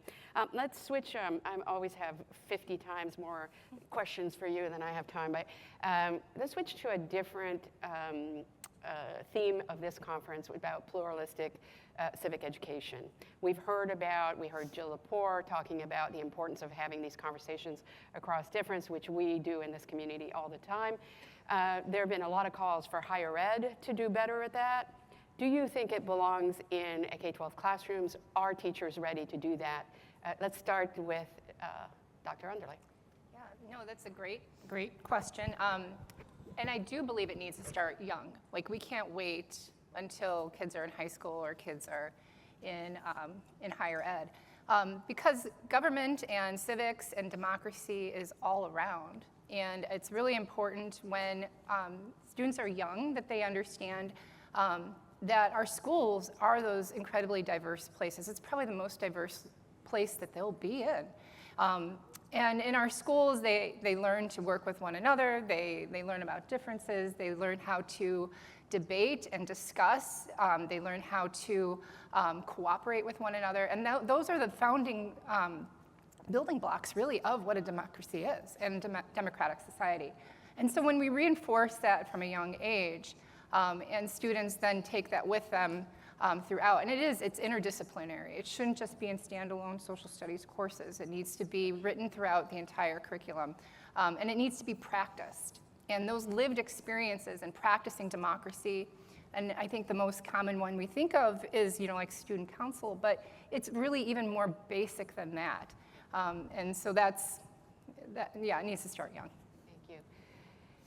And so, Director Tackett, what do you think? Belongs in the classroom, doesn't belong in the classroom? Are educators ready to do that? Is your communities ready to have these debates across points of view? Well, once upon a time when I was a social studies teacher, we did have those conversations in our classrooms, and we infused debate-like structures into our classrooms to help young people figure out, how do I debate these topics?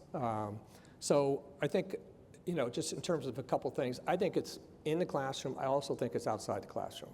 And it should be a community-based conversation, frankly. And because this isn't just about, helping a particular population in our culture figure it out, because it's really an adult phenomena as well.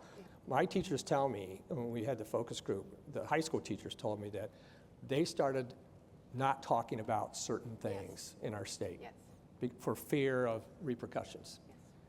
How sad a commentary is that? And so by bringing this back in a structured way in our classrooms, deeply thinking about how do we help teachers, help kids understand the role of civics that plays in our society, is so very, very important. And we are going to continue to emphasize that in all things that we do in Ohio through our assessment system, as well as the standards that I just articulated. That's fantastic. Commissioner Infante-Green, teachers are afraid. We just heard it. How can we make them feel safer to have those conversations that are really important to have in the classroom? And is that something that you think is something we should do? Well, I don't think we have a choice, right? This is where we are right now. Because we haven't had the conversations, we're in this space where now everybody's fearful about not saying the wrong thing or not having the right dialogue. But the foundation of democracy is that. And I think that we know that it is very difficult, and we have to help and support the teachers. We can't just say, go and have the conversation. And that's why, and I meant to bring it with me, the guidebook that we have, it's online, you can look at it, talks about how to actually have those conversations, how to make sure that they're productive, that all sides are heard, and that we're informing the parents. Because if a student comes home and says, guess what I learned today, X, Y, and Z, and it is not what the family believes or the conversations that are happening, they can be very conflict-driven, and that's not what we want. We want to be able to have those conversations at all levels. So that's what we're doing, is really working that out with our teachers, because you just can't say, go teach this. You have to be able to have the tools and the skill set to be able to have those very difficult conversations. I think we are struggling with that as adults. Right. It's unfair to Katie. Director Snow, we just heard how important the whole community, the school community is.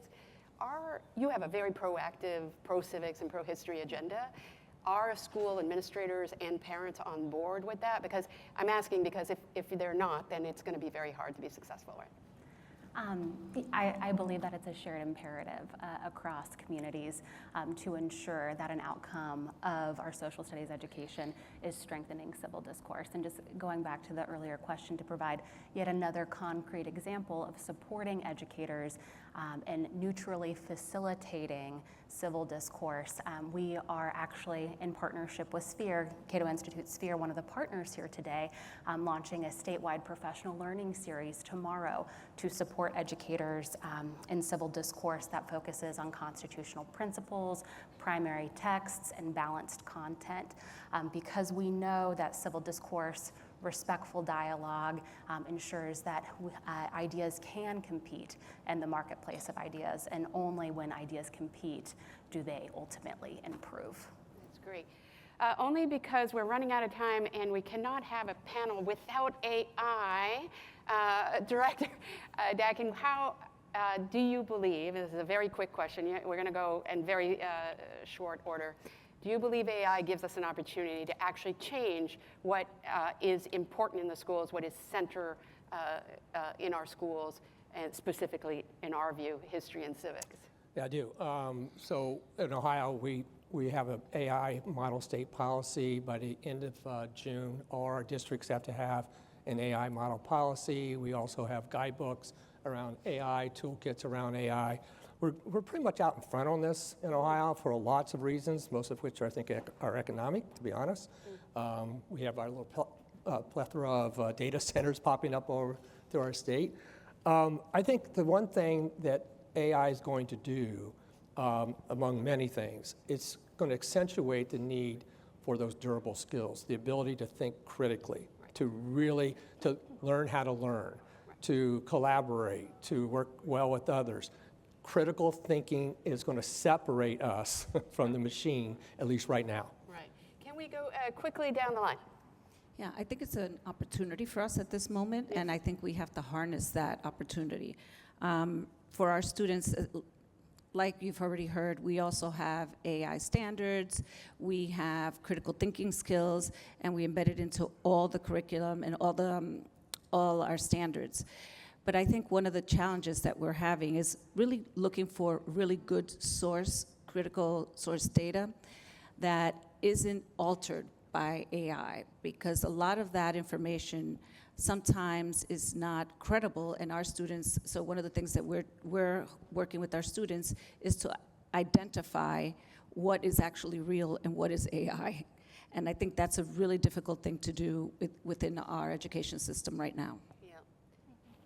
Absolutely. I think just building on what my colleagues indicated, AI also does highlight the importance of durable skills, employability skills, and so many of those are demonstrated and practiced in civics education. So skills like strong communication, especially in critical conversations, adaptability, analytical thinking, problem solving, those are all skills that you study in US history and US government and civics, where America has had the greatest realizations of those skills, had the greatest failures of those skills, and then students themselves practice those skills. So we really want to make those career connections explicit for our learners and for our educators and for our communities. One way Iowa has done that is including specifically career connections in our standards, in our instructional materials, and then our professional learning, so that we explicitly make those connections for communities.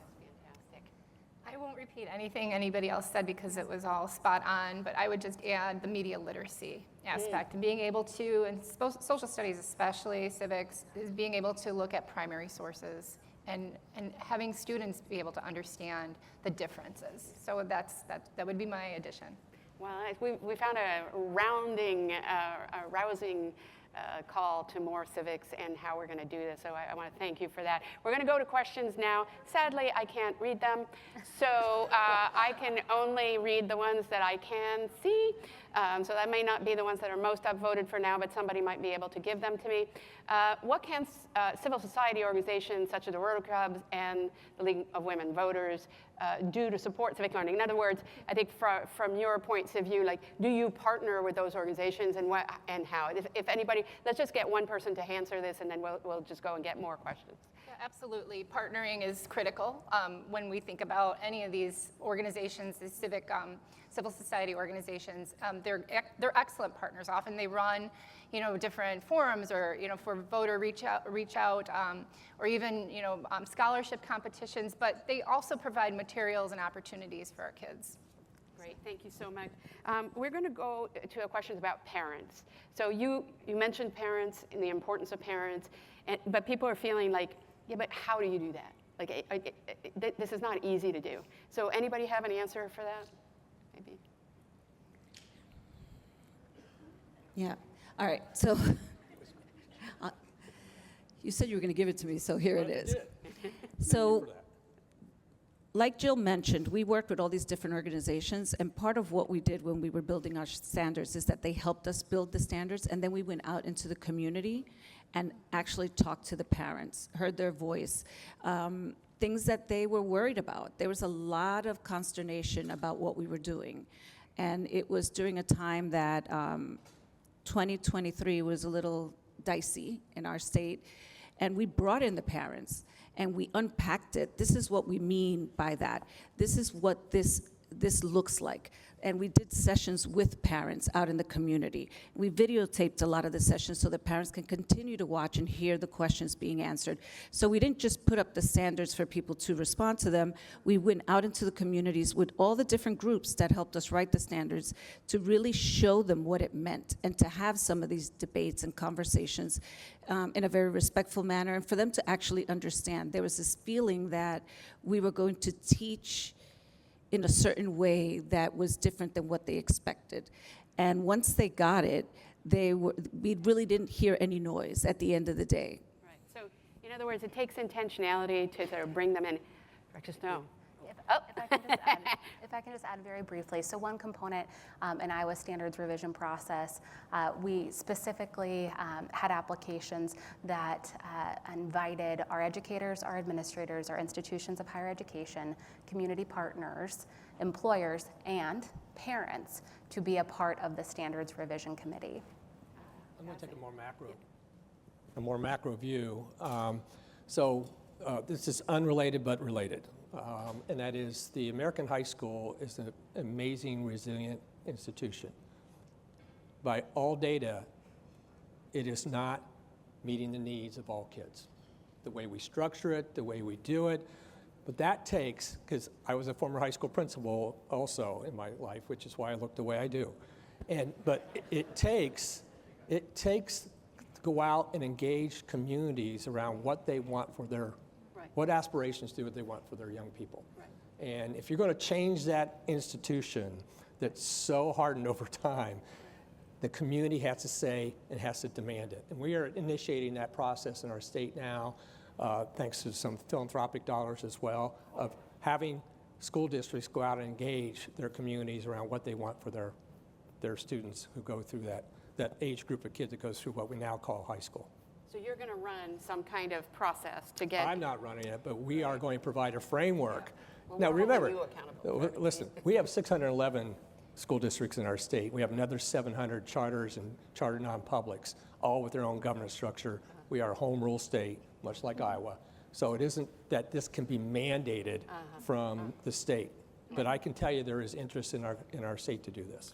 Yeah, just to build, just really briefly, just to build on with what Commissioner Green said also in Rhode Island is that you have to go out and you have to engage the community in listening sessions to get what the parents want, like Ohio had said as well. But you have to do this. We did this with our strategic plan, but what I take away from this is that that's how you become innovative. Like when you can meet the needs of everybody in your community because you're listening to what their needs are, things develop, like Portrait of a Graduate, for example, which a lot of states are doing. So. Right.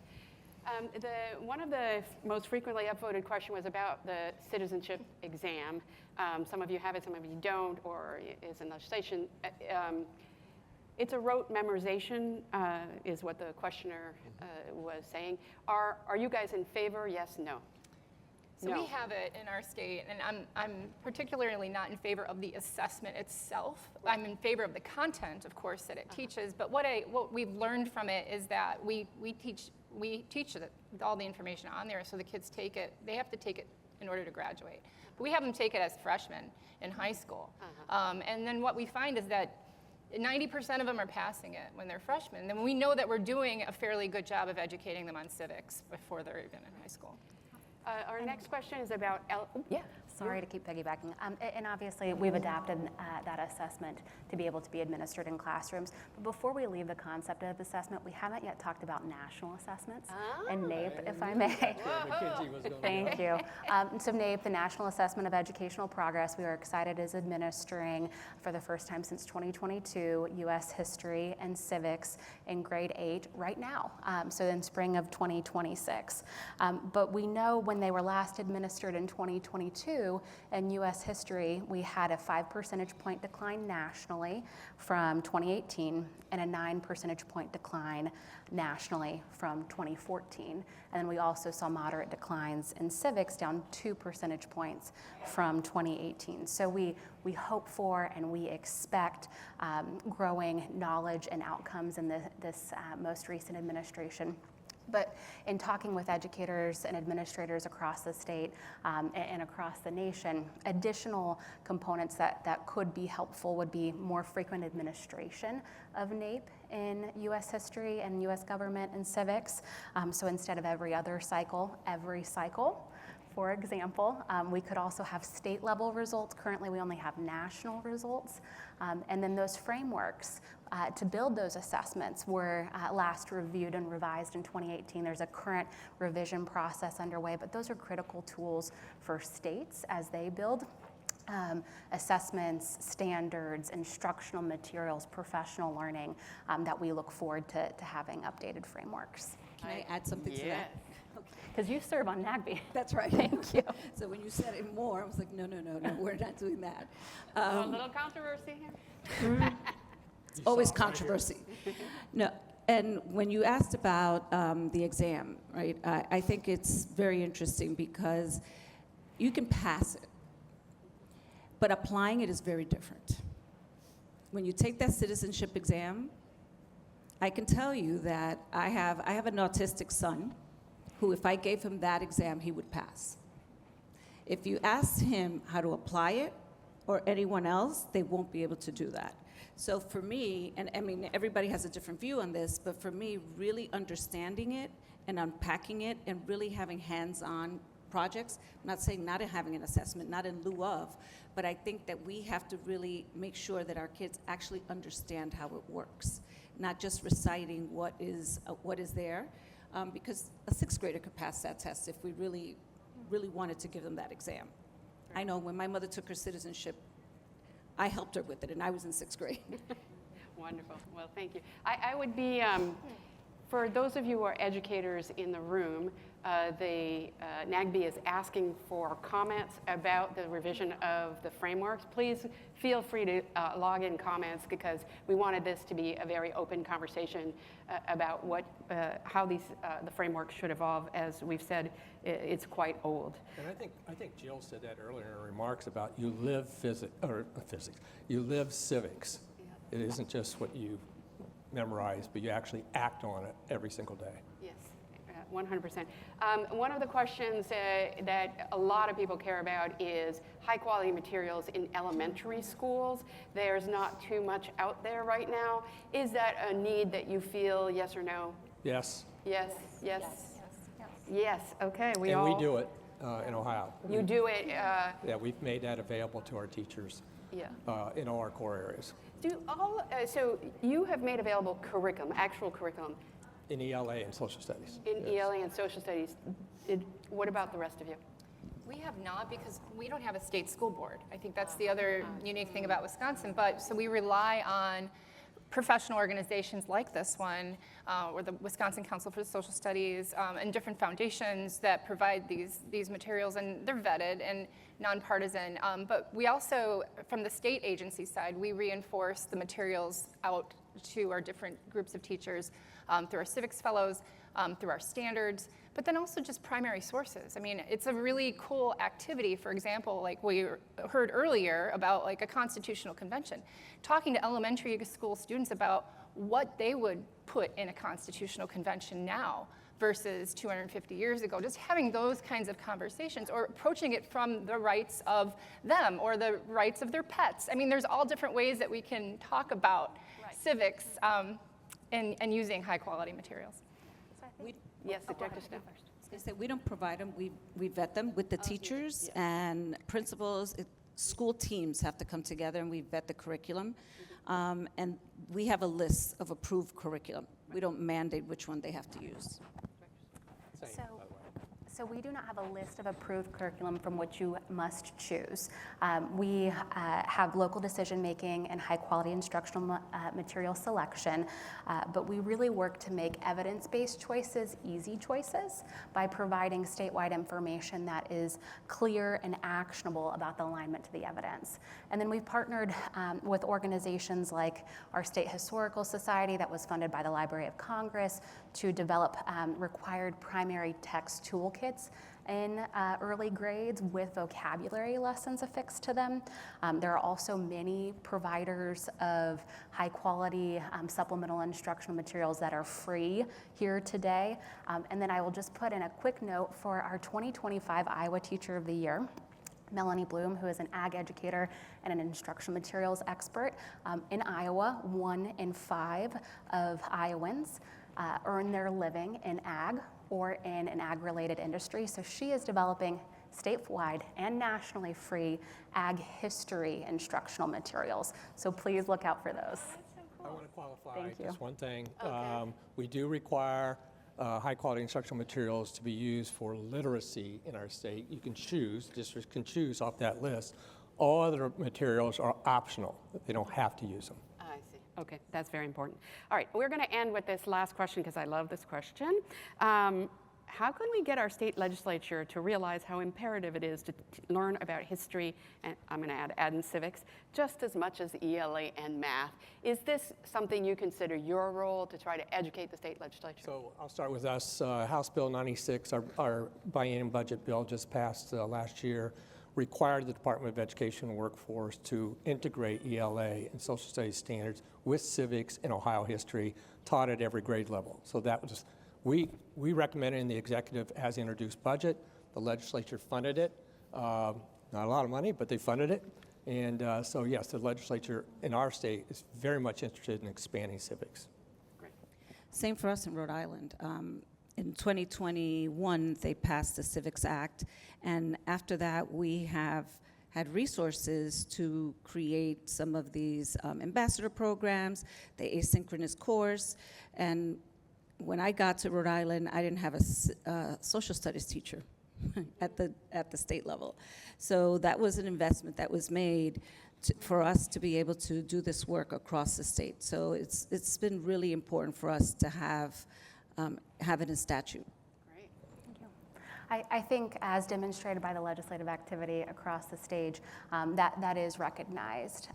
And I do believe that starts with knowledge. It starts with knowledge of U.S. government, of its functions, of our rights as citizens, of our responsibilities as citizens. Iowa state motto is our liberties we prize and our rights we will maintain.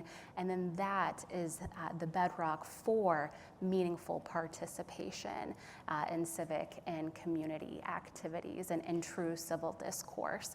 So we are excited to continue to partner with the legislature to implement those priorities. Yeah, and I concur. It's all our jobs, really, to educate the legislature. I mean, you see it from the state agency, but we also see it through our museums and through our public libraries and of course, our schools and our families and our local communities. So it's a group project. Wow, a group project. Well, this is a group project. Please join me in thanking these fantastic state chiefs. Thank you so much. I wish we had more time. Yes. Can we wish Ohio a happy birthday? Oh! March 1st, we celebrate our 223rd birthday. 17th state in the Union. Let's sing happy birthday to Ohio. Happy birthday, Ohio. Thank you so much.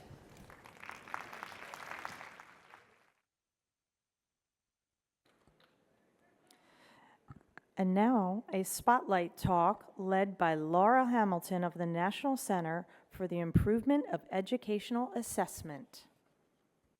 Great. Hi, everybody. My talk is kind of unexpectedly going to build a little bit on the conversation that we just had. So I have 4 minutes to talk to you, and I have one point I want to get across to you all, which is that all of the great work we're hearing about in terms of new curriculum materials and professional learning is only going to achieve its intended impact if we simultaneously rethink how we assess civic learning. So what do we mean by assessment? You might be thinking of those standardized tests, might be having some feelings about those, but I prefer a broader definition of assessment as a systematic process of gathering evidence to inform decisions. So that definition does include, formal standardized tests, but it also includes a variety of informal methods of gathering information. So why is this important? If you've ever taught someone to drive, you know that if the novice driver inadvertently hits the gas when they should have hit the brake, it spikes your heart rate, but it also gives you information to know what to say or to do next. And the same is true in classrooms. Skilled teachers are constantly gathering information through a variety of methods to determine how to meet each individual student's needs. And then at the system level, assessment is essential for making decisions about policy and resource allocation, for knowing whether our policies and practices are working and for whom. Director Snow actually kind of made the same points I was going to make on this slide, so I won't dwell on it. But suffice it to say that at the national as well as at the district, school, and classroom level, there are fewer assessments of civics than we have for other subjects like math and reading. And so I think we can probably in this room all agree that we need more and better civics assessments. But where should we start? So the very first consideration when you're thinking about assessment is purpose. Civics assessments can serve a variety of purposes. One is that monitoring of large-scale trends, which NAEP and state assessments let us do. Another is informing instruction, guiding teachers' decisions in the classroom, generating insights. And then another critical purpose is research and evaluation, helping us to build the evidence base.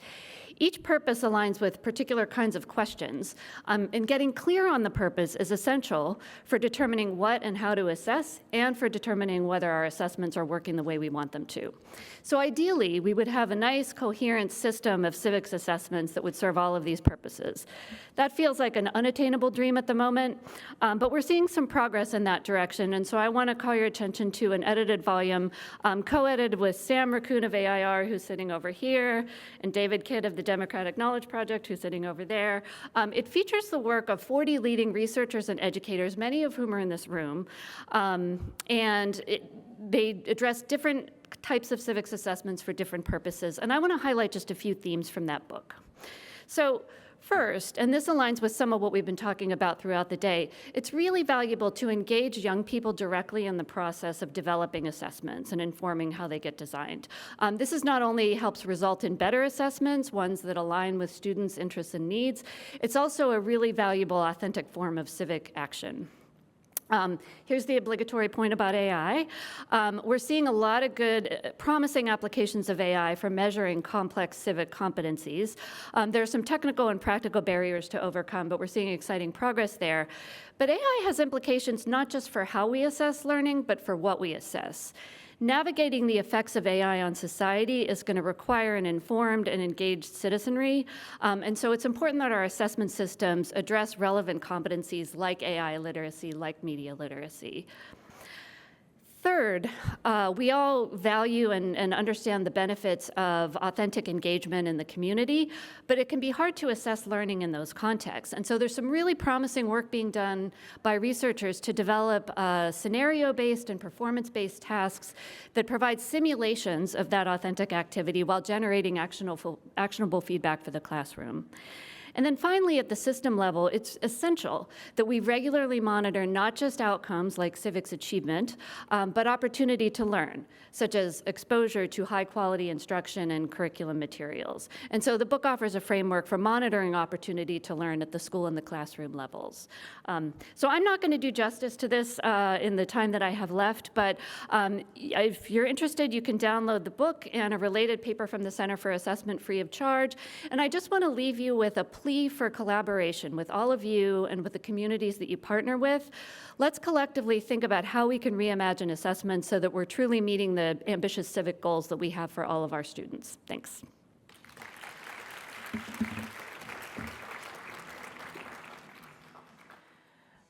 Please welcome Shannon Green of Philanthropy for active civic engagement, moderating a discussion on investing in liberty and learning with Marguerite Lorenzi of Mayor Charitable Foundation, Erica Pressman with the Howard and Geraldine Pollinger Foundation, Nick Walker of Stand Together, and Greg Wolcott from the John Templeton Foundation.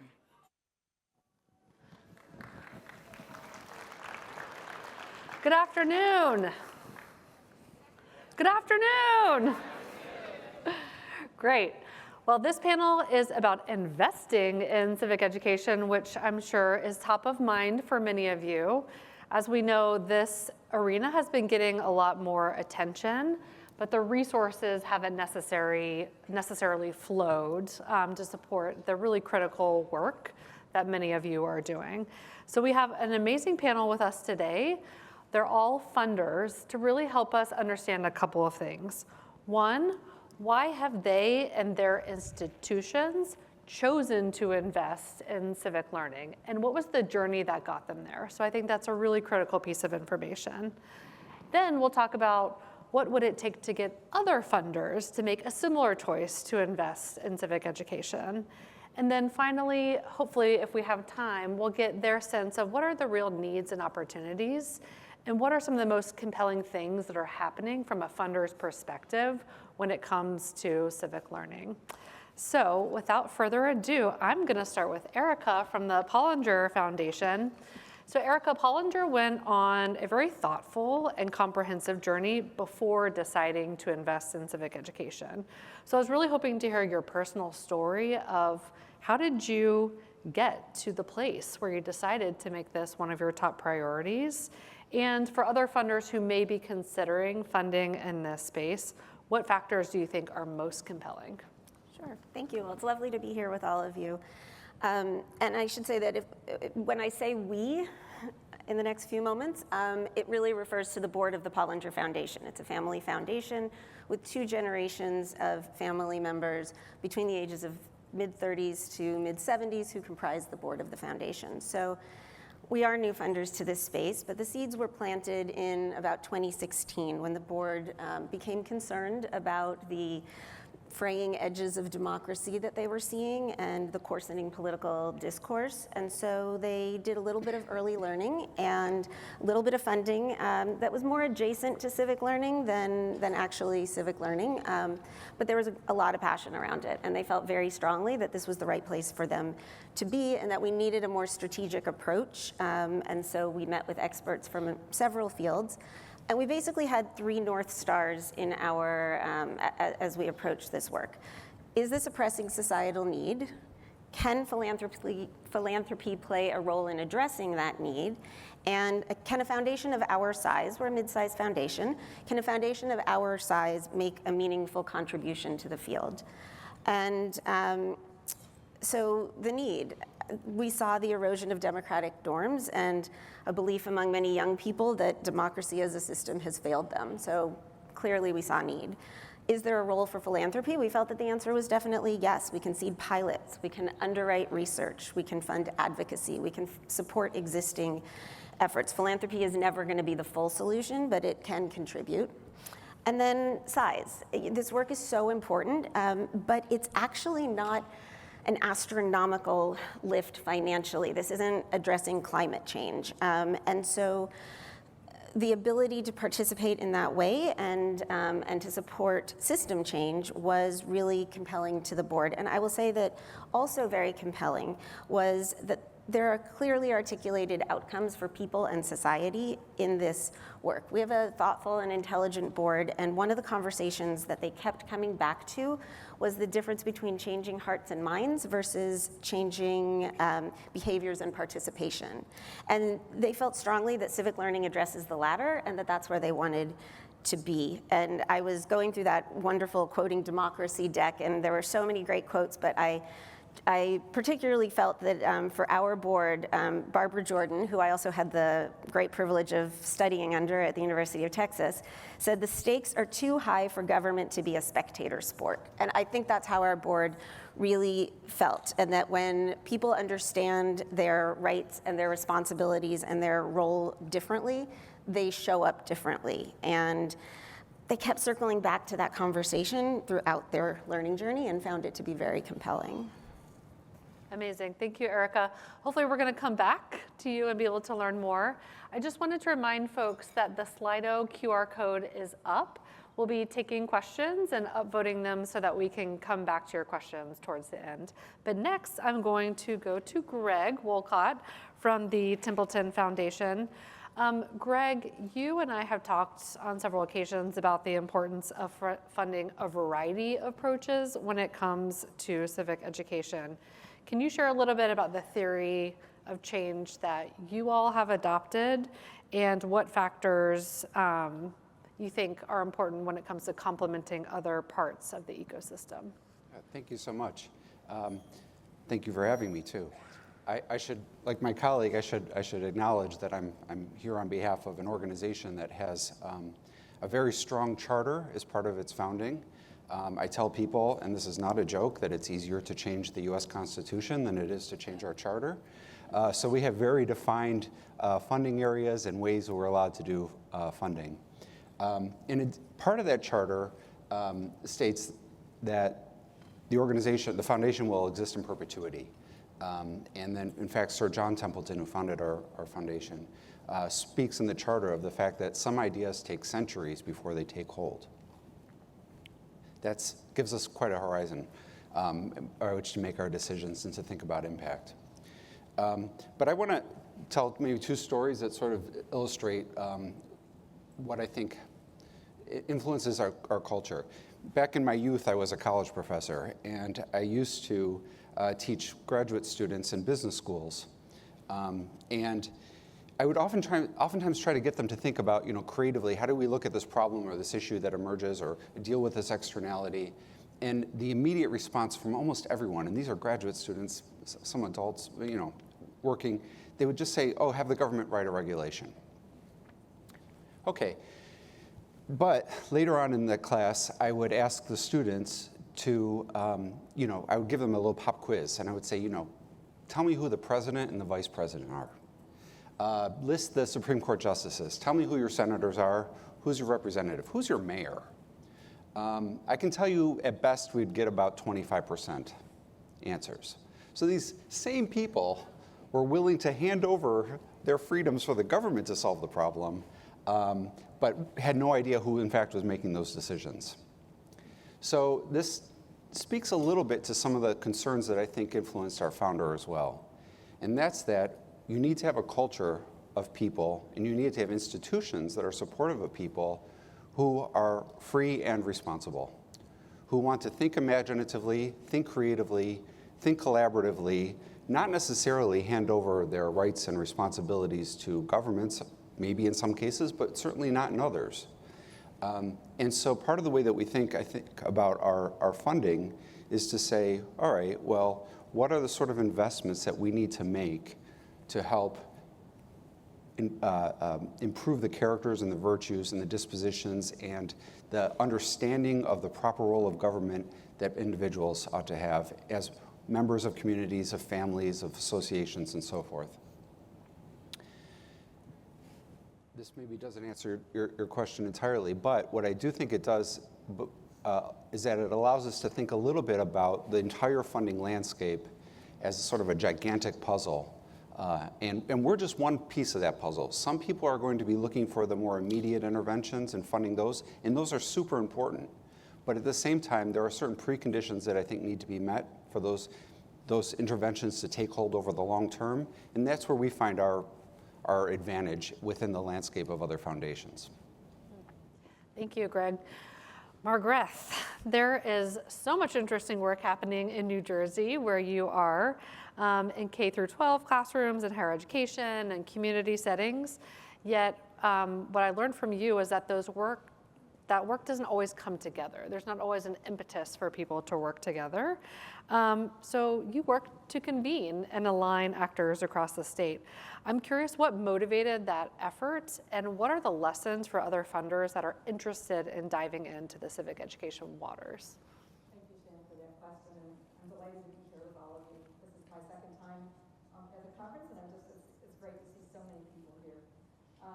So often the paths that we begin with a seemingly straightforward question, and our learning journey began about 5 years ago, in late 2021, when our president, Amanda Marr, posed the question, what is the state of civic learning in New Jersey, and what could philanthropy do to make a difference?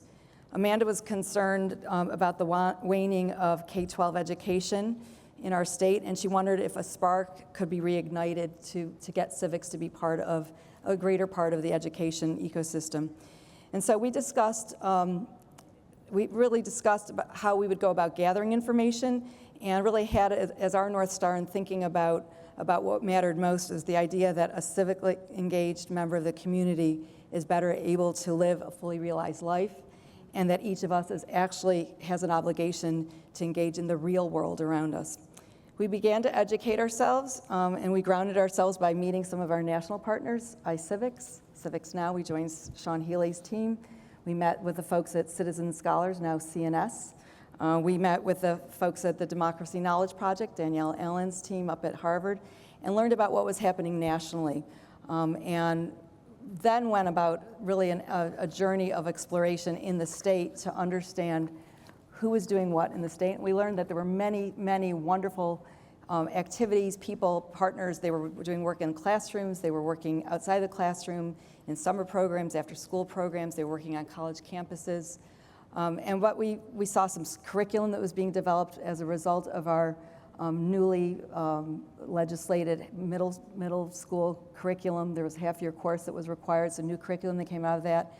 And we learned about folks at Graduate School of Education at Rutgers, they were doing some terrific work with creating new professional learning communities of educators looking at new forms of civic education. So there was all this great stuff going on. But what we realized was that a lot of those folks didn't know each other.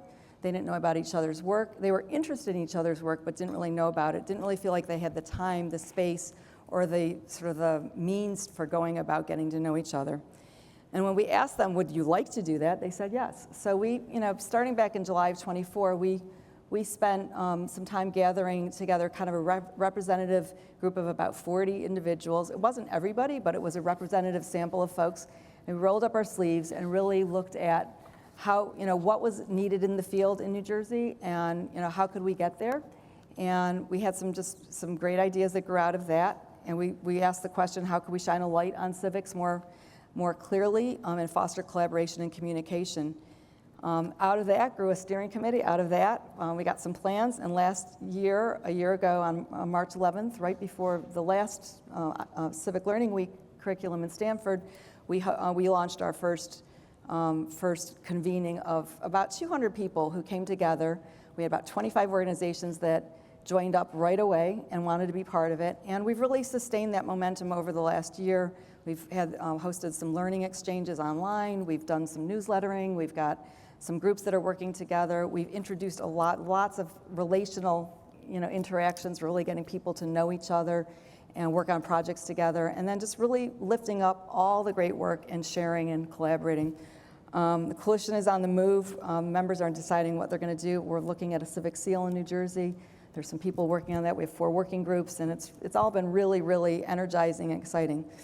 So far, our foundation has provided all the initial funding to get the coalition going.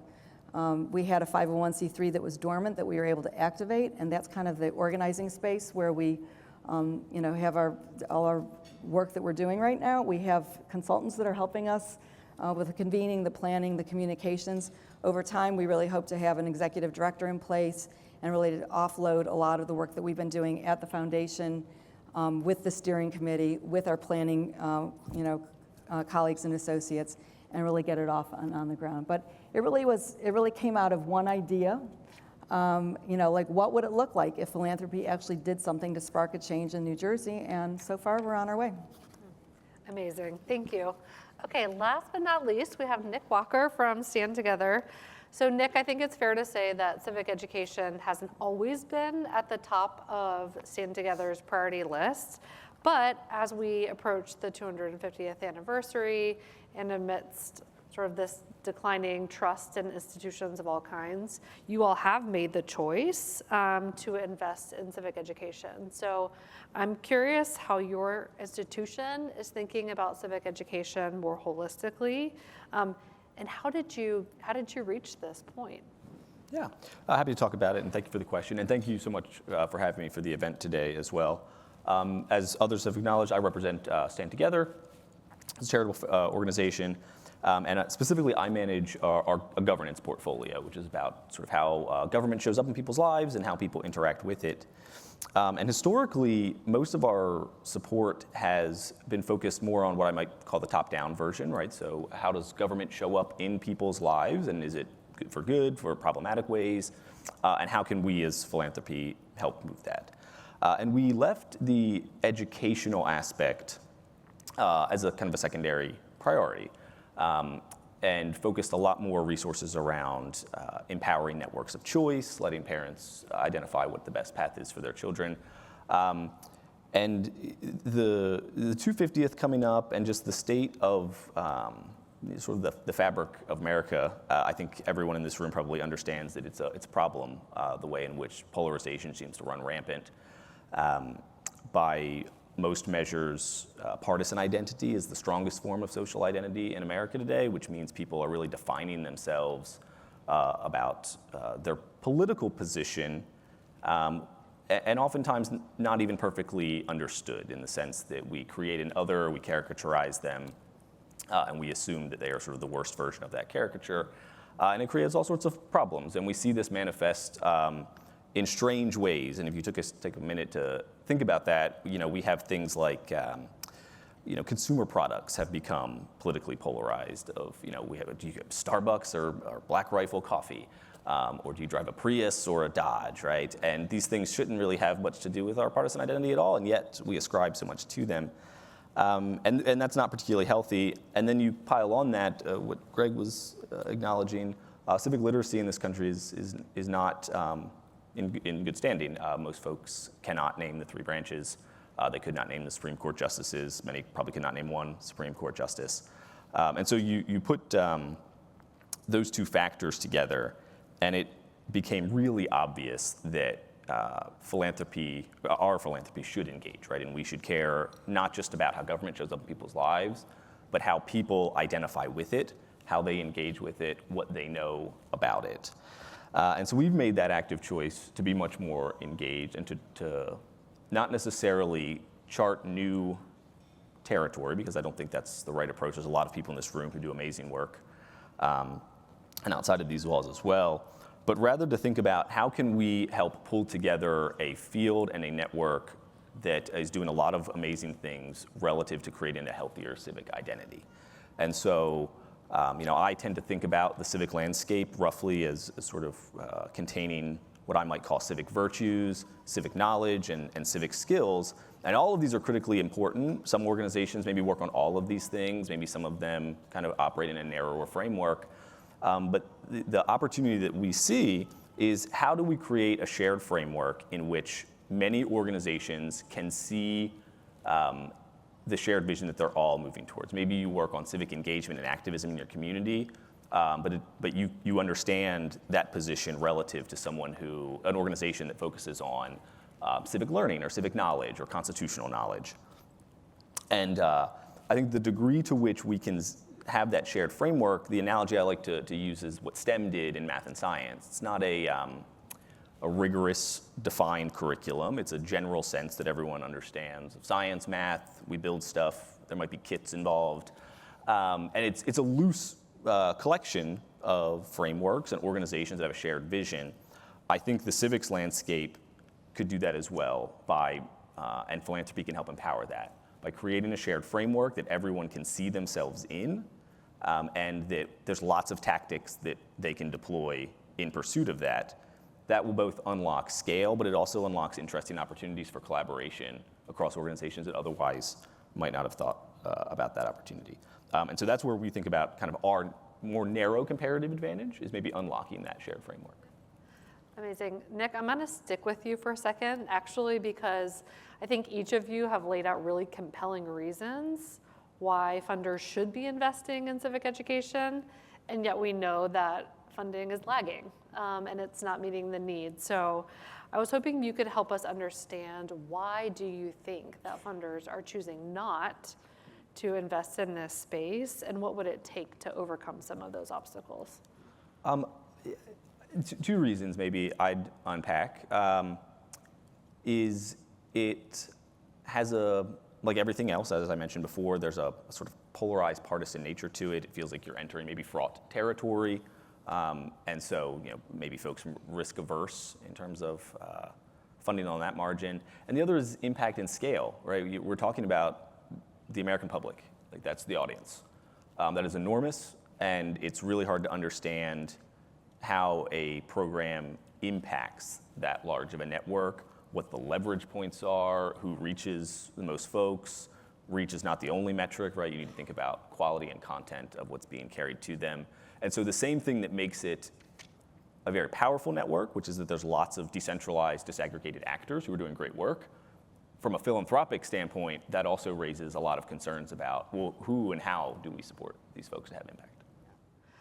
I'm going to go to you, Margaret, with a similar question, which, oftentimes what we hear is funders concerned about the potential for polarizing further the electorate or partisanship creeping in. How were you able to navigate those concerns when you started out in this journey in New Jersey? So from the outset, we made it clear that we were a nonpartisan group, that we were focused on connecting people, and hopefully across all divides, whatever the divides are. We have a lot of what I call siloing in New Jersey. We have a north-south thing going. We have urban-rural, urban-suburban rural. We have, there's obviously political division, but there's just a lot of different ways that I think New Jerseyans frame the way they live in the world. And we were very deliberate and intentional about trying to break some of that down.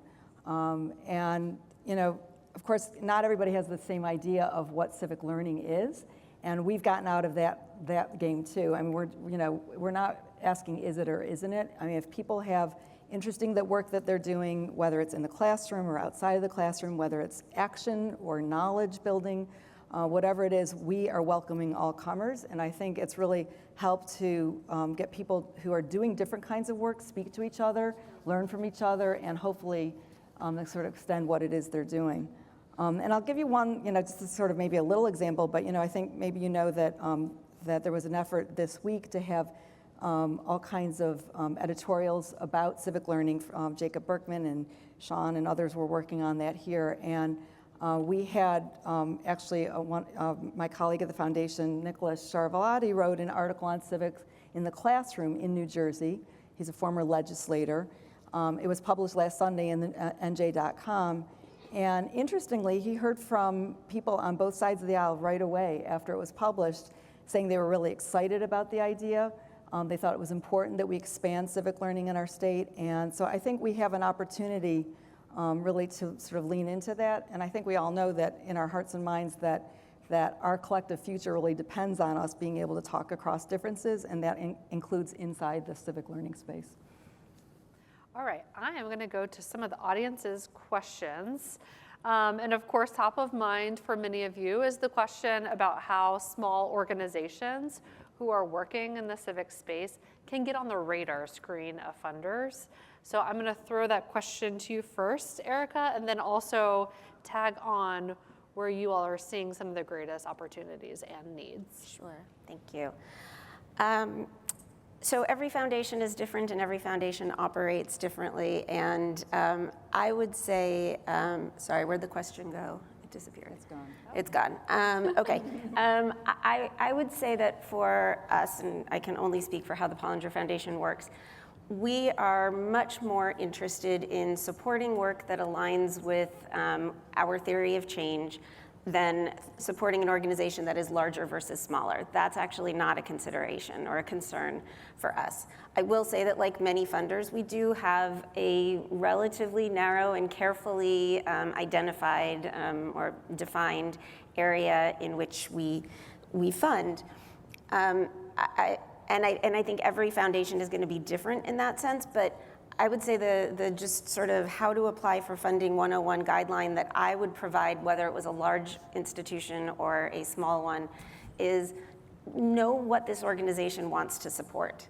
Because the barrier, at least for us, is not going to be that you're a small organization as opposed to a very large and established one, but is this the work that this foundation has identified that it feels well positioned to support? And if the answer to that is yes, then I think there are many ways to get past our website and to us, and we make it pretty clear. I will also say that every foundation is different. So the good news and the bad news is that not every foundation is going to fund the work that you do, no matter how important it is. But the good news is that some foundation is going to support the work that you do, and it'll be a much better use of your very valuable time to focus on the foundations that are a better match for you. They'll understand you better, and you'll have much better success. I also think just really clearly articulating what are your goals, how are you going to measure them, how are you going to communicate them, how are you contributing to the work in the field, are all the kinds of questions that you're going to get asked, whether you're a large organization or a small one. Great. Greg, I'm going to come to you because you mentioned that you all take the long view when it comes to this work. And somebody had a question where they're pointing out that the benefits or the impacts of this work often take many, many years to show up, long beyond a normal grant cycle. So how do you think about measuring outcomes, and how do you, when you're looking at proposals, like how do you think about the timeline over which results might appear? Yeah, these are really good questions. Reading these, and actually I'd like to add on to the previous question as well, because I think your question and that one are kind of related. So again, all foundations are different, of course, and at the Templeton Foundation, we fund projects. We don't provide general operating support. So that means that a very small organization could be destabilized by a project grant that's too large, because we're not just giving support for the operational expenses. So, I think some people want to think about like, how do we get on your radar and show that we could have an impact if we're smaller and so on, right? And I think, one thing that we see a couple of things that we see that are really helpful. Sometimes smaller groups band together and put together a multi-organizational grant. And it builds in a natural experiment. So you could say like, oh, here's like what we tried here and what we tried here, and we're leveraging our different resources and our different capabilities to sort of figure out what works. Because in this space, there's a lot of really good intentions and that just don't pan out into any results. We have funded, for example, a lot of projects in financial literacy with lots of interventions and experiments that just have shown not to work. And so sometimes another thing that you can do is say, oh, well, we've piloted something, and now we want to scale it up because we already have some initial results, we've learned some lessons, we've done some experiments. And this allows you to say that, yeah, in the short run, we can see some things, and then backed by a really good theory of change, we can operate on a reasonable hypothesis that, in fact, this will have long-term beneficial outcomes. So there's a couple of different ways you can sort of think through creatively the ways that you might, build in some trial and error. We're willing to take risks, of course. We're willing to let people sort of figure out what works and what doesn't, and also think a little bit about where you can show that some progress has been made before jumping, whole hog into a very large grant proposal, because that wouldn't serve anybody. So that's just a couple of things I think you can think through for your impact, and also for the way that you put together proposals. Let's stick with measurement for a second, Nick, because you talked about the importance of looking at this work holistically and it not just being about knowledge, but really about being about civic virtues. So somebody is wondering how you measure impact when it comes to moving the needle on skills and virtues. Civic knowledge seems easier to measure, and even that is hard. Yeah, it is hard. I'll piggyback off kind of what Greg's saying here about measurement in general. A fair critique and a good critique, I think, of institutional philanthropy is that we struggle with thinking about long-term impact, right? We tend to get blinded by, well, what are the project outputs? And if you have that many widgets, then that seems good. And that can be helpful, but it blinds us to what it is we're actually trying to measure, which is, in this case, kind of long-term changes in dispositions and virtues and knowledge. I think the most compelling proposals I get are those organizations who are able to thread a needle between those two things, between what I would refer to as sort of outputs and outcomes. And so what they're articulating to us is a theory of change that says, hey, if we do this thing this many times with this key audience, we think we will move the needle on these things, right? Like that is our theory of change and how we operate. Here's how we measure our outputs, which are more measurable and easy enough. And we're all going to agree, by virtue of approving grant funding, is to say, oh, like we also see the value of the long-term trajectory there. And so in some ways, I think to get to the question around how grantees can sort of frame their projects in a world in which it's hard to measure long-term outcomes, I would encourage you to really hit hard on what your theory of change is so that you can measure the things that you believe are good and useful. And that funders will either see that vision or not, but that's the name of the game, right? Is trying to play that matchmaking function. I agree. If you're asking me about how do you measure those things, I think we have to do as a field. I think we can and should do a better job of thinking about what are shared measures that are good. Somebody pointed out civic knowledge. We probably focus more on that. It's a little bit easier. But I think we do need more, I might even say centralized capabilities for helping to bring together a lot of research that helps us understand margins on which we're making progress, right? Like, so the scholar Robert Putnam has, argued for so long about how we measure social capital. I think social capital is a very helpful metric and measure about how civically engaged folks are. And so that's just one example. I think there's lots of other ways that you could think about some of these measurement criteria, but I think it does need to be collected under a framework in which we understand that we're sort of measuring the development of whole citizens, which includes both their dispositions and their knowledge. Okay, I'm gonna take a hard pivot from measurement towards trust-based philanthropy, which is really one of the themes that's coming through in a lot of these questions. And the first one is really about how philanthropy can better recognize and trust solutions that are coming from communities, particularly youth. So I'm curious if any of you are thinking in particular about how to fund youth-based solutions. So we are. We've been funding youth-based solutions, and I think we've been very intentional in creating this coalition. With the help of all of our steering committee members who really helped us set out what the plan is. And I want to just say, Mara has been a convener of the work, but we see ourselves very much as conveners so that the work can happen.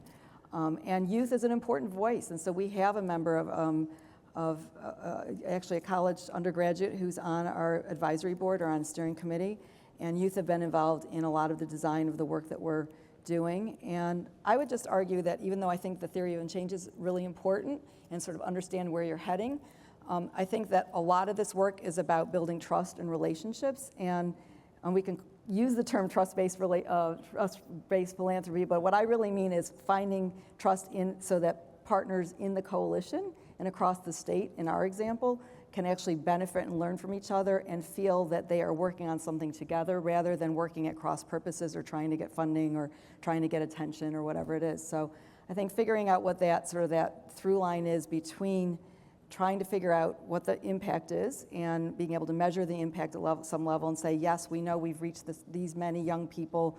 We know that the middle school curriculum is actually taking root and having effect. We need to be studying and paying for and paying for research that actually helps us get there. But I think we need to do it in a context of strong relationship building. Anyone else with this one? Huh? No, I'm just asking if anybody else wants to take this one before I'm going to move. There's so many questions, and they're all really good ones.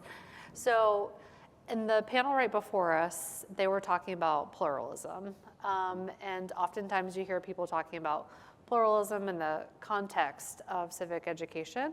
So we have somebody who's asking about how do you all think about pluralism within the context of the work that you do, specifically when it comes to increasing diversity of civic educators so that students are really hearing from a range of voices and perspectives. I mean, I think it's crucial. You can't put people in an echo chamber and expect that we're going to get anywhere. So I think that, and I think actually, and I think I didn't answer this and you asked it of me before, but what other funders are talking about and looking for, and I think a lot of times I've had conversations recently with peer funders who say, my boards are starting to talk about this, and we're all on one side of the political spectrum, but they're worried about saving democracy, and that's unwieldy and that's daunting, and it is. But then when we calm down a little bit and we think, okay, but we're not going to save democracy, just with the headline that my board needs to save democracy. But let's look at what that can mean. That can mean funding civic learning, and that there's a difference when young people are equipped with these skills and dispositions and the knowledge to participate in and lead a functioning democracy. And if how we define a functioning democracy is a democracy that is pluralistic, then civic learning is the right way to do it, and civic learning is it's the mechanism, and it's imperative that we look across any aisles and ideologies to ensure that that the knowledge that the students are getting is allows for them to believe what they believe and have it rooted in knowledge and learning. Greg or Nick, do you want to take this one? It's really about how to balance a commitment to pluralism with certain ideological leanings within your own institutions, and how do you guys think about that? Yeah, first I'll jump into the pluralism framework. I think pluralism is an excellent example of a civic virtue and a civic skill that should be sort of exercised. It's regardless of sort of what your maybe ideological disposition is, like part of what's a healthy civil society is that we're able to kind of wrestle with those things in a productive way without having it devolve. The question around how to balance that, I think the opportunity, Shannon, you and I have had a lot of discussions around sort of democracy as well, right, as a funding field. And I think it's really about finding what is that framework that we sort of agree with, and it's above partisanship, right? We might disagree about the tax code or what specific tactics we deploy in order to get to the vision, but the shared vision, there's a version of that sort of sits up above ideological commitments, and to the degree that as a field we can have a shared understanding that this is the North Star and the vision, and we're going to have lots of different opinions below that, I think is healthy. It's just about identifying that shared framework. Yeah, so the funding area that I direct at the foundation is called Individual Freedom and Free Markets. It kind of gives away what we're interested in from our founder right there.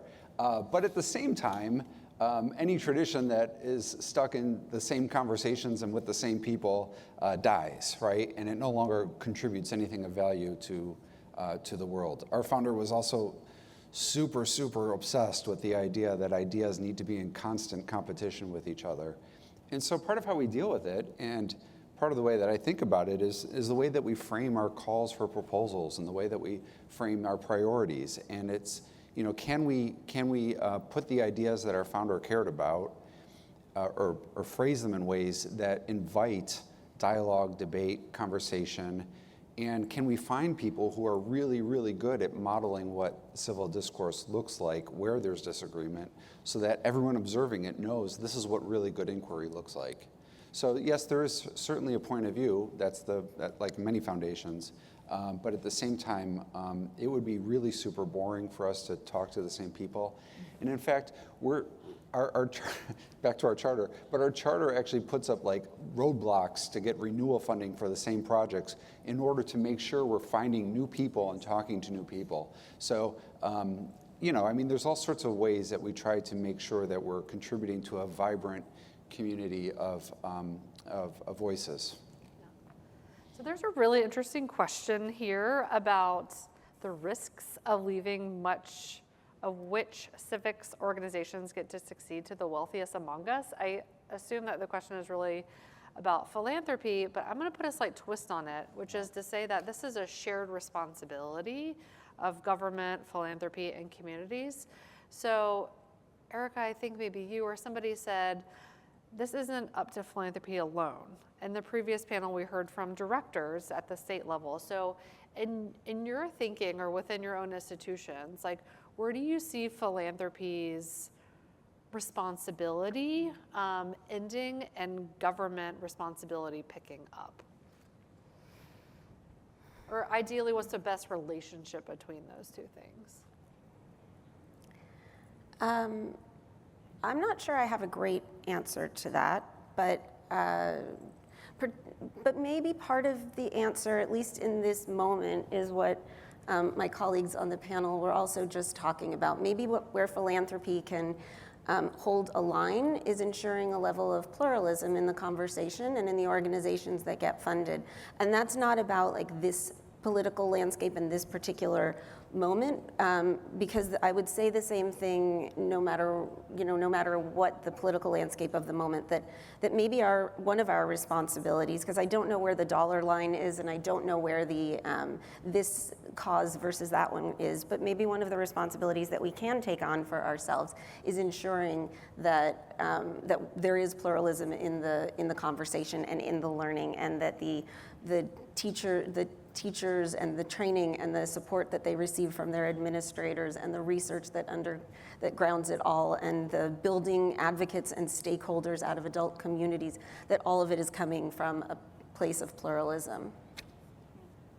I'll just add, I think that a lot of times we think of philanthropy or dollars of philanthropy used as a kind of venture capital where you're able to test out ideas, look at pilots, look at people that are doing interesting work, try out something new, and see what sticks and see what has a gathering, storm of activity. And then we hope, and this is the case not so much only in civics, but really, we do a lot of work in early childhood education. And the early childhood landscape is a mess right now. And so looking for ways to make the case for how philanthropy can help ignite some change that will lead to a wider uptake, from governments, from other sources, from business, from the wider civic community, to take on the challenges that hopefully philanthropy has ignited in the work that we start. Great, so in the last minute, we're gonna do a lightning round because there is a wonderful question that somebody has teed up for us, which is, what is your #1 piece of advice for nonprofit leaders who are trying to establish new relationships with philanthropy? 15 seconds, we'll start with you, Greg, and come this way. Thanks. I would say that the best thing to do is to show up so that you are out there and you are meeting people and you're talking to people, and we get to know you through all sorts of overlapping networks. Like this convening. Exactly. Nick? Very quickly, I think trying to identify how your vision overlaps with individual funders, right? That's very helpful as a way to create inroads. And I think collaboration as well, right? So lots of organizations receive different money from different places, so it opens doors when you can network with your peers. Erica? Yeah, I think I already said it. Know what the funder is looking for and whether you're the right match for them. And honestly, if you're willing to turn yourself into a pretzel in order to meet what they say that they care most about, it's not going to be a happy relationship for anyone. Yeah. What they said, but definitely showing up. I think, meet people, get out there. I know we have, new people here that weren't here before. We are people too. Great. Well, that brings us to the end. I really want to thank all of you for your active participation, and please join me in thanking this wonderful panel.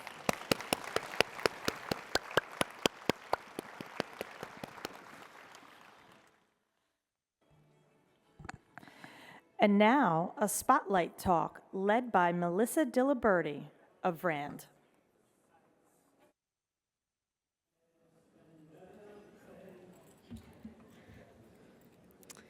Okay. Good afternoon, everyone. My name is Melissa, and I'm an education policy researcher at RAND, which is a nonprofit, nonpartisan research organization. And I'm here today because my colleagues and I track overall trends in K-12 education. And one of the topics that we monitor is students' access to civic learning opportunities in schools. And we do this using what we call the American Educator Panels, which are standing groups of K-12 educators that we survey on a regular basis. We recruit them using probability-based sampling methods, and they take regular surveys with us to track overall trends. And so most recently, in November 2025, we surveyed roughly 1,000 K-12 public school principals across the US, and we asked them about their students' civic learning opportunities this school year. And I think you'll find that a lot of the themes I'm going to talk about are themes that have been touched on earlier today. So one of the questions we asked principals was how much emphasis their school placed on a variety of different civic learning opportunities. And we asked about a lot of different civic learning opportunities, but I'm just going to focus on a few that feel particularly relevant today. And so I'll start by just telling you a little bit about what we learned. So most middle and high schools reported placing moderate or major emphasis on teaching fact-based information, things like learning about government structures or principles like the different levels of government or federalism or the separation of powers. We found that other types of civic learning opportunities were rarer and often much rarer. So fewer schools reported focusing on things like media literacy, simulations of democratic processes and procedures, or discussions of controversial issues.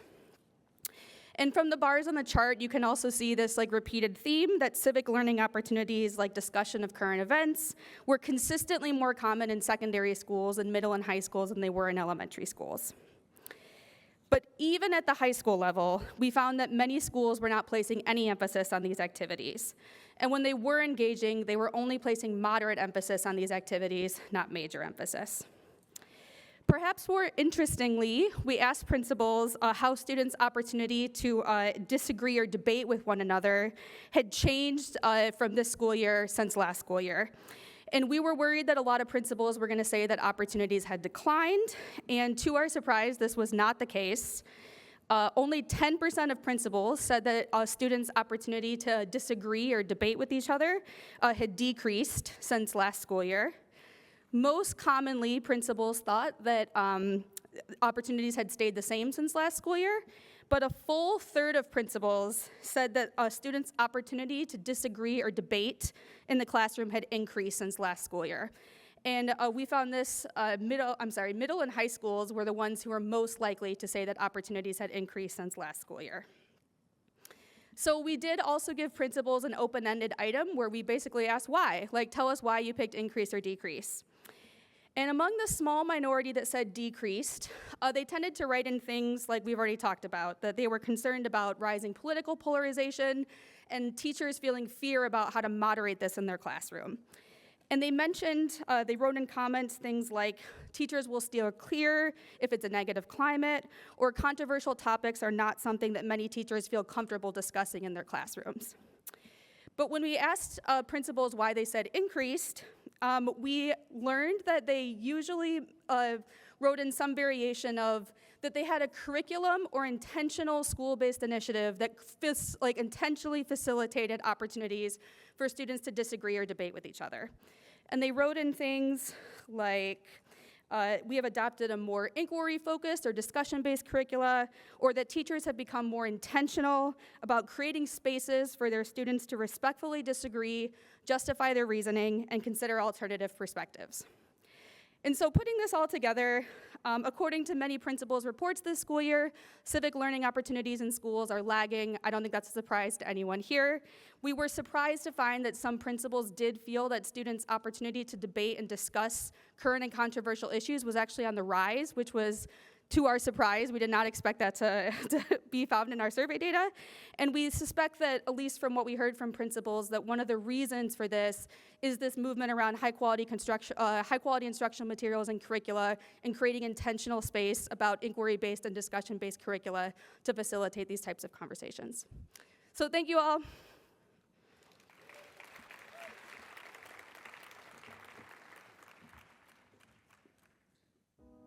America is in a period of deep division and low institutional trust. Now, perhaps more than ever, it is necessary to understand what American civic duty and citizenship both mean, and how that understanding can provide guidance to restore trust and heal division. Being an American means you are a co-owner of the Republic. It carries both rights and equally serious responsibilities. Voting, running for office, simple local volunteering, even boycotting, protesting, and civil disobedience help strengthen the fabric of our society and fortify the foundation of our country. Individual citizens can bring their talents, interests, and values into the public square and still advance liberty, democracy, and the American way of life. It means that there is not just one form of civic duty, no singular type of citizen, but many. The Center for Revitalizing American Institutions at the Hoover Institution has developed a new interactive self-assessment that allows individuals to receive their own personalized civic profile and to better understand what American citizenship and what civic duty uniquely means for them. As director of the Hoover Institution, I invite you to reflect on what you value, what civic engagement best looks like for you, and how that fits within the broader American experiment. Rather than judge or divide, the civic profile helps to better understand ourselves, our neighbors, and all Americans so that we can all more fully appreciate the effort that it takes to build and maintain a free society. The civic profile offers insight into your beliefs, values, and preferred avenues for civic engagement to ultimately help create pathways to meaningful civic participation in a way that benefits each individual as well as the country. The American way of life has always been sustained and renewed by people with shared common values, yet who bring different strengths, interests, and beliefs to our democracy. After all, citizenship is more than a status in life.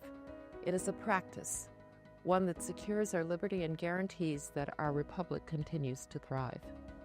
Through its three core dimensions of citizenship, civic knowledge, civic values, and civic engagement, the assessment acts as a flexible resource for individualized, personal reflection, as well as shared learning to support healthy dialogue and foster a deeper understanding of those who may share different views and values. Anyone can take the civic profile, individually, as a class, or in a group. Individuals can compare their results to nationwide data. Groups can compare their results to the national data, as well as those within their own group. There are no right or wrong answers, no partisan scores, just perspective. America does not need perfect citizens. America does need active ones.